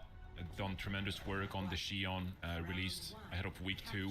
And then also Zeb playing the Sarisa. That is kind of the ace up their sleeve, except the ace has been on full display now for months on end here for Lunex. And so for SSG, you know what you're going to deal with. Now it's all about execution. Yeah, Cat Bastion for SSG. I like that point too, because Zeb has been fairly easy to target out on maps that Orisa is extremely strong. And if you're Hawk too, you're gonna be so targeted in the pick ban as well. There is a Tifa ban for Lunex as this first map, so they're popping that one really early. Good kill onto top of Sugar Free. Already taking the high ground. How did you die to a Bastion being Tracer? Sugar Free is going to get piloted all the way to his backline now as they deal with both Zeb, Nemwai, and X10, who, well, she kills Hawk, but the point's going to be SSG's. And the confidence from SSG is just unbelievable. The way they're navigating this Cat Bastion composition to get the most out of the turret mode, and Lethal just roaming on this Cassidy as well, dealing so much damage onto Lunex. It's almost like you got so much to deal with if you're Lunex. You're trying to protect yourself from the Bastion, while at the same time just being aware of everything else going on. It's a tough composition to face here for Lunex as they try to get a grip. I love the left-hand high ground control with the Cassidy. I think it's just so important to put your Cass up here. Zomba, no Tracer, over to Reaper. Something that else can kind of counteract this Orisa coming out from Hawk, but also get in the face of Lethal too with that TP up to high ground. They're not really packing Bastion everywhere, like how most teams play it. It's more like a It looks ground. like Hawk actually ignored the front line of Lunix completely and just ran down X10. They do trade for Sugar Free, but SSG, they're in a decent spot still. Hawk's coming up on ult. Orbital Ray as well in 20. Ultraviolet's going to be able to steal this team home if Lunix aren't careful. Yeah, and they can hold pretty here on the point 4 now. As long as Hawk kind of contests here, I mean, we got a Bastion in the sky to help cover. Lethal here now.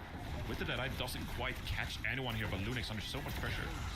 Yeah, tries to go for the Cat Noon. Z on the high ground.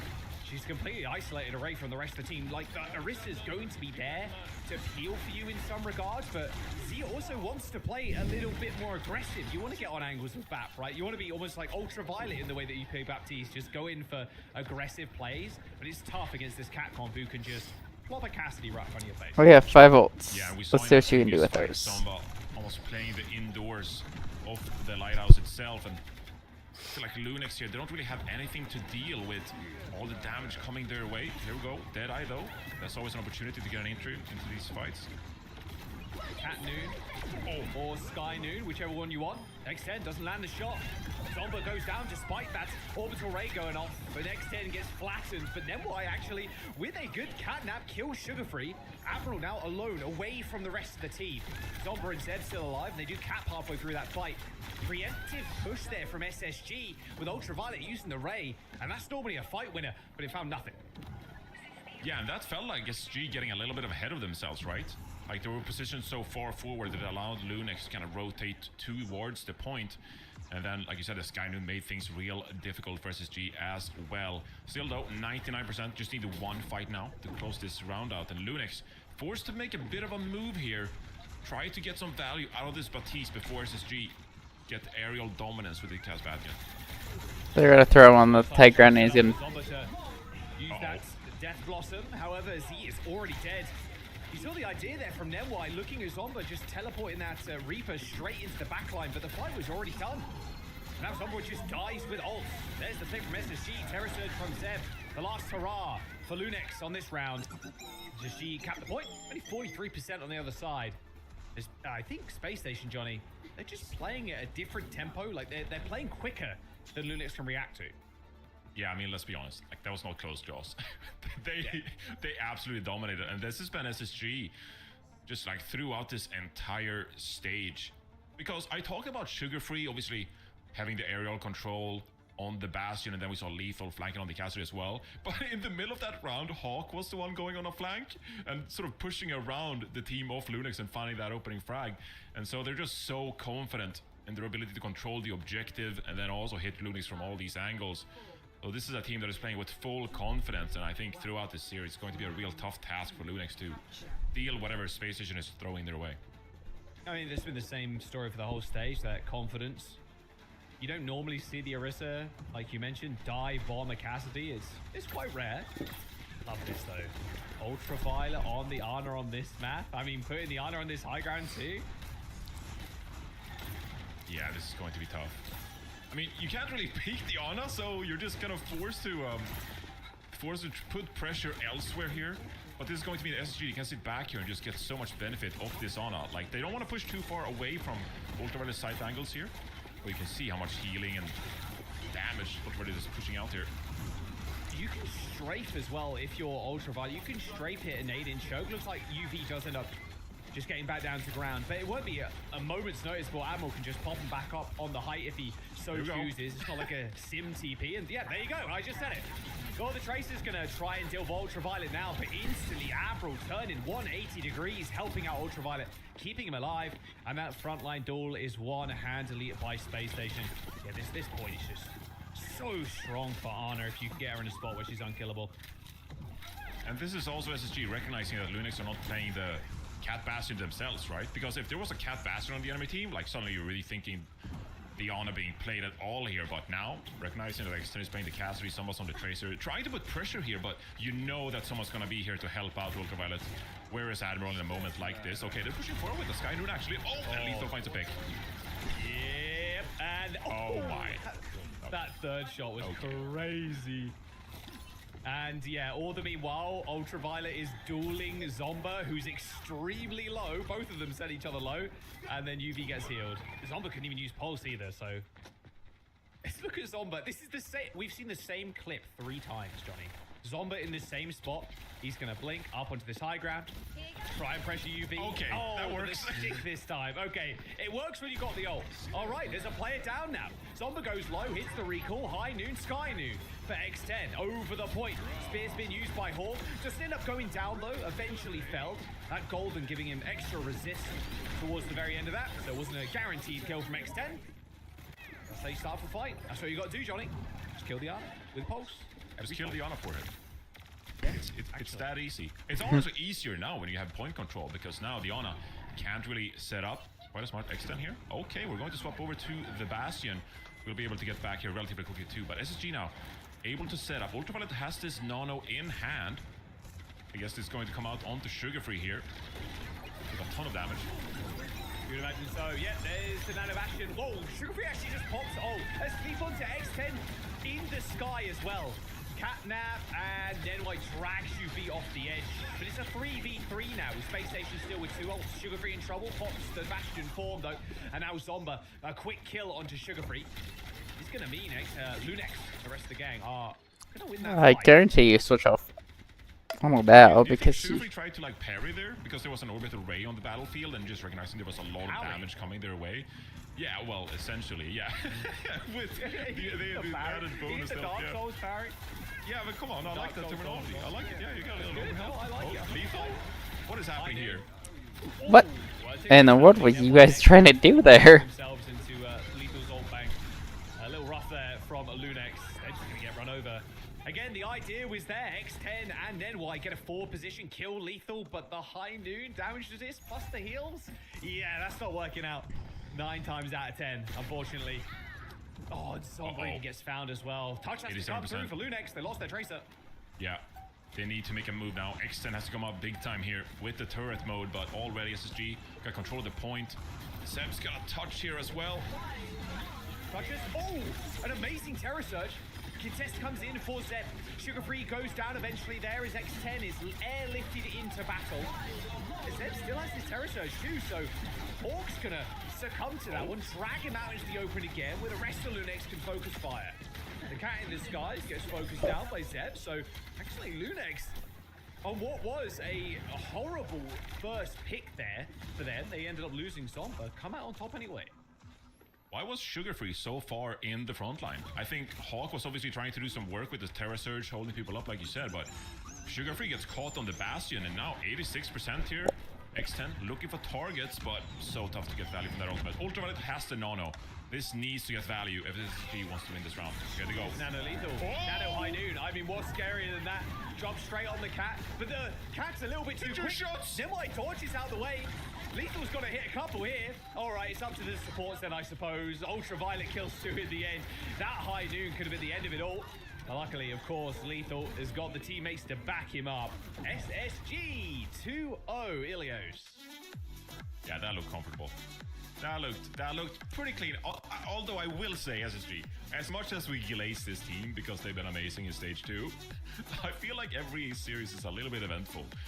Like they win all the maps, but somehow the middle of the maps, the actual execution of the map wins. It looks a little shaky at times. Like, let's remember when they beat Lunex 3-0 in week 2, they went to overtime on Circuit Royale. It went the distance. Almost, or it did actually, on New Junk City, and so they did play very close, even though it was an SSG 3-0, and I feel like we're getting the similar kind of outcome here. We'll have to see what they have in store for map 2. Yeah, I gotta agree with that sentiment. It does feel there's something crazy happens in the SSG series, despite them not even losing a single one and losing barely any maps as well. Yeah, real nice stuff to start off with. I'm in it for a little bit of juice, obviously. I'm here for the random acts of violence coming through from Lunex. Yeah, I mean, even Zomba's pulse bomb, that will stay in the memory for a little bit. Just like so fed up with Ultraviolet on the ledge that, okay, I'm going to essentially stand still, blink in, hit the pulse, and finally we got the Ana down. We can win a team fight, 5 versus 4. So yeah, it's very entertaining to watch SSG dominate. It's always fun. We got it, guys. We got another one. I'll tell you what you can get as well if you're watching right now on YouTube or Twitch is the new drops that are available currently. So make sure you link your Battle.net account to your YouTube/Twitch and start earning yourself some drops. A couple of esports loot boxes throughout our playoffs. So yeah, you're looking forward to that one, I'm sure. And the OWCS Mauder. There you go. Malgasson played what? Not permanently, but he's peeking his head in there. And the Mauga drops. Wow. And the Winton holding the OWCS trophy. Oh no, that's Mauga. Wait, they're just built the same. They're built the same. Dude, they're both like giant. Like, it's a silhouette. My bad. Yeah, no. I mean, Mauga's beast. Look, okay, look. I know the Mauga Reaper in EMEA wasn't everyone's favorite, but I have been liking a little bit of Mauga here and there. You know, even with some Cat Bastion. Yeah. Come on, we're not going to Neon Junction though. Come on, at least today or the next 2. Surely we get it. Me and you get it over the next 2 days. I really want to cast in Neon Junction. There's so many little Easter eggs on the map. They did a good job of adding like so many little bits and pieces. New map? No, King's Row. No, we go back to the map that was released in 2017. It's 2016. It's over 10 years. Yeah. So who cares about map the that came out 1 month ago, or the 10-year-old map? We'll take the 10-year-old map, please. 10-year-old map with barely any change. Have they actually? Here's one for you, Johnny. How many changes have they made to Kings? I know they added the bus out of Spawn. The big bus never used to be there. You know, overall, like it's not been a Numbani kind of map, you know. Like overall, it's been pretty reliable. And that's a sign of a perfect map. It hasn't had many changes over 10 years. Yeah, it's Sigma ban so, and a. The map is so old now that we have like King's Row vintages of like which meta did you prefer in? We got the 2017 King's Row, we got 2021 King's Row. Like which kind of meta do you prefer? I did enjoy when attack used to be all double sniper. It's just like we're going to roll out, we take the high ground for free, and we play Widowmaker Hanzo.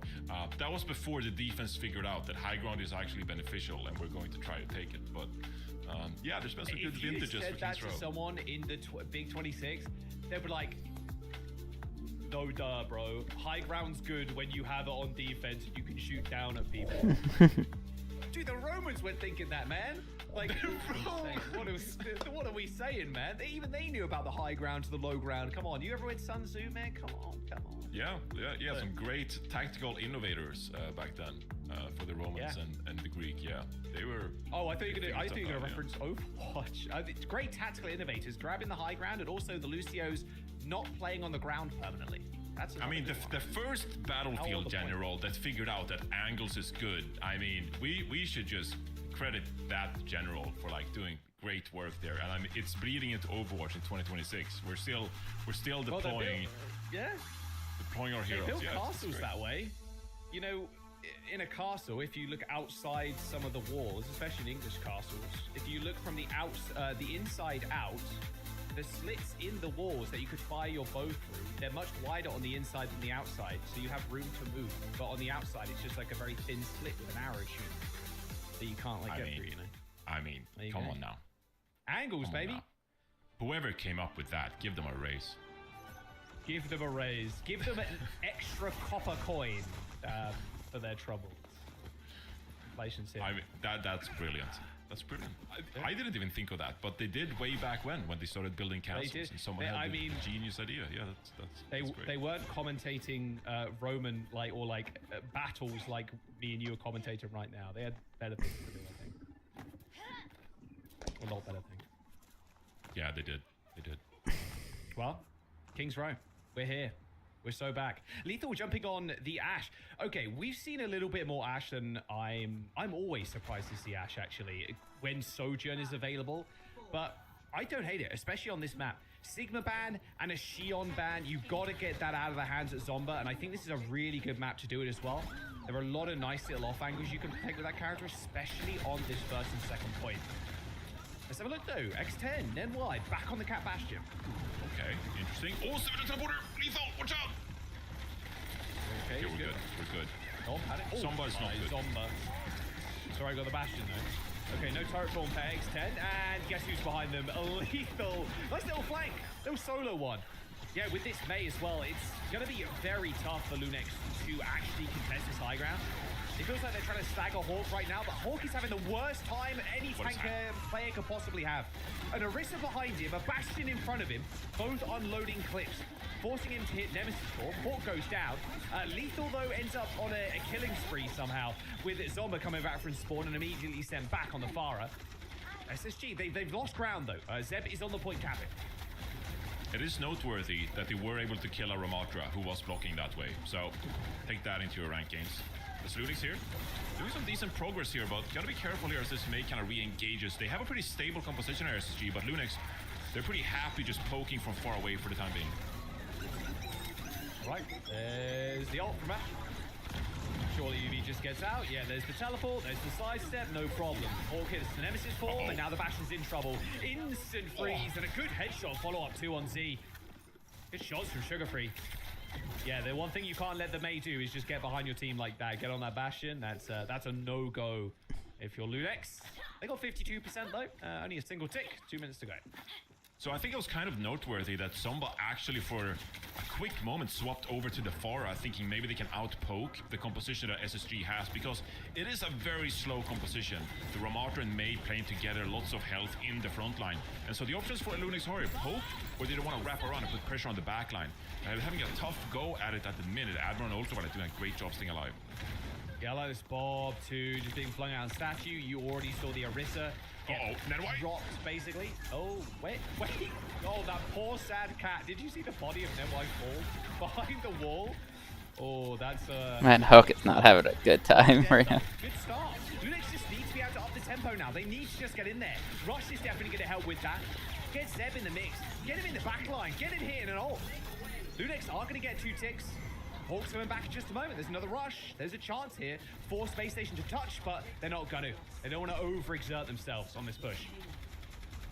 Yeah, the time for Lunex to go was when Hawk went down. Kind of curious if Hawk overextended there for a brief period.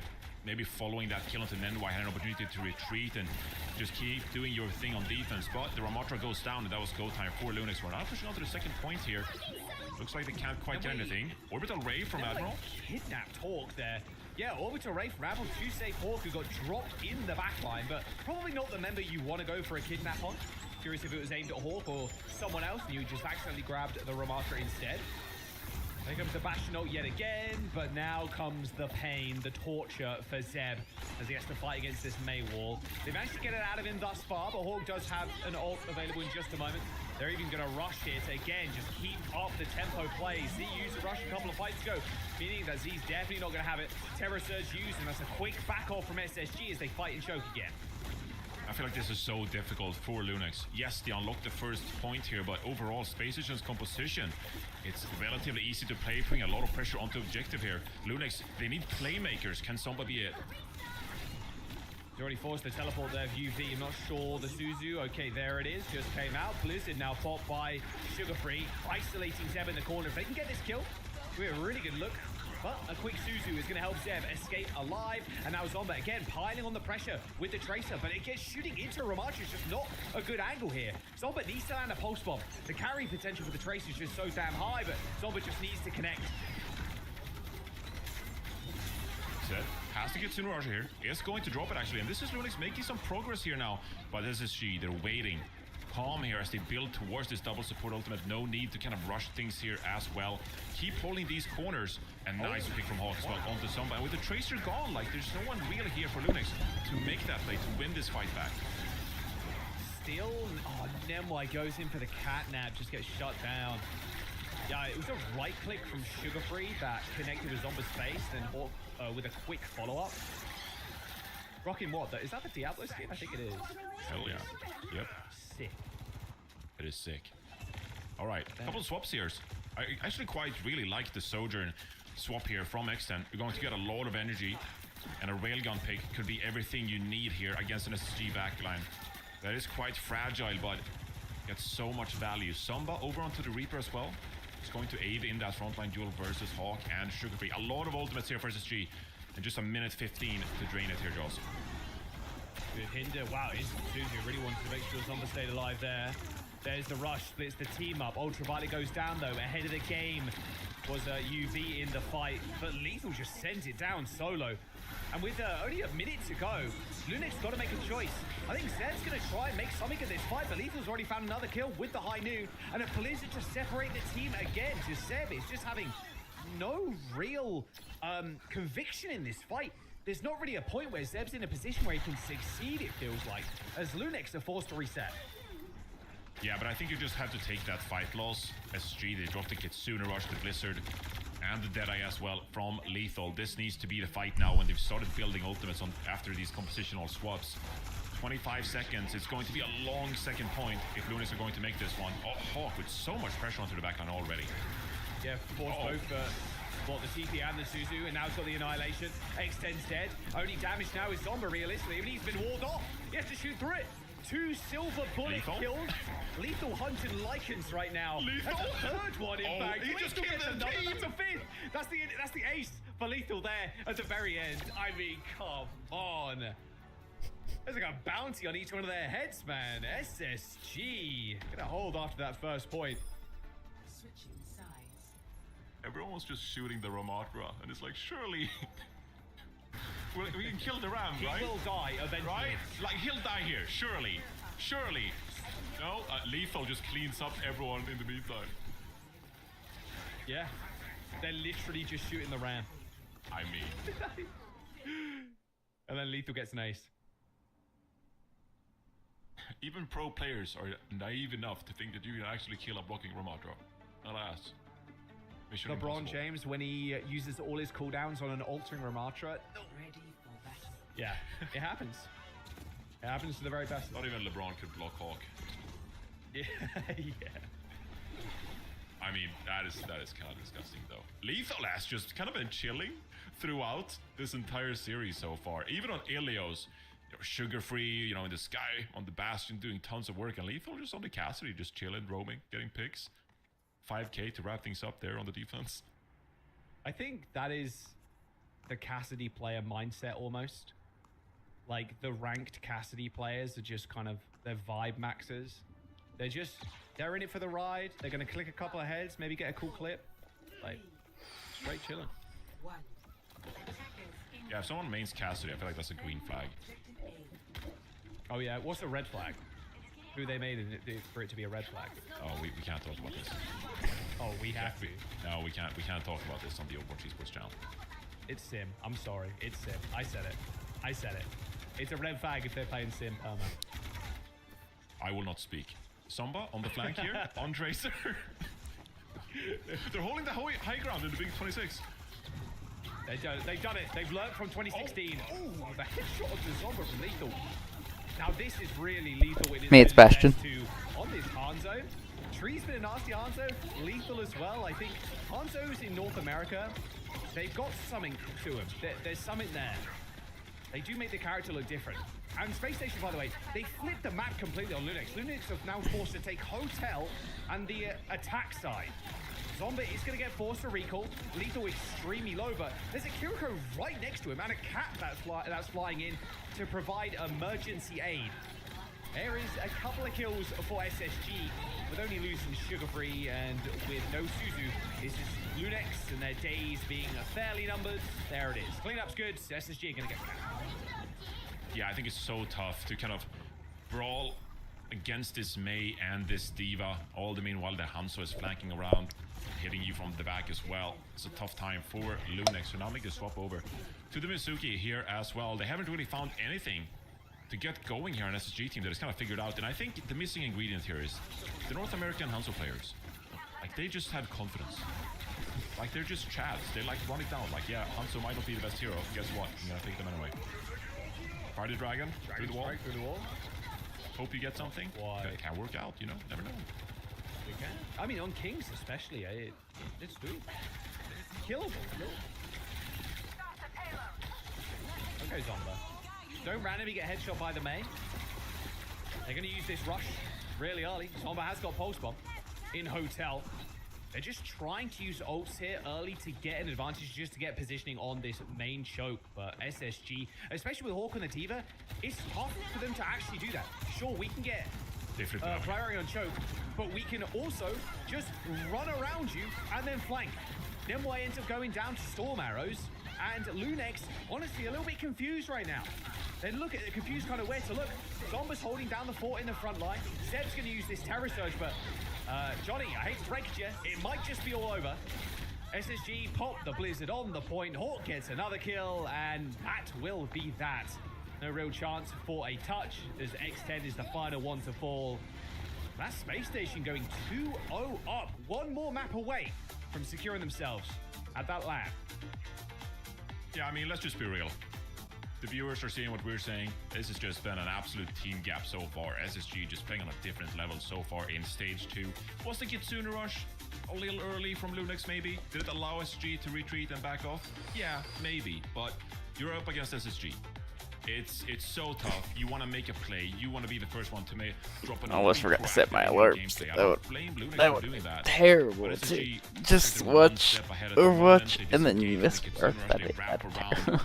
Alright, oh, back I got an enemy member and finish them off in your 5 versus 4 situation to close out the map. SSG, they're just on a different level right now. One death for Abril, one death for Sugar Free. I believe Sugar Free ended last map on 0 deaths. Could be crazy. No, not 0 deaths for Sugar Free. Last round is what I meant, not last map. So he only died once, and that was on that final round there. Crazy stuff from SSG. Yeah, one map away from going to Paris mid-season. It's looking good for SSG, and you know, even if you're underestimating the EMEA teams a little bit, you still got a lot of time to scrim, you still got a lot of time to kind of prep as well. It's what, 26 days away before day 1 of mid-season, so yeah. Wow, you really are counting down the days. Every broadcast, you got the day count on lock. It's impressive, honestly. I'm ready for another LAN. Yeah, it's going to be a fun LAN for sure. Yeah, tickets are available right now as well. Zoe already showed the barcode, but just in case you missed it, there it is on your screen. 15% off your tickets with the code OW15. God, if we got some kickbacks from this, Johnny, that would go crazy. Thankfully not too miserable in the heat. That is something I'm a little scared of, but it will be a good AC conditioned arena, so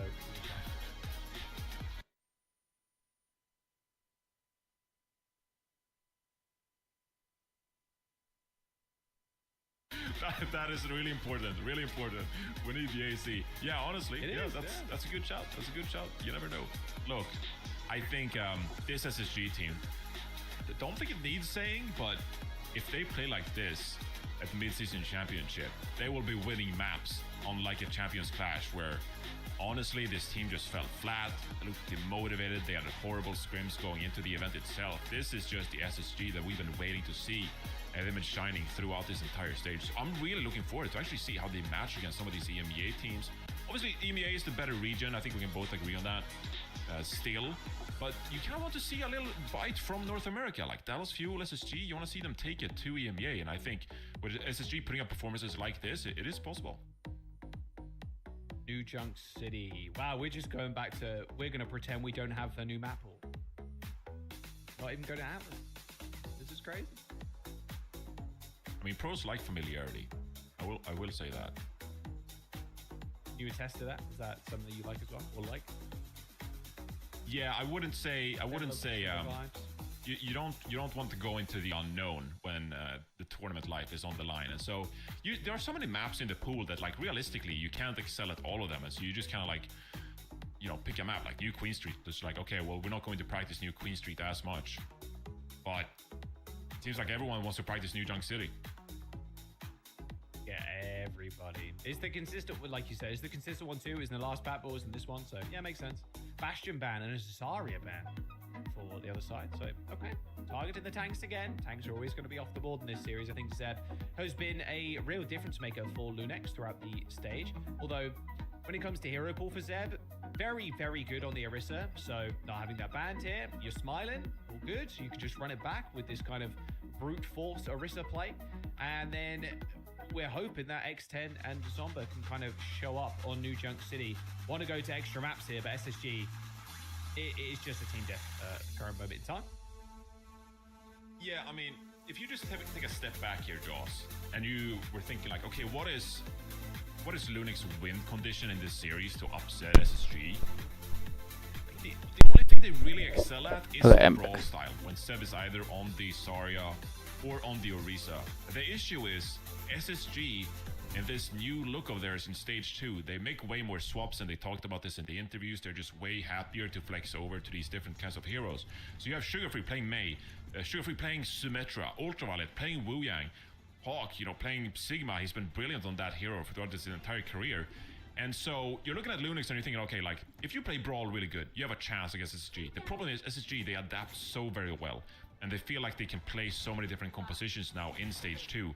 And realistically, it feels like they'll always have the upper hand in the compositional matchups, and that just makes for a terrible time for Lunix.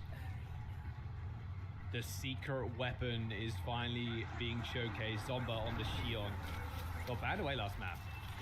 And this is a map I'd say is even better for the Xion, to be fair. So you're going to be pretty happy if you're Lunex. Although against the Casty, how are you feeling about that matchup, the Xion versus Cast? Because at the moment, the Cast does feel exceptionally strong, even with how good Xion has been.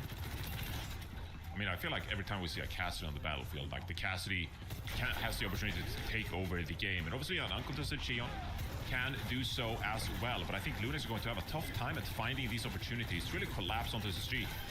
And you can see SSG how active they are rotating around the map here. They don't even want to give Lunix it in. The point is unlocked, and so Seb is putting pressure on it, or it's actually Zomba for the time being. So SSG will have to force their positioning here somewhat.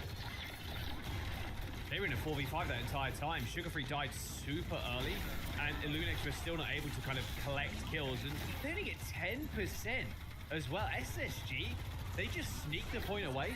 Zeb's going to try and get this one going again, but Zomba's already down. Suzu, a ton of healing off that just sent towards Zeb too. Just lethal on this cast. He really is just like, not to borrow a phrase from Emre, but he is just a living weapon. Maybe when I eat a bite. Oh, like, I don't understand. I don't understand hit scan players. Like, I don't understand how they hit these shots sometimes. It's just ridiculous what they're able to do here. And you got the benefit of a Symmetra teleporter just like taking you wherever on the map. So tough for Lunix here to set up. They have a Kitsune rush, but SSG, I think they're ready to disengage as soon as it comes out. Here they go. And Lethal finds a pick on the Zomba. 4 versus 5 already. Yeah. Oh yeah. Dodges out of the spin, no problem. There's the Terror Surge. Oh, but he rolls back and still gets the kill onto X10. There was a couple of frames there I wanted to kind of talk about as this fight wraps up. That teleport from Sugarfree, he put the TP in front of X10. X10, she backs up, she uses Disruptor Shot, and she's literally looking at the teleport while Lethal is killing Zomba. So, like, that's how much respect they're trying to put on this teleport, and if Lethal goes through, I need to pick up the kill onto Lethal, but then you're just not in the fight. And that, like, split second, that 3 to 4 seconds that X10 was doing that, Lethal just wins them that team. Yeah, this overclock needs to go big here. You see SSG giving no opportunity for X10 really here. Sound barrier from Admiral as well. It's going to be countered though by ults from Lunix. Yeah, Zomba kills Lethal, okay. Got this spree available too from Zomba. Hawk on the point with the flux. Gonna wait for people to get dragged into this fight and then make it messy. Looks like the call is going to be actually just a wall, and then Zomba. Wait, they get the first kill and they still are. They're still retreating. SSG once again firmly in control here. There was an opportunity there maybe for Lunix to push things, but Seb needs to regenerate his armor and health going into this next fight here in SSG. They can kind of sit back with the Sigma shield. They got a Deadeye as well to re-engage, force the positioning of Lunix. Zomba, can you make anything work with this spree? So, Spree coming in. Oh, the TP out. Both Sugarfree and Lethal escape to safety, and NY just gets creeped on there. That was Lethal slowly. It's like a horror film almost, as NY's cowering in the corner and Lethal holding the Deadeye. Oh man, real rough stuff by to NY. That fight, and SSG, they're gonna close this one out. It feels like, yeah, 80%. You got a late kill onto Zeb. It's just not a chance. And they're gonna push. Yeah, you have to. Yeah, at least that's tough. Rush as well. Lunix now. Last opportunity to go contest this round. Seb's not here. I actually don't think they're going to go for it really. Oh, they touched. Oh, someone died to a turret. Oh, that was the... that was half-hearted. Maybe? Yeah, not gonna happen. Yeah, I don't think they committed enough to touch. So, Yeah, this has been a tough series for Lunix Jaws. This is all just glazing SSG here. All right, Terra Surge. What a Suzu, though. Did you see that? Perfectly timed. No one lost any health for those ults. They even pull the rush. They win the fight. The rotation's easy. Yeah, they are living on easy street right now. Feels like. I mean, at the end of the day, Seb is running into Symmetra. And as soon as you activate some of these abilities, SG are so quick to punish the Orisa. You know, the Fortify gone, the Spin gone. It's like, okay, well now this is our time to just ruin the Orisa's day. And SG firmly controlled. Have another sound barrier available here as well. Those Admiral.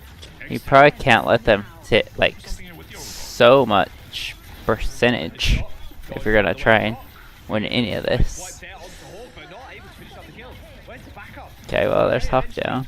X10 without the ult just gets a general railgun kill. He plays it in kind, and with this wall, you're hoping that SSG can just sit and fight behind it. The rush comes through for Z, the wall ends up fading away, so teleport is threatened again. SSG, they've lost Lethal, they lost Sugar Free, they're going to lose the point 2, but not before they can get 50%. Yeah, SG amassing so much percentage. Already now in a pretty good position to close out this map as well. But Lunix got something going there after Hawk went down. Now you just have to try and replicate this. And at the end of the day, you're playing a Sojourn composition with this Xion as well. You need to find some opening picks here. Admiral's over onto the Cat here as well. So you lose some of that speed. But they're looking to make plays here with the Cassidy. I'm not sure I love this actually, but you gotta put trust in SG. It's been working out for him so far. Yeah, it feels like you'd benefit more from something else, but if you're just basically flinging lethal around and then getting picks, then, you know, if it works, it works. Sugar Free doesn't going down first, though. Gotta be careful if your Zomba stepping up like that. Yeah, the point does end up getting flipped. SSG have been doing a very good job of shepherding Lunix, putting him in the position that they don't want to be in, and then taking the space for free. They end up killing Zomba too. Zeb has got this Terror Surge, got a ton of overheal thanks to that sound barrier too, so a kill onto a Hawk will suffice for Zeb. There's a 4-player Terror Surge for Zeb, and Sugar Free ends up going down again. Eventually, Lunix are going to be able to regain control of the point, but because SSG managed to sneak this one out, it will give them another opportunity to finish this map here. Yeah, and the percentage is actually kind of awkward here as 3 members of SG are going to spawn relatively late. Sugar Free is going to get the touch here on the Tracer. The one thing to watch out for here is Lethal with the Deadeye. If they can get a Sky Noon going here onto Lunix, that could be devastating, but Lunix has plenty of ultimates. There's the high noon. Oh, straight onto X10. It's just so hard to react to. It is so damn quick. Lethal hits a heady on one, and oh, Johnny, I think that's about it. The touch from Sugar Free and then Sky Noon was enough. That is the rush used from Z. X10 is coming back in just a moment, and she can turn the tides with this OC. But if there's just neutral kills here for Space Station Gaming, it's going to be tough to turn this one around. Lethal's already got a couple. X10 shots are just getting eaten. And even the catnap at the end for Abril, it seals the deal for Space Station. A 3-0 against Lunix. They booked their ticket to Paris in fine form. Can't wait to see them on land. This is a team that is completely different vibes from the SSG we've seen for many months now. It looks so much improved, and I love actually how they made the Cassidy work there. It looked brilliant for them. So if you got a Cassidy in the sky against a Sojourn and a Xion, that's a pretty good matchup, and they made it work. I mean, if you have Lethal on the Cassidy, that's a pretty good matchup. Yeah, I mean, just put right? Exactly, or have Lethal. The end. Listen, well, the outcome is exactly what you expected. The path to get there was not without some, how did you put it, random acts of violence from Lunix. Very eloquently put here, Jack. Yeah, listen, this was not Lunix's to win. I do think they they still played it well. They fought back here and there, got a team fight win here and there, but overall, SSG has just been on a different level if you just compare them to the other teams in the NA region. So Lunix has probably had their eye already on the potential lower bracket run in order to make it. Now with this victory, of course, this SSG punching their ticket to the mid-season championship. Yeah, it feels like SSG, this stage, almost every single series has them taking. I think they tried this tracer thing so much, like too much. They needed to get off tracer probably so much earlier than they did. They said they've been scrimming EMEA teams, underestimating them a little bit, and saying actually they are quite strong. So them qualifying and them actually doing well in an international is where I'm looking at to really determine how good this team is at scale against some of these Korean teams, against some of these top EMEA teams as well. I mean, I'm kind of like speechless. Like I feel like we've said everything for the past few weeks. Just like we've endlessly been glazing this team. It's just like the way they're engaging, disengaging, the hero pools, the mechanical skill. Like they got everything, and everything is just clicking. And so we just keep glazing this team about how good they are. And well, they've established their dominance here in North America. Obviously, have to close things out this weekend against the remaining teams here. But this team is just unbelievable right now. This is kind of what we wanted to see, you know, going into this year with the new roster they put together here, and it's just.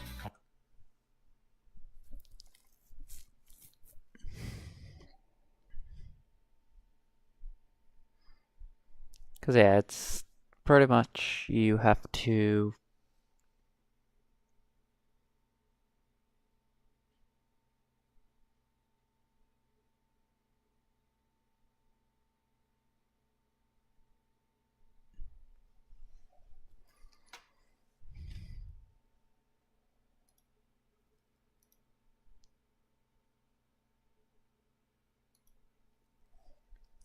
Like it was pretty insane to like look at.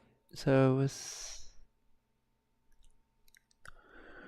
I don't want to say it was close. Cause I don't.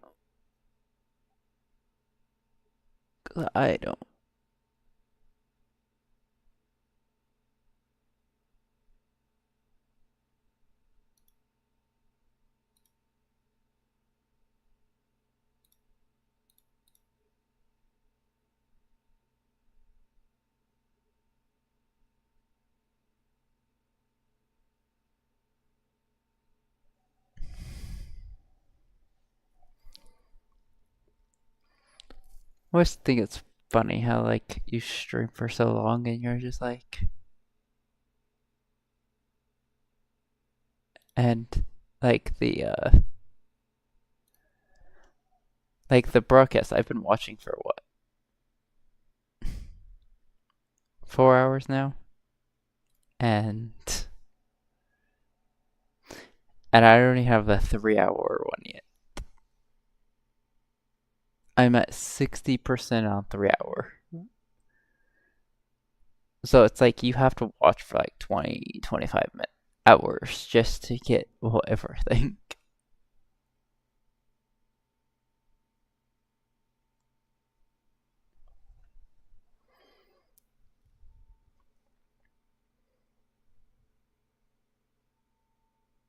Probably 20 hours. I'll say 20 hours probably to get everything.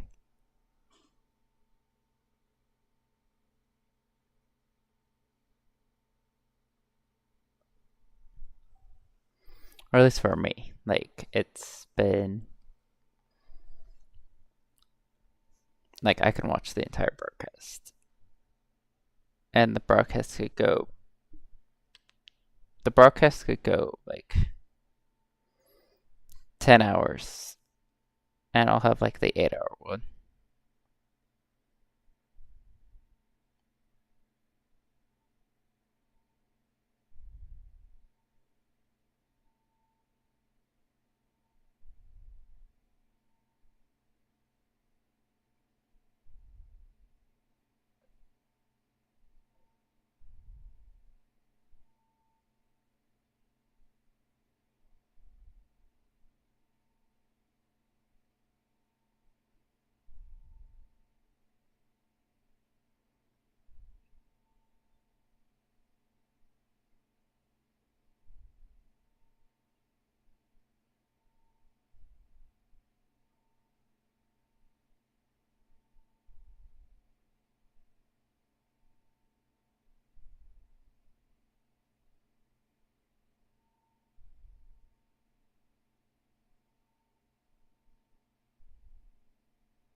They're good.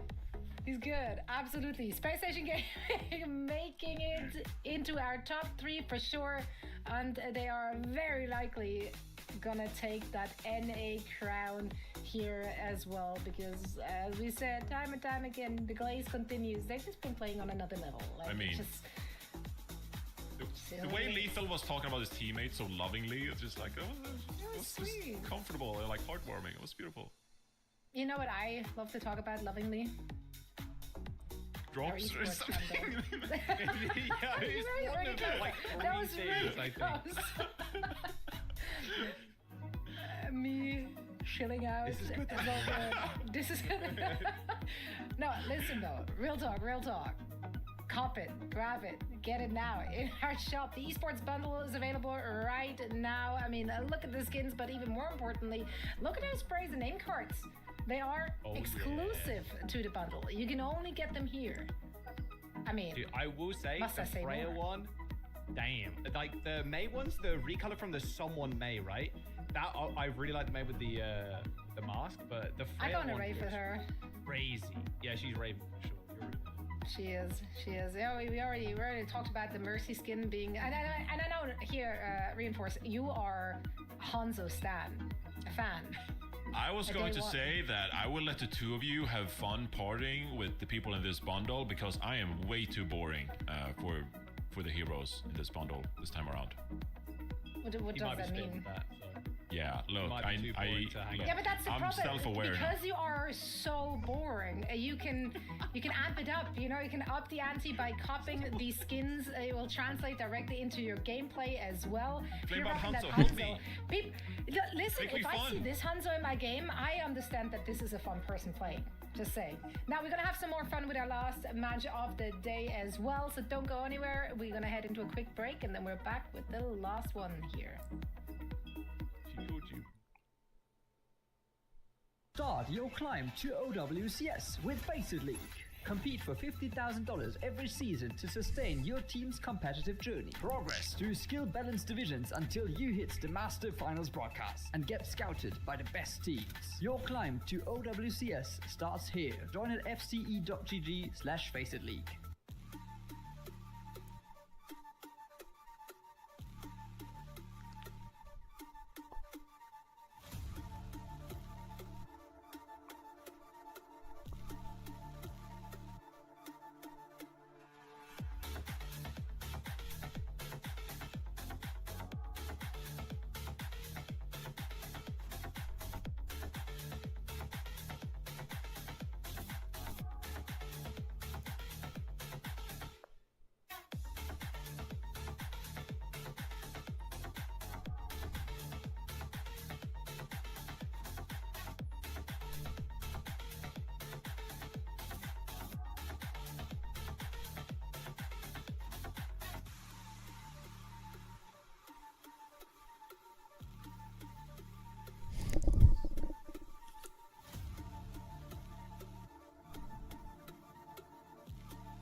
Broken pieces on the floor, like you've been walking on shattered hopes. I can't believe I didn't see, but now I make you nothing but a memory.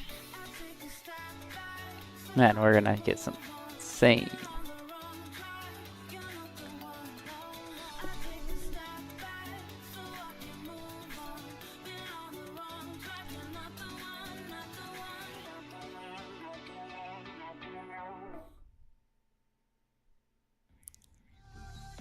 Welcome back once again. Zoe here, joined by Jack and Johnny. And I thought for this intro it would be really funny to meet my camera off its stand, but then I remembered it's a DSLR and that would have probably been a very costly joke. So let's not do that. Either way, we're ready for our last match of the day. Dallas Fuel going up against Team Liquid. Let's chat about how that one went down in week 2, I believe was the last time they met. And it was a more or less one-sided affair. Team Liquid did steal away New Junk City. We already talked about that.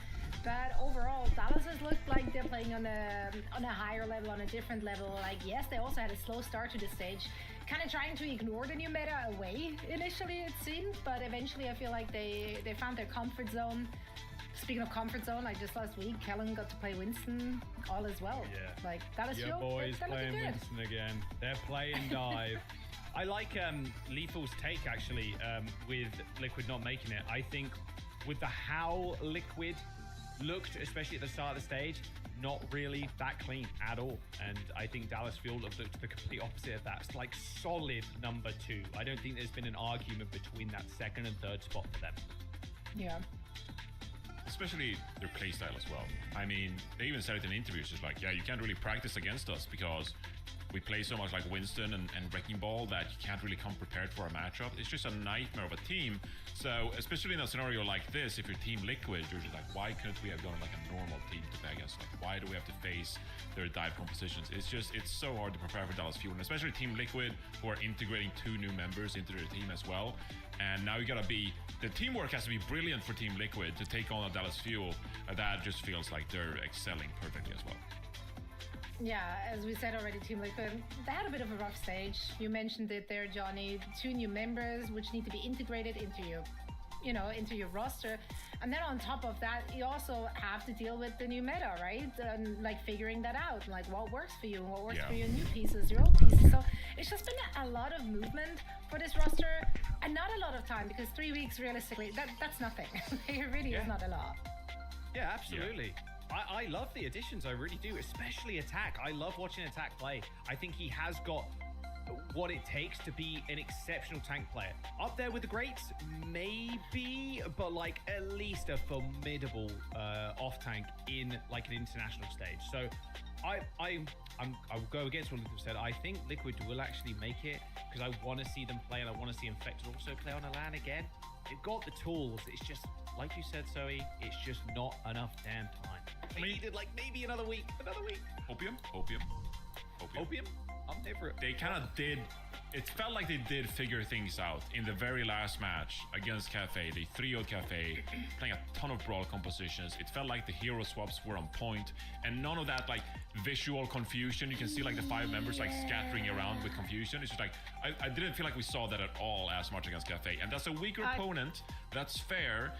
I was going to be a way tougher opponent, but I saw the improvement. And so the hopium I'm offer is, I think they're a way better team than they were last time they faced up against LSU. I love where you take this, Johnny. You're so pure of heart. The map pool! The map pool! The map pool, though, guys. No, but yeah, I think generally for this team, it's really difficult to gauge their strength, their current strength, based on last week. Because they had to play against SSG, complete beatdown.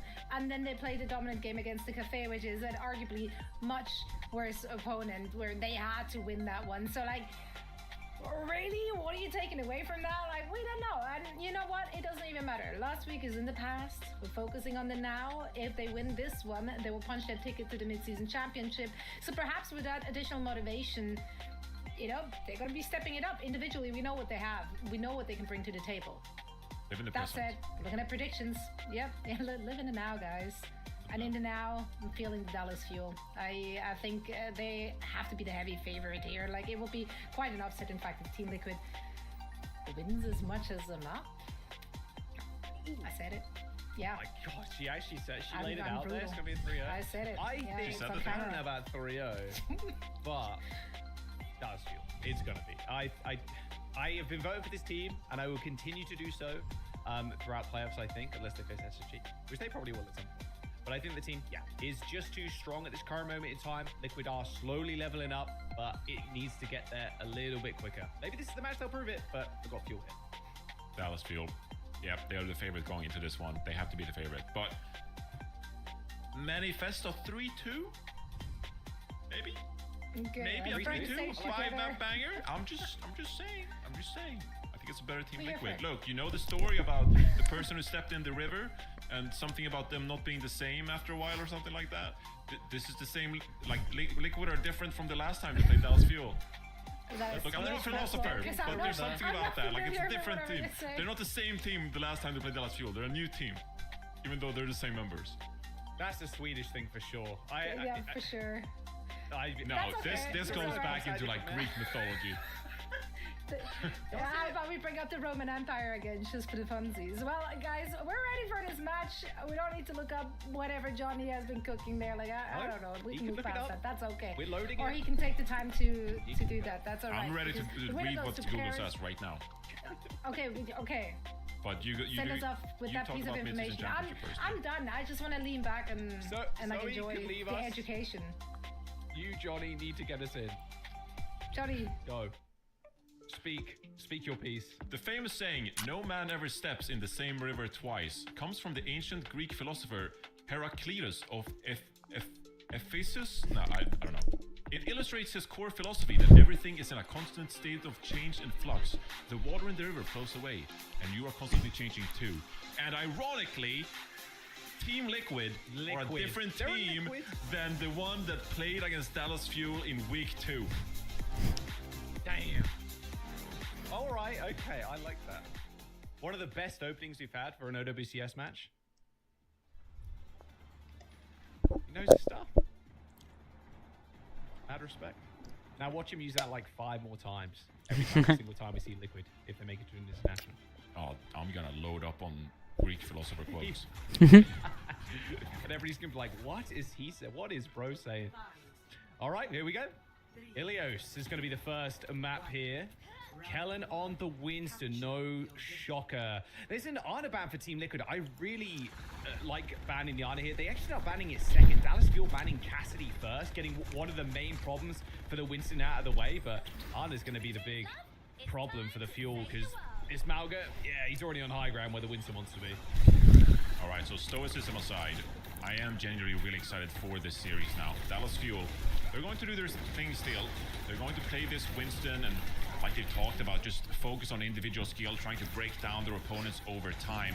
But Team Liquid, they're quite challenging so far, utilizing the cat to drag the Mauga away and put pressure onto various members of Dallas Fuel. Tree here gets an opening pick onto Chronic. I think this Shion and Tracer look for Team Liquid could be the recipe for success here, Jaws. That was a smooth kill by Tree, that second one as well. We are in Greece too, by the way, Ilios. So, you know, there's another layer to the... And it's all coming together, Johnny. It's all coming together, bro. The script writers are cooking. This Malgo is going to be so tough. This map in general, Kellen playing the Winston, I wouldn't be too fussed if he just played ball, in all honesty. Chronic ends up shooting Vega out the sky, though, so Vega gracefully flutters that back down to the earth. And now Dallas Fuel, although losing CJ, are putting themselves on point, trying to get Cap. Yeah, there's no healing, though. With CJ going down, it's up to Lukimino to keep the team alive, but Dallas Fuel not able to do so. Team Liquid, they are the ones this time around who is utilizing this Mauga beautifully to put pressure on Dallas Fuel on the walk-up. And Tree and Syrah, they're navigating quite freely with all this mobility. They are the ones who can wrap around, get the superior angles, and beat down this Dallas Fuel composition of the Reaper and Bastion. Trying to get Bastion in a spot where he can kind of shoot the backline or just shoot Vega, but it's Infected and Vega. He is the Bastion in this instance. Look, it's the Bastion versus the Malga in the air. And then Tree is just picking up the pieces. Cage fight. Looks like What a is cage happening? on the high ground too. And they're just being basically suspended in the sky so they can't even move. Tree lays down a swift teabag onto CJ after he hits the spree on him, and Dallas Fuel get team wiped. Dude, they're dominating. Dallas Fuel have 5 ultimates, and they haven't got anything going. Team Liquid, they really are a different team the way they're looking right now. Kitsune Rush available for them, 85%. Dallas Fuel going to try to get this touch. Just look at the aggression here with the Mauga. Chronic's already down. I mean, Sarah managed to find the pick up on the Bastion. Team Liquid are going to run away with this. I don't see a world where Dallas Fuel come back unless there's some sort of miracle. Catnap on the Mauga might just be the miracle they need. Although Vega takes it to Lucamino. Primal Rage for Callan is what's going to have to end this one. Has to get back onto the point now as overtime's ticking over. Sonjin ended via the bike. There's Tree and Sarah are now playing on the point. What a stick from Sarah. Ends up aiming it at Chronic, by the way, but Kellen just get down Mr. President. Ends up going down himself.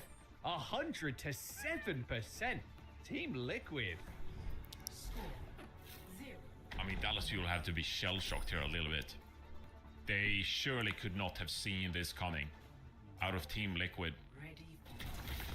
This is, that was, like, what a stomp we saw there. And a little back, little back, little back. I mean, this is just ridiculous what we're seeing right here. The cage on the high ground so they can't even, like, get to the floor either. Yeah, that was not pretty, in all honesty. But this is the big weakness with the Dallas Fuel and how they like to play. We want to play Kellen on ball. We don't want to play him on Winston. He's not that Mauga kind of guy. Like, he wants to play dive tanks. But now he's forced to play Mauga against Infected. Zero's going to come out on the Vendetta? I mean, we usually talk about teams not really having, you know, like a special secret composition available. Like, it's hard to surprise a team these days. But bringing out a Vendetta like this for Team Liquid and this composition right now with the Mauga and Cat, like, they're really flourishing. Sonjun goes down 5 versus 4 scenario already. And I bet you they're going to keep pushing with the tempo this composition offers here, Jaws. How close they all want to play as well. This Vendetta is going to benefit so much from the Mauga hitting Cardiac Overdrive. So much from Kibis as well, landing like group Suzus. Easy healing too. Zera's got decent sustain with the overhead slash. The big problem will be the Cat Bastion, obviously. Kibis goes down though. But Chronic, he just needs to stay alive. That's the important thing. Cardiac Overdrive is going to top him up, keep him healthy. Because it looks like Infected's going to lose his life in I think a lot of just a swift moment. This is Team Liquid now on the back foot.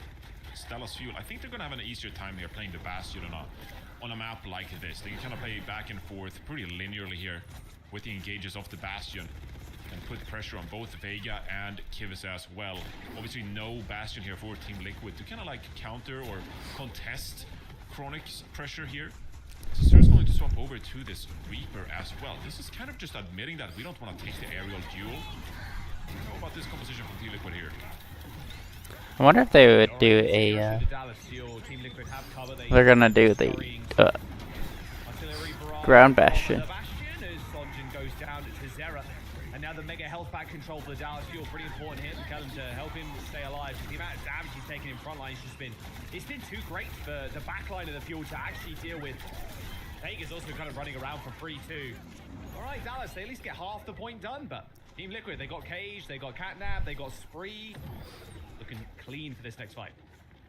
Yeah, and especially the way they're playing right now as well. They can always threaten to utilize this cage fight early with the Spree from Tree here as well. And so Dallas Fuel always have to be pretty cautious and be on their guard for what could be coming their way. It would be terrible news if you really have to like commit quite early here now.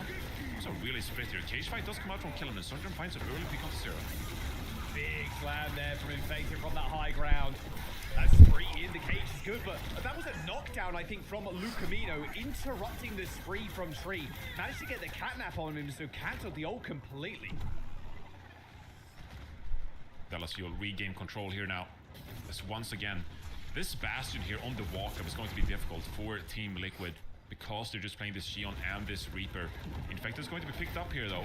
Cage fight is still available if you can find someone to isolate here, perhaps, utilizing the Cat speed. Looking for it.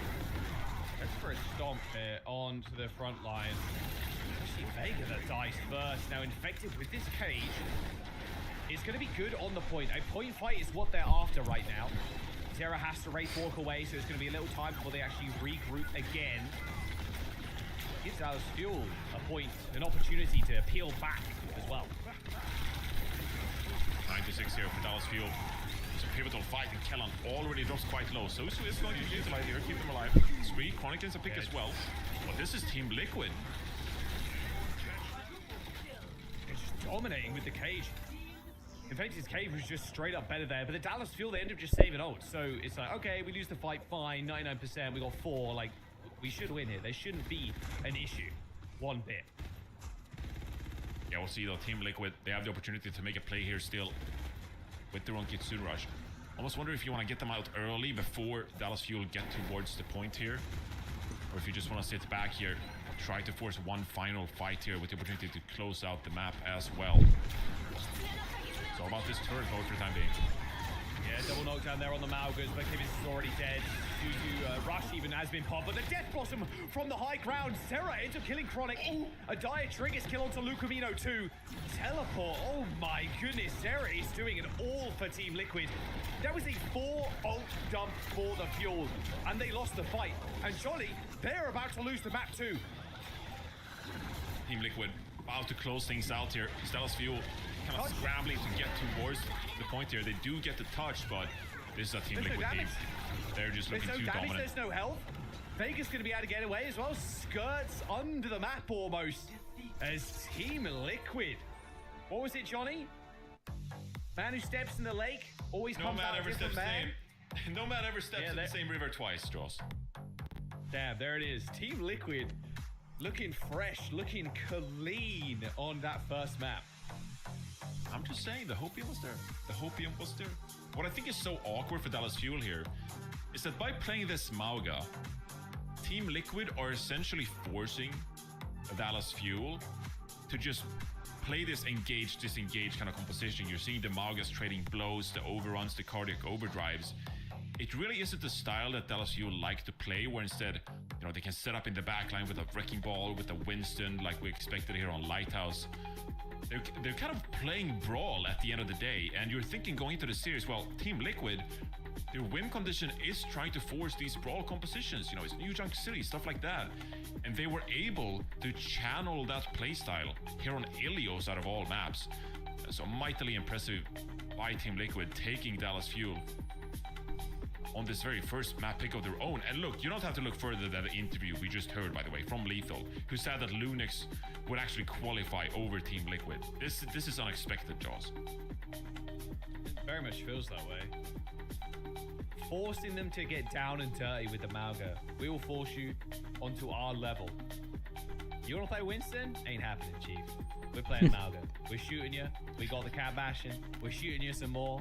Like, it's a hand that Dallas Fuel don't really want to play, in all honesty. They just don't. Without that TP as well. Ooh. Yeah, the TP was clutch. Zera. Nasty. Nasty. But that's a hand that they don't want to play with. That's the game that they don't want to play. We want to play Winston. We want to play everything else. And you know where we're going next. I don't need to tell you. We're going to Dorado for sure. If it's not Dorado, I was going to say I'll eat a shoe. But I'm not going to do that, just in case they actually have some crazy stuff in the back pocket, and I don't want to eat a shoe. No, it's Dorado. I'm putting all my channel points on Dorado. Is it?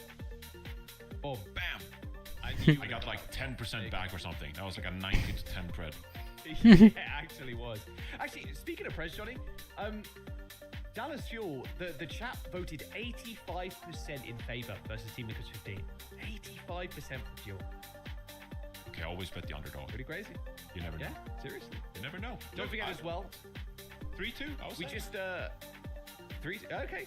Well, we'll see if it's 3-2 towards the Fuel or the Team Liquid as we head to Dorado in just a moment. Don't forget the new Tide at Fire and Tide bundle featuring the 4 skins on your screen right now. Flame Bound Hanzo, Mercy, and obviously the Freya and the mate as well. Johnny, you're not that boring, buddy. I know Zoe signed off saying you were boring. You're not. No, I You're know not. I'm boring. I know I'm boring. It's okay. But that the fact that I'm boring doesn't mean that I don't want to be fun. Like, I would love to be a Freya player and just rock this skin in ranked and just take over lobbies playing Freya. It's just I'm mechanically incapable. And so, but you know, when I role play, being actually good at the game and being fun, then I do like to pick Freya, and I would lock that skin with it. Look, we can't all be lethal. We can't all be lethal. It's all good. At the end of the day, you can pick up those skins right now. That is it. That is the end of the read. I promise. But the Freya one does look straight fire with the piercings and stuff. They banned Maui on Dorado. Okay, is that a throw? They want to ban the Mauga so they can protect tank, though. Real, if you're the fuel, like, we don't want Winston being banned away. Based on what you just saw, did you not actually like Liquid might just be playing Sky Mauga from now on? Yeah, that's, you know what? Yeah, it's a dual purpose. Then it saves the Winston man, and also Mauga, Sky Mauga, get that out of my game. Kind of deal. They can't ban Ana either, Team Liquid, so you're out of luck. So what are they actually ban here, do you reckon? Okay, Bastion. All right, fair enough. Okay, but yeah, Olga taking out. I think it's going to be tougher here for Team Liquid to keep that tempo up and put pressure onto Dallas Fuel, because that is really how you deal almost with the attack and the defense of Dallas Fuel here on Dorado. So like, you just gotta match the tempo. You can't stand still and put yourself in a position to get engaged on, to get outflanked, to get out angled.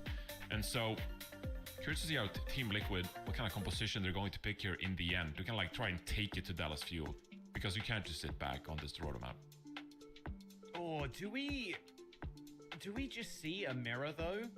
Because when you think about it, like, Infected's not like a slouch on the ball, on the Winston. Like, I don't think there's a tank in Infected's like wheelhouse that I'm like, oh man, this is not great. I mean, maybe the Diva is like not crazy good for Infected. Some of the like super traditional off-tanky picks, but in general, like, it's very good. We're not seeing attack subbed it either, so it's going to be Infected loading in for the TL.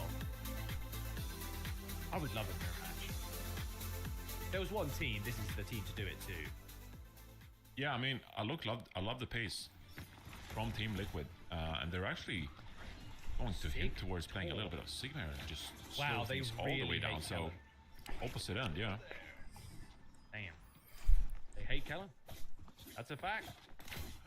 They want to make sure he can't do anything. Huge range disadvantages though for TL, I will say.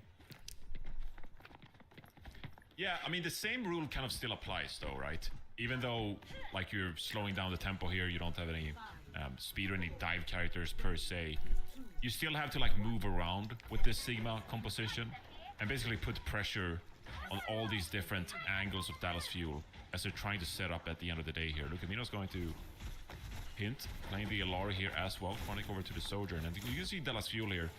Like, they want to get some poke in the backline here with Lucamino, but they're also primarily going to rely on this Winston and Genji. And so Team Liquid here, how can they kind of like move around on this defense and just put pressure on Dallas Fuel to prevent them from getting a good engagement? Well, it's such a good spin as well. The little hatchet instead of a hammer. Very good, very good. This is one way to deal with this comp.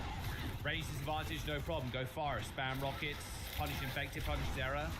You got to be careful of Tree, obviously, but it's not like Kivas and Vega are going to do a crazy amount to you.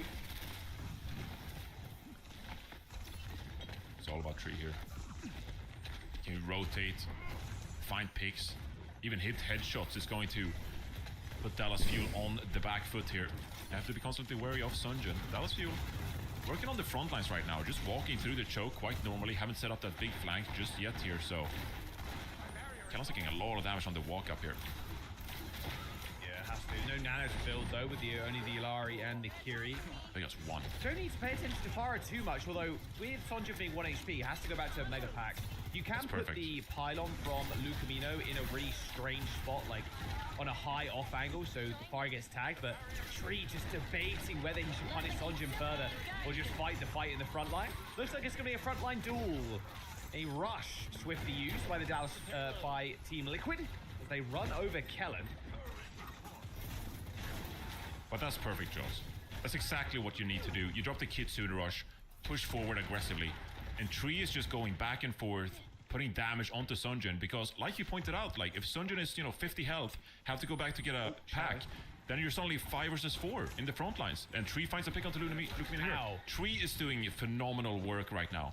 The way he's dealing with so many angles of Dallas Fuel at once. You cannot be going down like that. Lucamino was on that ledge. He saw the shadow of the Alari on top of that little ledge line here, and then turned, swung. I imagine it was a headshot into a body shot and then took him out, but Lucamino should not have died there by any stretch of the imagination. Yeah, good place to captive Sun here. Flux is going to come in, but of course the Sanctuary provides the cover necessary. Zera might be dead, and if Dallas Fuel can stabilize back up after that flush use, they're going to be in a good spot. Barrage connects with Infected. No Sanctuary to help peel for them this time, as Kellen dives to the backline and punishes the Team Liquid players for being so far up. It's going to be Dallas Fuel now, capping the first point. Unless you go for a bit of a recon test here, they're going to have a tough time. CJ gets a couple here.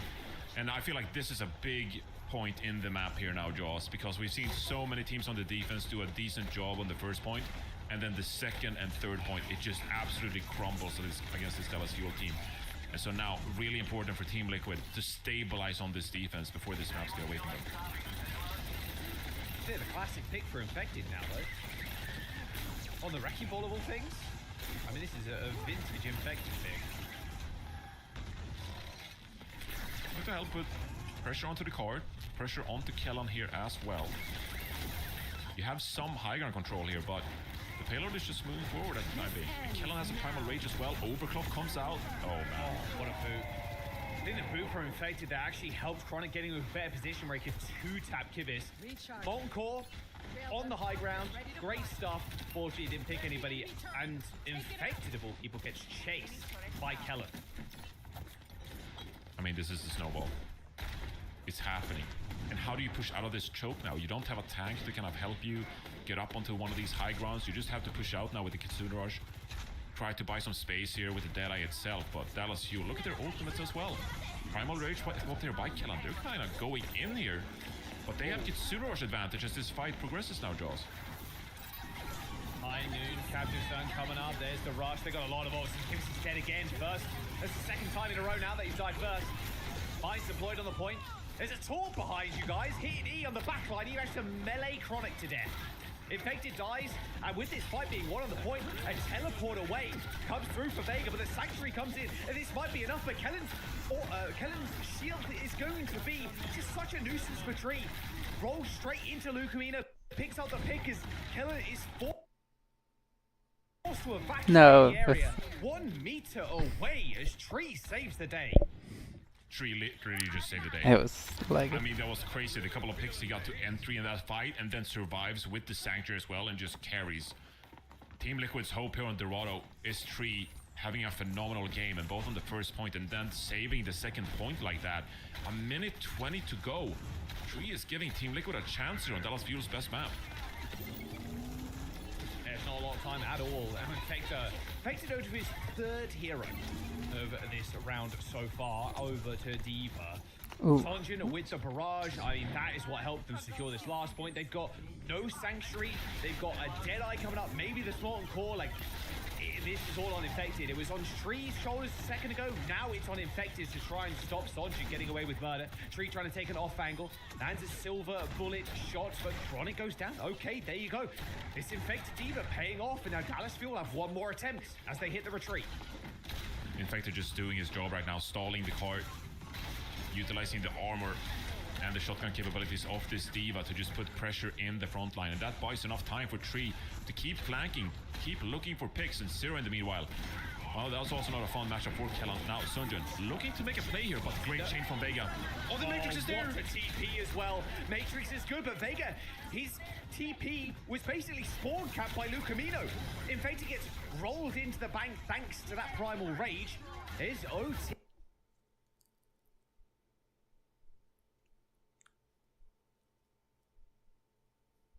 Lucamino, does Sky, sure, but...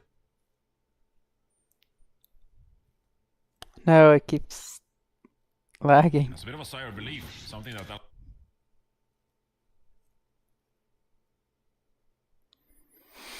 can be a tough point. What's to kind of happening? break Is down. everyone else? If you don't have the snowball in place, Zero's going to swap over to the Reaper here, make it extra difficult for Kellan on this. Winston and Sunjin as well moves over onto the Genji now in these close corridors.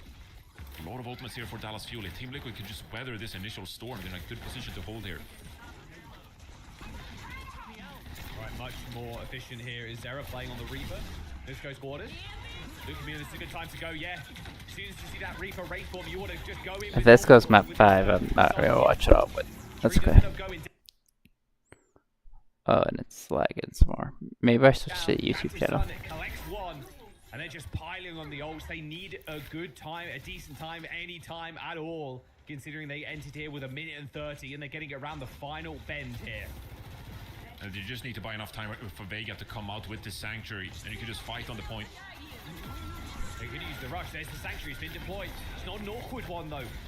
So Dallas Fuel are going to be able to disengage for a brief moment. Just wait for the Sanctuary to disappear, and it's already gone. So a re-engagement is going to be decent.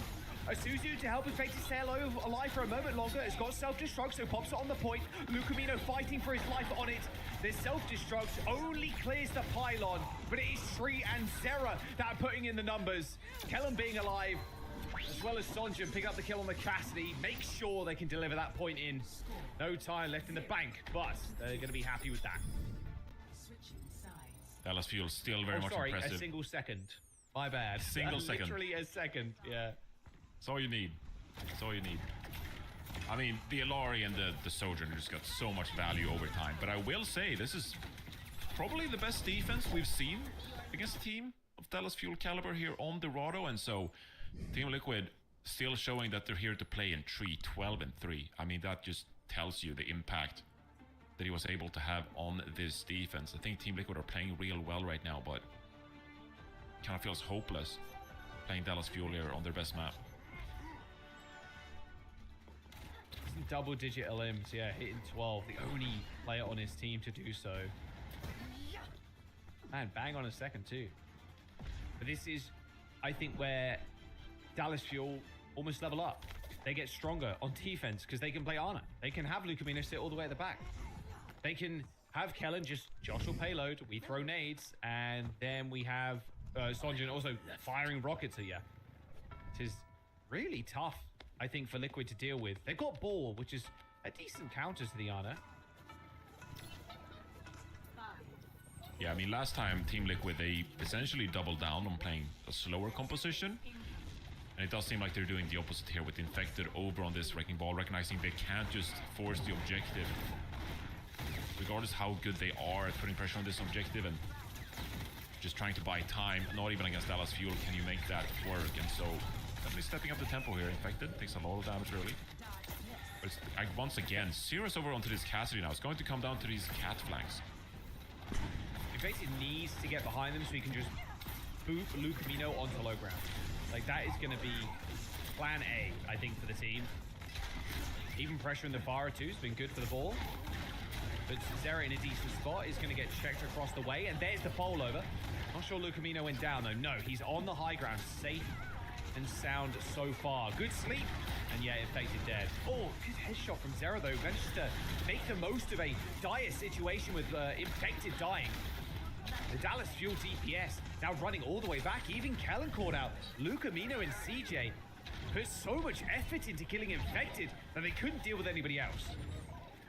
Yeah, and the way Vega's playing this cat now as well, both on Ilios, but also here on Dorado now. They're just setting Team Liquid up for success. And so, yeah, Infected goes down early, but that flank from Zero is the magic required to cap the first point here. Now, this is a Dallas Fuel team now that is kind of forced to adapt. They haven't necessarily seen this look before used against them here on Dorado. And so Team Liquid showing they put their brains together, and this is what they come up with, and it's working brilliantly so far. I don't think you can play the Ana and the Wrecking Ball, can you? Yeah, I like the I don't think so, because... Really for a team related, you got to flex the models, the heroes. Oh, okay, not quite. You got to flex the hero pool if you're Infected, and yeah, there you go, another kill. Pulls Kellan into a spot where he can't get away from the high noon. He has to go into the small room, and then Infected's waiting there for him. Nice stuff. They're getting the payload going. Nano boost onto Sonjin, though, of all people. One clips Kibis. Hasn't got a recall, has to play safe there. It's up again now. That nano health did not feel worth it whatsoever. Tree and Zera come up with players. As Sonjun only granted the singular limb. And he ends up dying too to infected. Yeah, this is a shook Dallas Fuel. Like, it genuinely feels like they're on the back foot and they're just trying to figure out what Team Liquid is doing here. Like, Team Liquid didn't care about that Nano Tracer at all. Instead, Zero pushes the high ground, puts pressure on the Ana, and they end up winning the fight after all that. Now, Infected has the minefield. It's going to be pivotal here as they try to cap the second point here. Callum forced the Primal Rage here. Primal just gets nothing. high ground. But yeah, absolutely nothing gained. Back on the Alari is Lucamino. They've got a rush to play with. Zera's going to be in trouble. We're playing on the rush. And popping the high noon too. Sure, Vega's already down, but Zera has the high ground. They got the positioning. The spree from Tree ends up just exploding the backline. I mean, that is just not a close fight whatsoever. By any stretch of the imagination. Dallas Fuel getting snuffed out, Johnny. Yeah, 4 minutes and 40 seconds, bro. This is honestly crazy. I didn't think any team in the region could do this to Dallas Fuel. But if Team Liquid is able to close out this overtime like that, I mean, yeah, this is quite shocking the way Team Liquid are just dominating right now. And again, this is a team that just, my God, like we were joking about how Team Liquid got destroyed by Dallas Fuel in their previous matchup. This is such an upgraded team. Things are clicking for this team now. Plays what the name cards. Kellen's on Sigma. He's playing Sigma on Dorado. And I mean, there's another kill for Zera. It's over, Johnny. I hate to break it to you. Chat, I hate to break that. 15%, smiling. 85%, frowning. Kellen's getting held in the mega room. Like, what can you do? They're going to send the Viking. Kellen ends up getting knocked down. Vega playing around the corner, just trying to stay up. A bit of healing aura there on to Tree. But it's not like they've let up the gas by any stretch of the imagination. Sonjun, though, you know, briefly picks up a kill, but still 3.5 minutes to play with for Liquid. It feels like Dallas Fuel finally were able to get a bit of a pause here and hold steadfast on the defense. But Sonjun goes down to Kivis, and once again with Zero on the off angle here, this is an opportunity now for Team Liquid to close out the map. This Captain Sun has to hit this flank, but it looks like Zero has joined the rest of the team with the high noon built up. He wants to get to that high ground. That's exactly what he's going to do. Vega, this might just be him tipping this fight over the edge. Captive Sun gets absolutely zero. Nothing. Nada, Johnny. Captive Sun does nothing, and Zero just cleans up the rest. Johnny, where is Dallas Fuel? They're not in the server right now. Zero and Tree take over the last couple of moments of that round. 3 minutes and 49 seconds in the time bank. Going into extra rounds on Dallas Fuel's best map with arguably the best bans. I mean, they're lost in the sauce. They are lost in the sauce. They just can't keep up with what Team Liquid are doing right now. The Cassidy play, all of today, first from SSG and now as well here in Team Liquid, both with Zera and Tree dominating, by the way. It was Tree on the defense and then Zera just taking over the game on offense. Like, that's also what this damage line gives you. It's just phenomenal, the hero pool that they have. And when they figure stuff out, like it seems they've done here, Team Liquid's skill ceiling is just ridiculously high.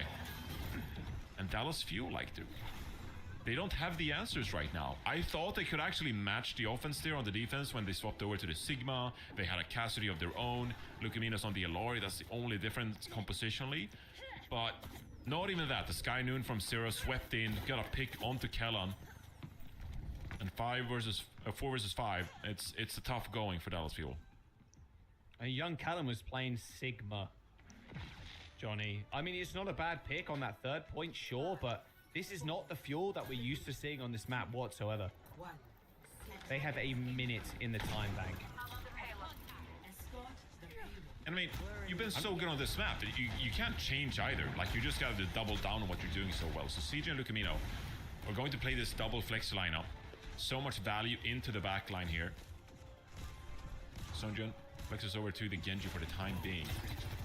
But the way the Cassidy has been playing right now for Team Liquid it's just been really, it's just been great for them so far. So I have no doubt they're gonna keep flanking like this. Zera getting the pocket required. keep hitting these shots onto Dallas Fuel. And Dallas Fuel are just left with questions right now. How are they going to break down Team Liquid here? Oh, dearie me. And Kellen's going to get trapped in the room too. Tree hits an execution as he jumps away, dies. Like 10 seconds to go. This double flex support lineup. Lucamino's been caught off. Vega scratches him to death. The Dallas Fuel don't even get a damn touch. It's been stopped right under the bridge. That is an awkward spot for that payload to finish too. It's not easily defendable. You can kind of joggle it, like jiggle around the high ground, sure, maybe, but like this is a 2-0. I'm gonna call it now, Johnny. This is Team Liquid going up 2 maps. I mean, if they yeah, look. I was gonna say if Team Liquid wins this map, but it's like 99% certainty that Team Liquid wins this map now. Like, Dallas Fuel has to be boomed. This is crazy. No team has really taken it to them like this. And they don't really have the answers either for what Team Liquid are throwing their way. Where the card is, you just have to be aggressive and like play the rooftops and like full hold Team Liquid essentially. Right. But what Team Liquid has done so well is that like they recognize that Dallas Fuel, they like to play the angles. They like to have these individuals wrapping around, and Team Liquid are just kind of outplaying them, just saying like, okay, well, we're gonna play Cat Cassidy, and we're gonna keep out angling you guys instead. And it feels like they are the ones actually hurting Dallas Fuel position and forcing Dallas Fuel to adapt, which is just not the place they want to be in. They like to have the high ground control. They like to have a tracer lurking on the off angle. And you can see they're now positioned to try and replicate what Team Liquid are doing, but it's just a matter of like, can you do it better? And now Team Liquid are doing something entirely different, and Sunjun's caught off guard. Oh my god. Oh, dearie me. Yeah, and Kellen's on diva on the defense. I mean, hey, if you guys can do it, maybe we can. Sonjit's going to come back on Farah to be a nuisance in disguise. Uh-oh. How do we deal with this now? This payload is moving for free. Infected basically 1v2ing right now. He's keeping both Chronic and Lucamino at bay while the rest of the team is fighting back to front. Infected. Oh, loses Meg. Okay, that's loses Meg. So actually, Team Liquid here, they throw out a bit of a curveball here playing this composition, and we'll see if they actually decide to stick with it here now when, you know, the jig is up. They've showcased what they can do already. Vega swaps over onto the Cat here as well. So this might be the wiser move. You think in 3 minutes, we can still utilize our Cat and our Cassidy here to do what we've already done so far this map. So this is good. This is good. You still have plenty of time here, and you should be able to get this payload across the finish line now. It's just a matter of Chronic versus Tree. Who can be the superior caster in a matchup like this? I think you've put a lot of your channel points on Tree at this point. Especially with how this map has been going so far. Taking a little bit of suppressing fire from Sonjun, but you know, it's all good. Now he can get over this high ground thanks to the Cats. He's looking for somebody, he's hunting, he's searching. Spotted somebody in the small little mini room. There's actually a Farah that goes down as Infected and Tree, well, and Vega too, ends up taking down the Farah in the sky. They're just going to chase Chronic into the small room. Absolute cinema from Team Liquid. A rush to finish this off, and this is going to be it. They're just going to get rolled over. They haven't got the bodies. There's a Kellen self-destruct, sure, but this payload's moving. It's almost long gone. I mean, what a showing. Has to go ahead and clean this fight up. Sunjun with the last-ditch effort barrage. And I'm kind of shocked myself, Joss. Like, how did they improve so much in such a short amount of time? They're up 2-0 against Dallas Fuel with mid-season championship on the line. Mid-season on the line in this series. 30-6 for Tree. 17k damage. 17.5. We'll give him the extra bit.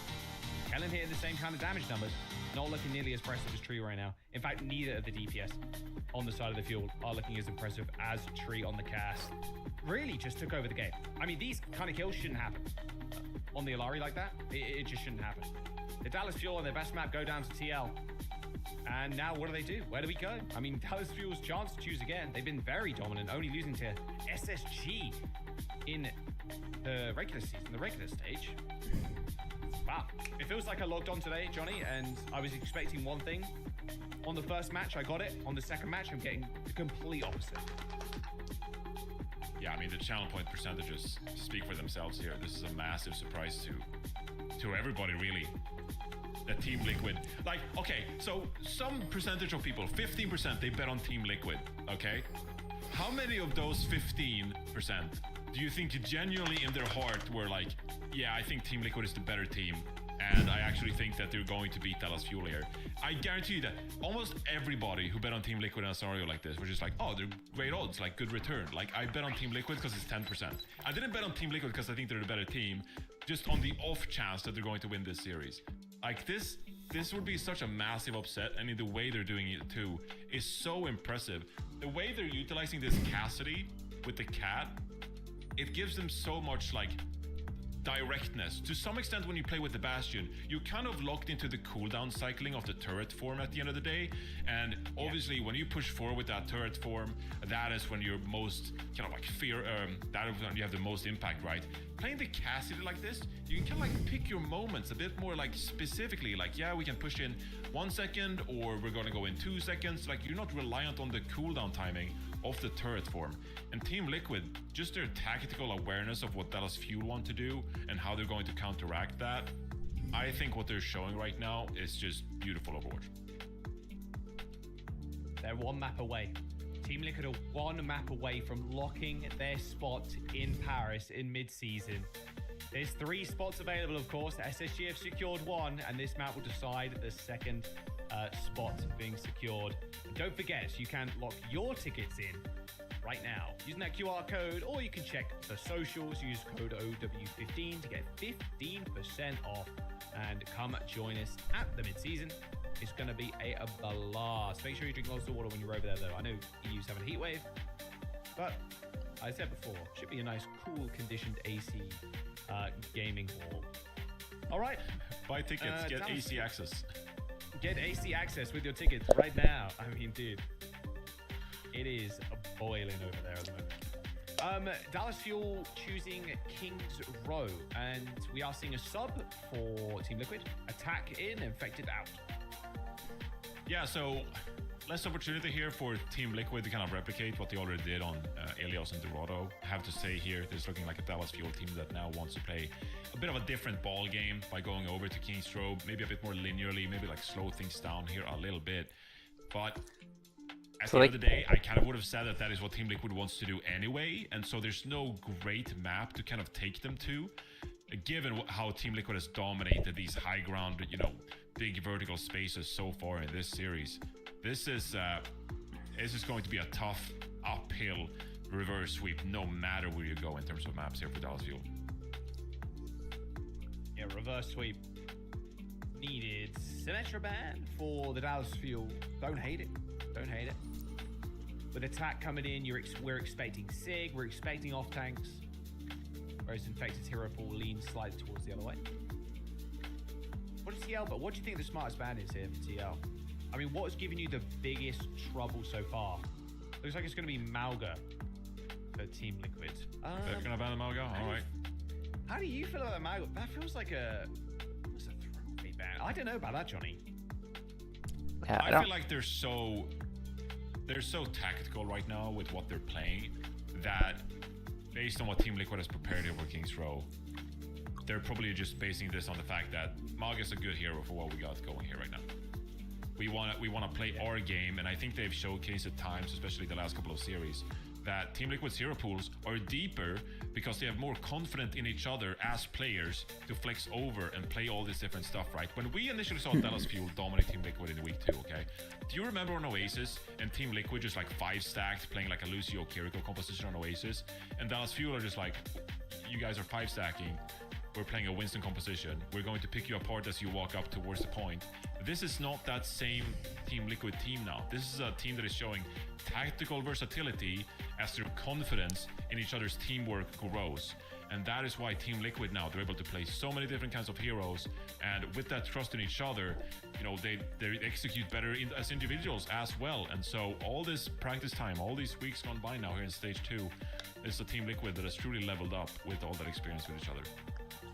Yeah, it has been a slow build for Team Liquid, just like a slow drip into a stream, into a waterfall, you know. At the end of the day, I think with how Liquid are playing now, you got to be scared even if you're Space Station. I mean, if they end up sweeping the fuel, if we end up this being a 3-0, like, even SSG, I mean, lethal, especially, he just said, like, hey man, hot take, I think Lunex are going to make it. I think Dallas Fuel is a certain. Doesn't feel like it. Maybe it's a super off day for Dallas Fuel, but it honestly, even after the first map, it didn't feel that way. It just felt like Team Liquid have just gained a whole lot more momentum, a whole lot more, I don't know, teamwork, power level, and however you want to say it. They just look better. They look good right now. It certainly looks like Team Liquid has made Dallas Fuel uncomfortable, and Dallas Fuel don't know how to respond to the punches being thrown at them. They're just like, well, yeah, do we play our game still? Do we change things up? Like, how do we react in a moment like this? But what a treat this is. I mean, this is what we wanted to see from the North American region going into this year. And then in Stage 1, yeah, Dallas Fuel, you know, feel-good story. They were dominating. SSG, they kind of fell flat. Team Liquid couldn't compete in Stage 1. And now finally, we have so many great teams. We have a top 3 here as Team Liquid takes it to Dallas Fuel that just look like they're playing incredible Overwatch and really playing at their peak level right now. And so I'm just rejoicing at the level of Overwatch we're getting to see right now. This is what we wanted to see at the start of the year. All right, Liquid are going to start out on defense. Dallas Fuel will be setting the pace car for this game, for this map. I love Team Liquid picking up attack. I like them picking up Kivas as well. I think it gives their roster a lot more depth. I think with how things have gone with Infected, if they do need to hard rely on like something like a D.Va, something like super heavy into the off-tank pool, I think it's been a fantastic addition, a definite level up. And the DPS have been fairly reliant. I mean, Tree and Zera, yeah, sure, they didn't look too hot throughout the stage, but yeah, last week, now even today, yeah, they look good with it.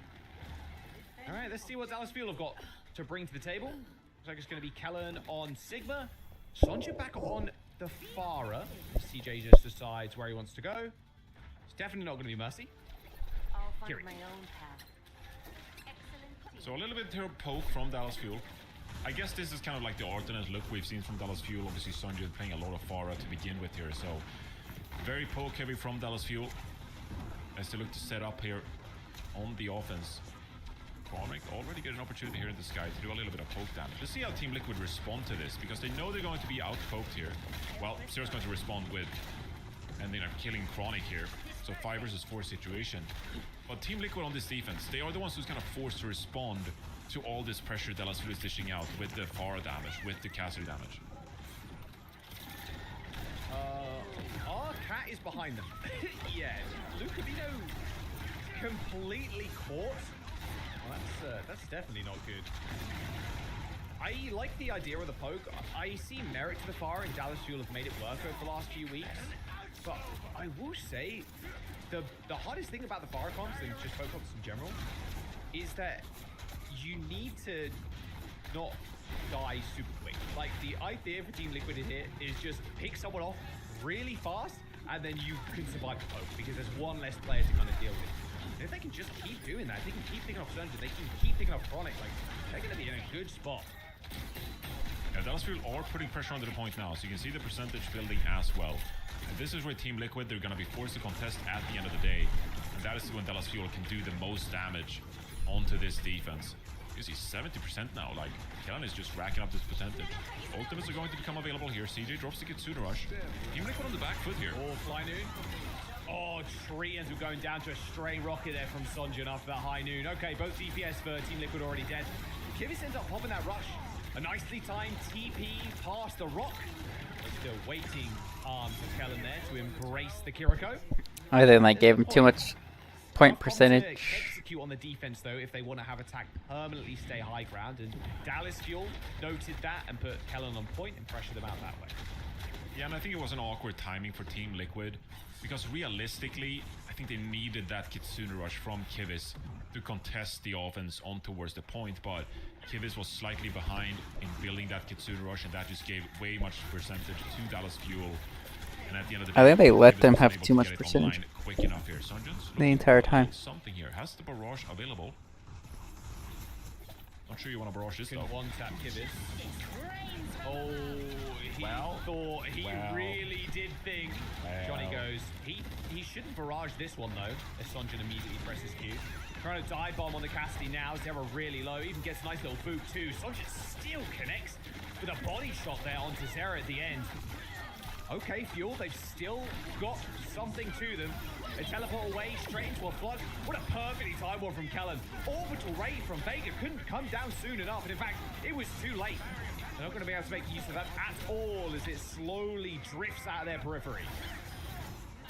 Yeah, now the Team Liquid hasn't been able to find anything here on this defense. You lose the first fight, not getting any value from Kitsune rush. You're not able to set up on the defense accordingly, as your flankers got caught off guard there by Sunjun, who still made up for that barrage with a nice pick as well. And Dallas Fuel now on towards the third point here already. Team Liquid, this map getting kind of away from them on this defense.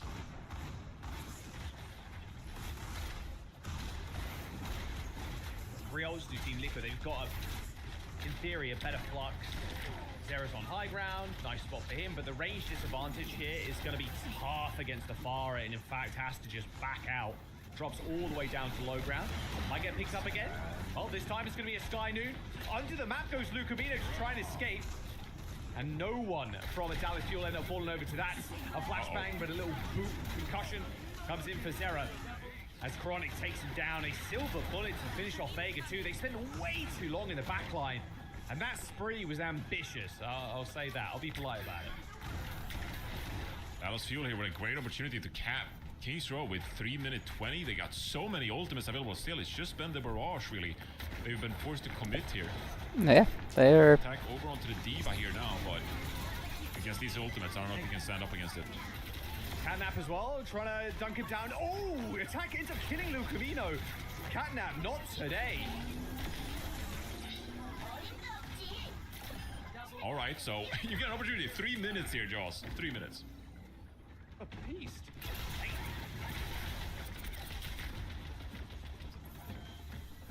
This is going to be a tough defense for Team Liquid as they look to stabilize with the D.Va here as well. Sunjun reacts accordingly. He's going to pick the Mei here. And Dallas Fuel quite comfortable now to slow things down as Team Liquid shifts away from the Sigma composition themselves. Zera? Okay, how is Zera in this spot for this long? That's the easiest pick. And then the High Noon, Sky Noon. Oh, narrowly there, Vega escapes. He's 1 HP. Surely the Juno falls in a mere moment. That shield is replenishing. An execution as two players are capping the point right now. 0.36 meters away from capping. They almost managed to C9 them. Almost managed to back cap. Just like we drew it up. Just like we drew it up. The last minute contest coming out from Team Liquid. And they're still trying to make plays here. Zero gets kind of caught early there. He gets caught again here by the Maywall. Can't go down early once more here. They need to build these support ultimates, Team Liquid here. Okay, they're just slowly burning up, and now Kellen has got Flux. Orbital Ray from Vega. Might be good to just pop that insta. Although without killing Sonja, maybe Dallas Fuel think better of this. Maybe they back off first. Definitely will now, after CJ is met with a icicle to the dome. It's interesting here now, Jaws, with 3 over onto this Mei as well. It's not really a hero that we see out of 3, but it's been able to kind of put Dallas Fuel, stop them in their tracks here. And now, Sunjun's Mei pick here now, it's not really going to do them a lot of good. You have the Blizzard available, but being able to get value out of this against Team Liquid's composition, that's going to be tough in and of itself. Can help guarantee you some room for the most part. But this is a Team Liquid as purely stabilized here. Lots of openings being dropped now. That's a super early block, and yeah, Tree is going to go down.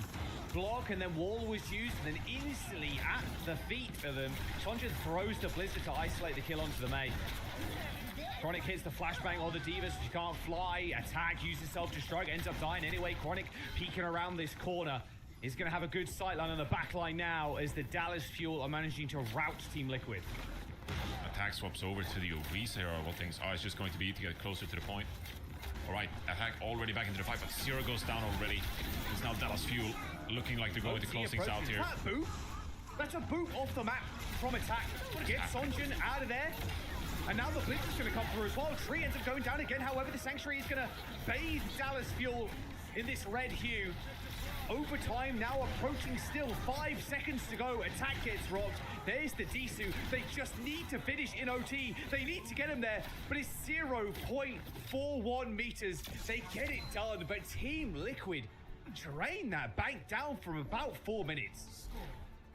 Okay, that's a huge win for Team Liquid. Given how that defense started and how one-sided it was there, the fact you're able to get to the 3rd point and then stall out into overtime, that at the end of the day, that has to feel good for Team Liquid. Because now you have a fighting chance on this map, especially the way they were steamrolling on Dorado there as well. And I mean, this boot from Attack, okay, like, my brain is unable to process what is happening. It's just so much. I mean, those Chronic hits like 2 nasty headshots. Like, and as that Sanctuary hits, and they're still able to live through the Sanctuary too. Like, Attack's able to stay alive. He kind of jumps close to payload, dodges some bullets, dodges some fire, miscellaneous shots hitting him. But yeah, burn that time back all the way down. I mean, Liquid in a still very winnable spot, an admirable defense. And that's just a jolt of good vibes immediately. If Team Liquid like, okay, finishes with time, overtime. It's now only their... on our attack of our own. And if we're off to a hot start here, like we capped the 1st point on the 1st or 2nd fight here, because of momentum going into 2nd. Wait, what happens if a draw It happens? feels like it's starting to become a really winnable map for Team Liquid. Whereas how it started out so poorly for them on this defense. Attack rolling out on the Zarya here. So this is obviously a look that Team Liquid can't really bring out here when Infected is in the mix. But the Emre and the Vendetta, you don't see this every day. Yeah, not anymore. Emre Vendetta on a Zarya. Okay. They are cooking. They do be cooking right now. I mean, it's kind of perfect for Zarya. This is kind of the old... I was going to say the classic. It's not a classic. It was when Vendetta came out. But Vendetta, Zarya, Bubble the Vendetta, she goes in, she just sustains, she punishes frontline, like, straight chilling. I mean, Zera does unfortunately need some help here, but the overhead slash with Attack going low, they're able to isolate Kellen. The Dallas Fuel too concerned with healing Chronic up in that fight. Got to wait for Kellen here. There's a big pick from Sunjun actually onto Zero. Gives you an opportunity here to at least contest this 1st point after it started out so horribly for Dallas Fuel. They're on their side of the map. Sonjin is up in this high ground. In this house area, there's a nade on the ground. Surely he dies. The wall ends up coming in. Kill this Mei. Okay, Sonjin down. Took him long enough, it felt like. And look, what is happening there? Why is Lucamino there? Why is Lucamino touching the spawn? I mean, you're 2 members down. Zero's going to get a better spawn and rollout as the Vendetta as well. This should be Team Liquid stepping up now, and they're close to a rush. Yeah, Zera's it's actually going to be super high energy too. So Kellen's going to have to play very passively with his shield, just hoping not to feed Attack too much. And then farming up himself as he's close to this ultimate suit. High ground for Tree. Now this is the god spot, unironically, for Tree here. If he just manages to stay alive and punishes Kellen's position, they could be good. Sky Noon kills Kivis. No nano opportunity for TL. Trying to get right click. Wait, Attack just got a double right click. That wasn't even a single. A double right click from Attack. Tanks the rock to the dome. Chases down Kellen. Nothing this guy can't do. Dallas Fuel, they're losing this 1st point. Yeah, it has to be said at this point, as Tree goes in for the bag on the 3rd consecutive map, that this is a composition that Team Liquid, they practiced so very much. When Vendetta was meta way back, you know, the preseason boot camp and all that, Team Liquid, they were one of the teams who felt really confident playing a composition like this And obviously attack in the mix now here with Zero as well. But Team Liquid, this is something they've pulled out from the strategy book. Composition that they've got so much practice time on. Albeit now with 2 new members. Alright, very quick at Dallas Fuel, able to regroup here and try and force a choke, but this Zarya needs to get out of it. Well, Living Weapon unlocked here for Tree. Here's the Override Protocol, Dome's Chronic, and this is going to be a very swift end to the fight. And now, Johnny, I don't want to speak too far into the future here, but that time bank for the Dallas Fuel, not looking so hot.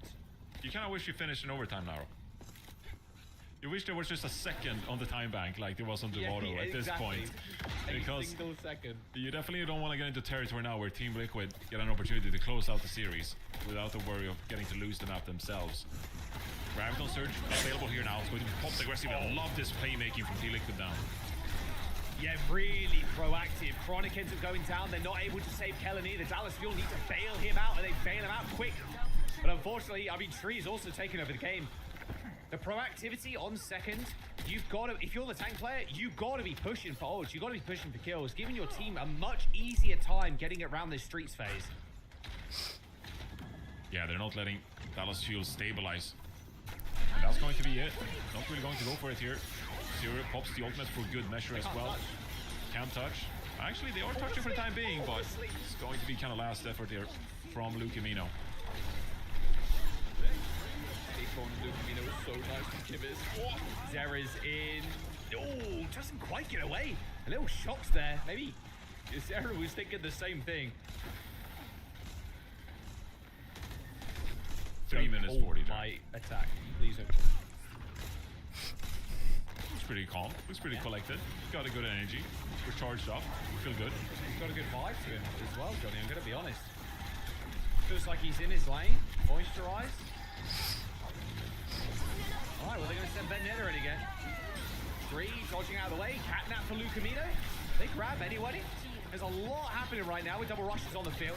Yeah, I have no idea what's happening. Control this front line. Now the high noon into the sky. Dodge though. The bubble was perfect from attack. A sleep onto Kellen as well. Mid-fight. That sleep was perfect from Kivis. Stopping Kellen instantly, activating the annihilation as soon as he's dragged into the rest of the team in the team fight.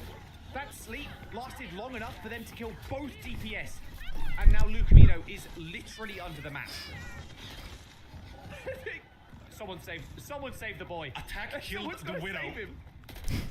Attack killed another one. They're just cleaning up the spawn and Lucamino's just stuck here. Lucamino, get from under the map to the rest of the team. Lucamino, please join the rest of the team. He's still touching the point. Look at him contesting. Wait, he's contesting this whole time. Up and down, up and down. Attack Okay. is still killing people in this spawn. Hang on, up and down, up and... Do they know? IQ too high? Lucamino is... They found him. Get his ass. Jump on him. Chronic's back on the Widow. Okay, he's dead. But it gives a long enough time for Stormzy to get a kill. Kellen's back. But unfortunately, you're still against the Zarya, and attack is still murdering everybody. Lucamino, with a sky-high IQ, not able to save the rest of the team. Oh, that's funny. As Team Liquid finished with time, a solid 157 on Kings. That has got to be one of the funniest things I've ever seen on Kings. Look, thank you for the replay, Obs. Thank you. Look at this. Well, That we is saw some clown time. behavior. It's like 30 seconds we saved. I don't know. Oh, that's hilarious, man. Oh my god. That's my ranked warlord. Yeah.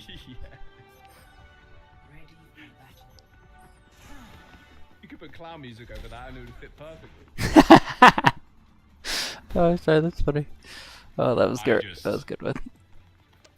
Wow.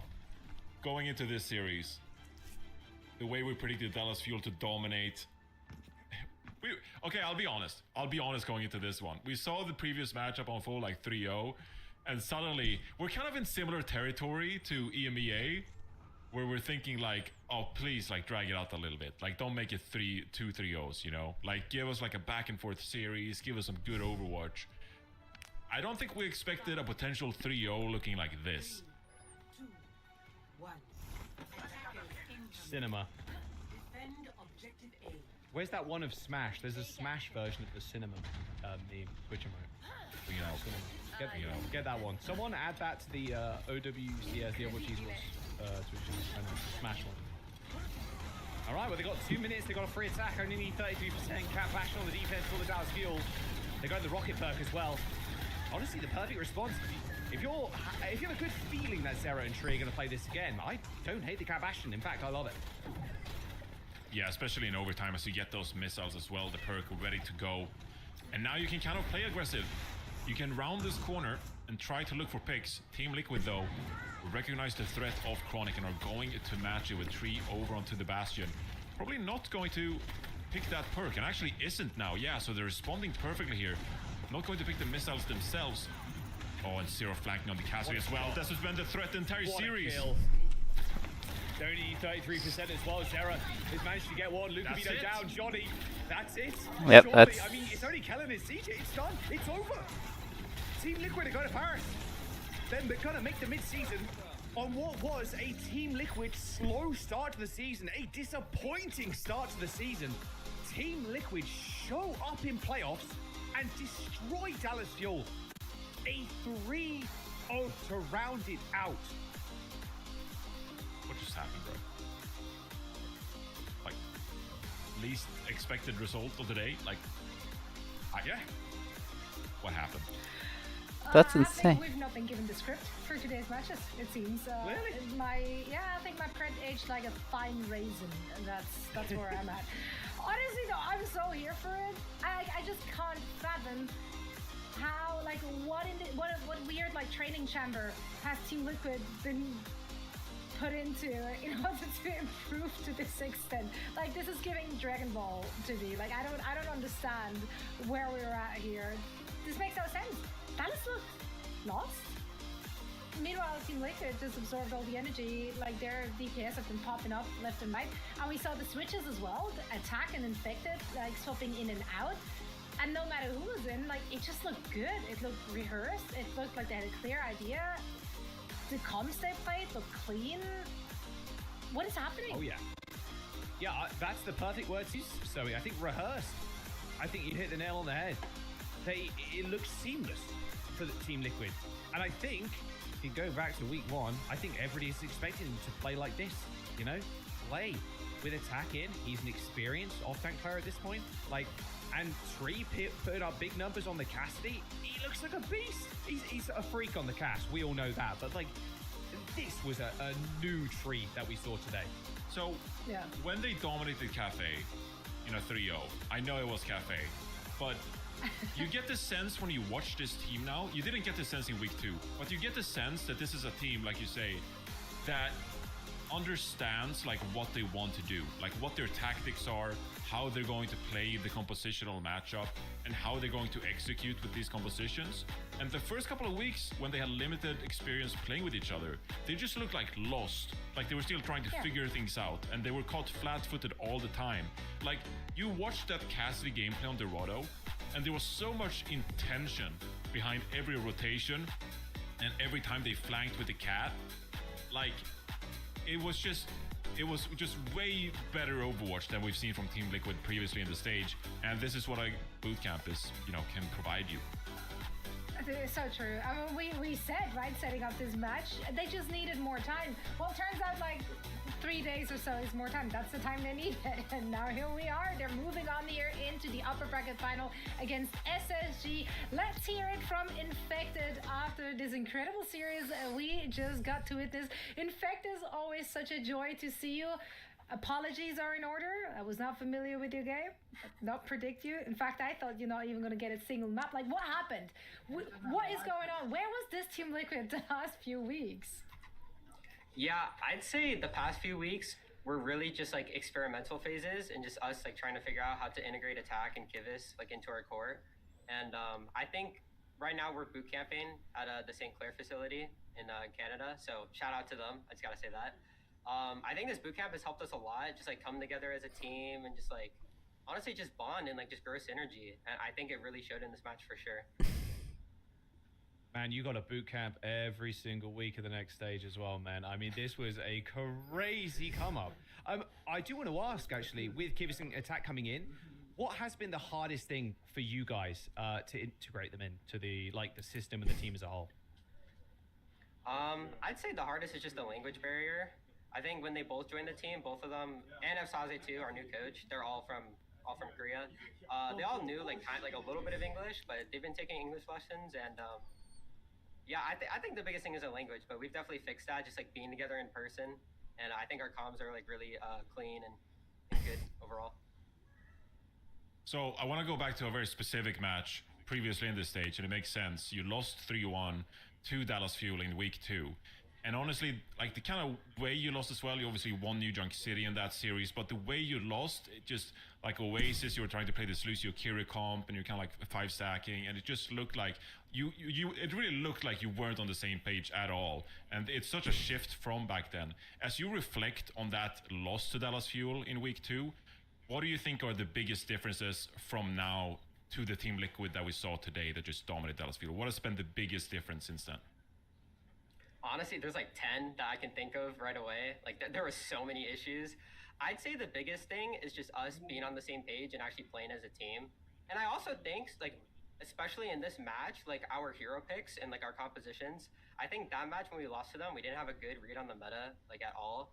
And I think this match, we had a way better read, and we were like the comp that we pulled out on Dorado defense, we literally just like saw VP play it like a week ago, I think, and we were like, just pull it out in the match. Like we had never practiced that at all. So I think I think our hero swaps was the biggest thing, and just playing together as a team for sure. The fact that they do that on Dorado, basically the home map of Dallas Fuel, that's some energy right there. In fact, you love to see it. Looking ahead now at this playoffs, like obviously boot camping, things are going well. You're coming in confident. Do you think you can like take this all the way? Like, is this a NA winning team now for stage 2? Oh, of course. I mean, I'm sure, like, at least, like, in my head a little bit, there was, like, a little bit of doubt because we actually hadn't had, like, a big upset win yet this stage. But, like, now that we just 3-0'd Dallas, I'd say, like, it wasn't that dominant for sure. But, like, it felt dominant from my side, and it felt really confident. So I think because of that, and, like, we know that we can do it, we can 100% win the stage for sure. I know SSG have talked about scrimming EU a little bit, and they're saying, okay, actually, they got a lot more game than we thought they did. No leaks, obviously, but have you been scrimming EU, and what do you think of their power level right now, just before the major? No, we have had some EU scrims. I think they definitely are stronger than NA, for sure. And I think also scrimming EU has helped elevate our play a lot, too. So I think we can definitely reach up to them by the time that EWC happens. But yeah, I'd say EMEA is a really strong region right now, better than NA. All right, Infected, before we let you go, it's obviously been a up and down year for you guys. Disappointment in stage 1, and it was a tough stage 2, and the job is not done yet. Obviously, you still got more matches to come this weekend, but this just has to feel like such a relief to you guys, the way you dominated Dallas Fuel in this series, the way you got a 3-0. It just emotionally, what does it feel like after everything you've been through this year? I mean, like, yeah, especially just like with everything that happened before the start of the year, and just having to like figure out how to be in like a new team environment. Also, like me personally having to figure out how to like share playtime with Attack and like be like a 2-tank team. It's definitely been really hard, and our entire team has been working so hard like these past 2 weeks. We've been triple blocking every single day. So it means the world, and it's definitely the biggest relief ever to know that we qualified for the LAN after missing out on the first one this year. Yeah, it's been an incredible performance on display today, and we're so excited to see if you can come out on top of NA and what you're going to bring to the table now that we know that you are officially qualified for the mid-season championship. In fact, congratulations, and thank you so much for joining us for a quick chat. Thank you guys so much. And of course, best of luck.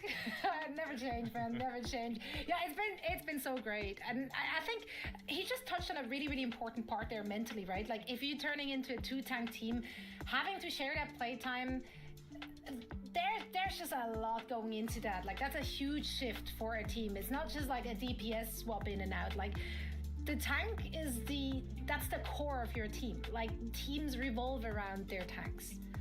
Yeah, 100%. I can imagine, as he infected most of his career has been the solo tank. You know, at the end of the day, you're not used to that. You're not like, oh, okay, actually, I'm coming out for this map. Like, I am maybe the vocal leader, or like at least very vocal in the game at the current moment in time. I feel pretty strange for him, but you know, these things need to happen.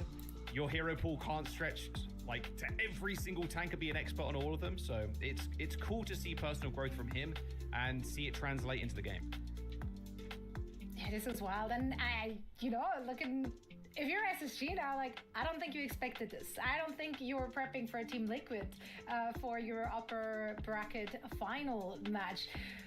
Johnny, with what we've seen from these teams, then, do you think Team Liquid is going to stand a chance? I think it's going to be a very competitive series. Impossible to predict, but I think it's going to be a thrilling series. And look, Jack, we've been casting North America so far this stage. We were casting Team Liquid losing to Dallas Fuel, Team Liquid losing to SSG. What did I always say, Jack? Don't panic. Water and rivers. Don't panic. Don't panic. And all the hopium came true. I'm just saying, you clown on my hopium. I just told you, we were waiting for Team Liquid to rev up the engines and start playing their best Overwatch. And what a glow up this has been.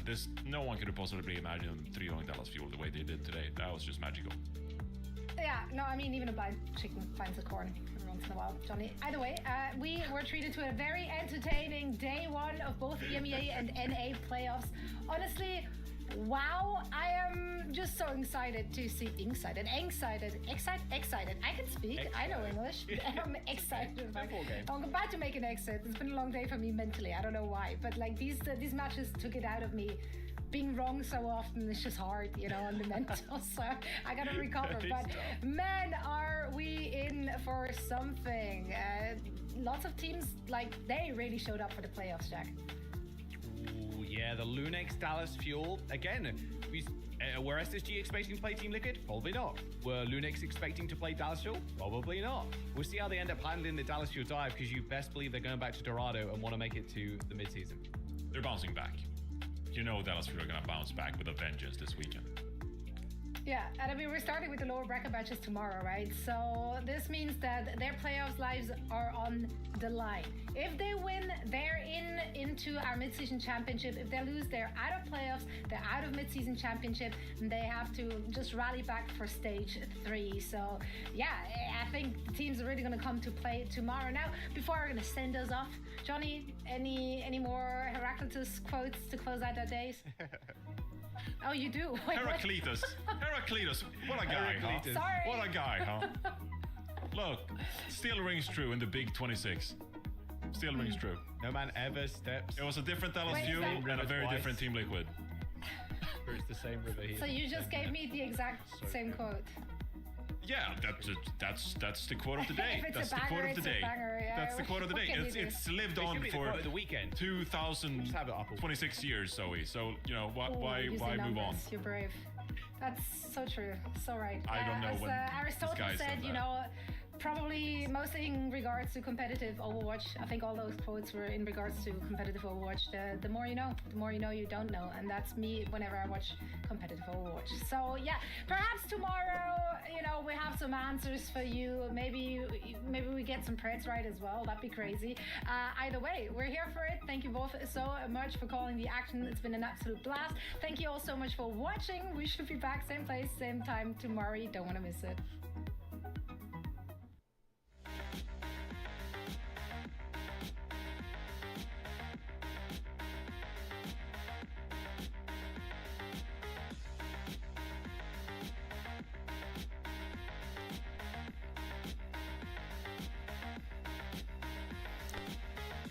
Those were very... Okay, I gotta get out.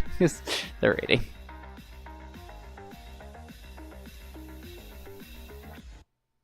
Because I was gonna do my thoughts, but I can't do my thoughts if they're rating, so...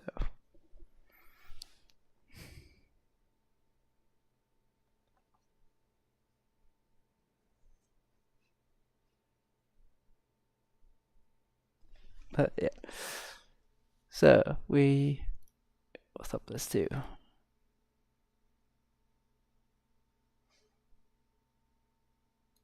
So yeah, that was. I think I know there were a lot of 3-0s today, but to me they were pretty interesting matches today. We kind of knew GK was going to, or not GK. We know Virtus Pro was gonna beat.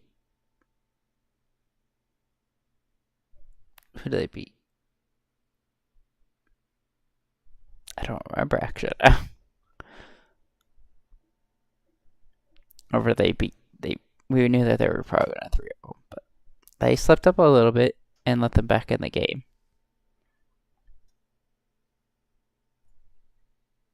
Who did they choose to play? Because I'm trying to think that. Because Lunex is an A, right? I think so.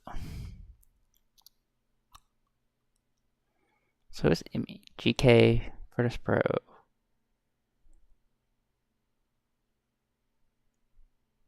Twisted Minds. And who's the last one? Who is the last one? I can't remember who the last one is.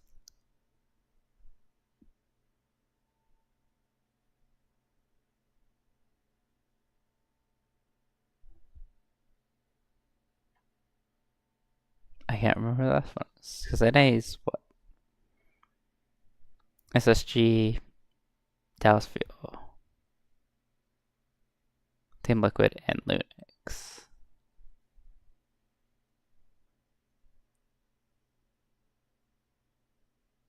Man, I can't even remember who the last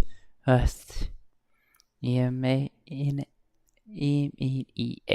team is. Man, I can't. For some reason, I can't say that. Like, I would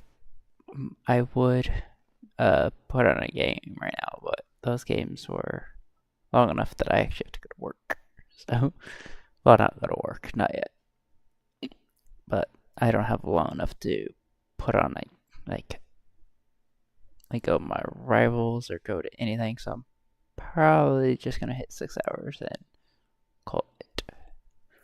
But I just wanted to get my thoughts. Like, did I think that I was gonna be 3-0 versus Team Liquid? I thought I was going to work first. To be honest, I thought Team Liquid versus Dallasville, I thought was going 3 maps first, or not 3 maps. I thought it was going either 5 maps. But not Dallasville. Team Liquid came out with a lot of strategy, I think.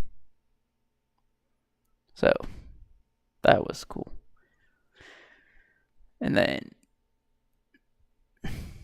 but Lunix versus SSG, we knew was gonna be probably a 3 map or 2, but we'll see. I know Linux probably looked at today's map or match versus Team Liquid, and a lot of teams have been like, "Oh yeah, this is their weakness. Let's come out and try and do the same thing," and then they fall flat on their face doing it. So I wonder what Linux is gonna bring out to them. I kind of want to open my Google back up to actually see. Actually, maybe I could open this back up and see, because you guys won't be able to see it on this one.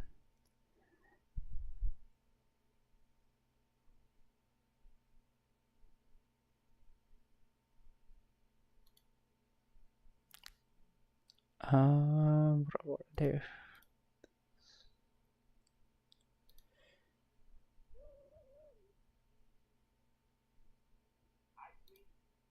Okay.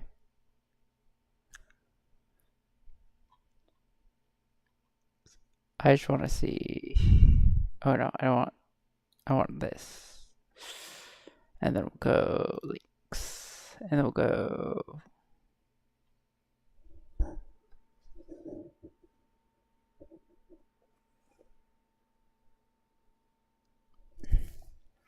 What am I trying to look at?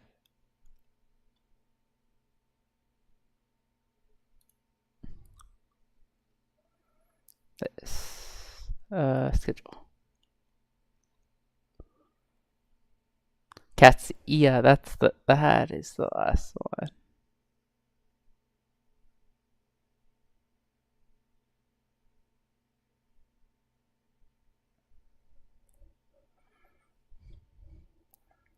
Oh, it hasn't been updated.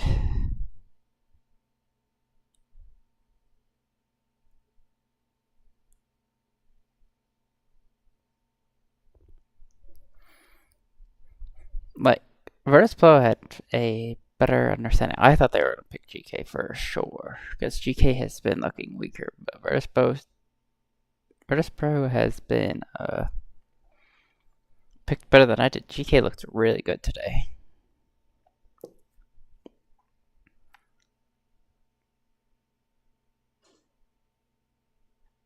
But, yep, that is it for me. For today, we'll be back tomorrow to co-stream more of Overwatch.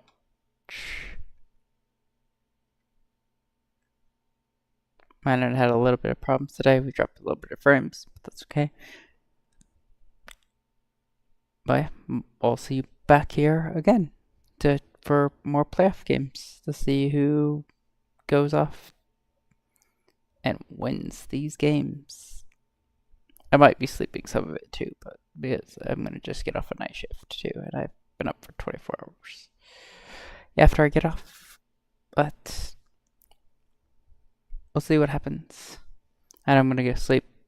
I'll set an alarm for tomorrow so that I can get up and start stream and do what we need to do. Alright, well, see you guys tomorrow.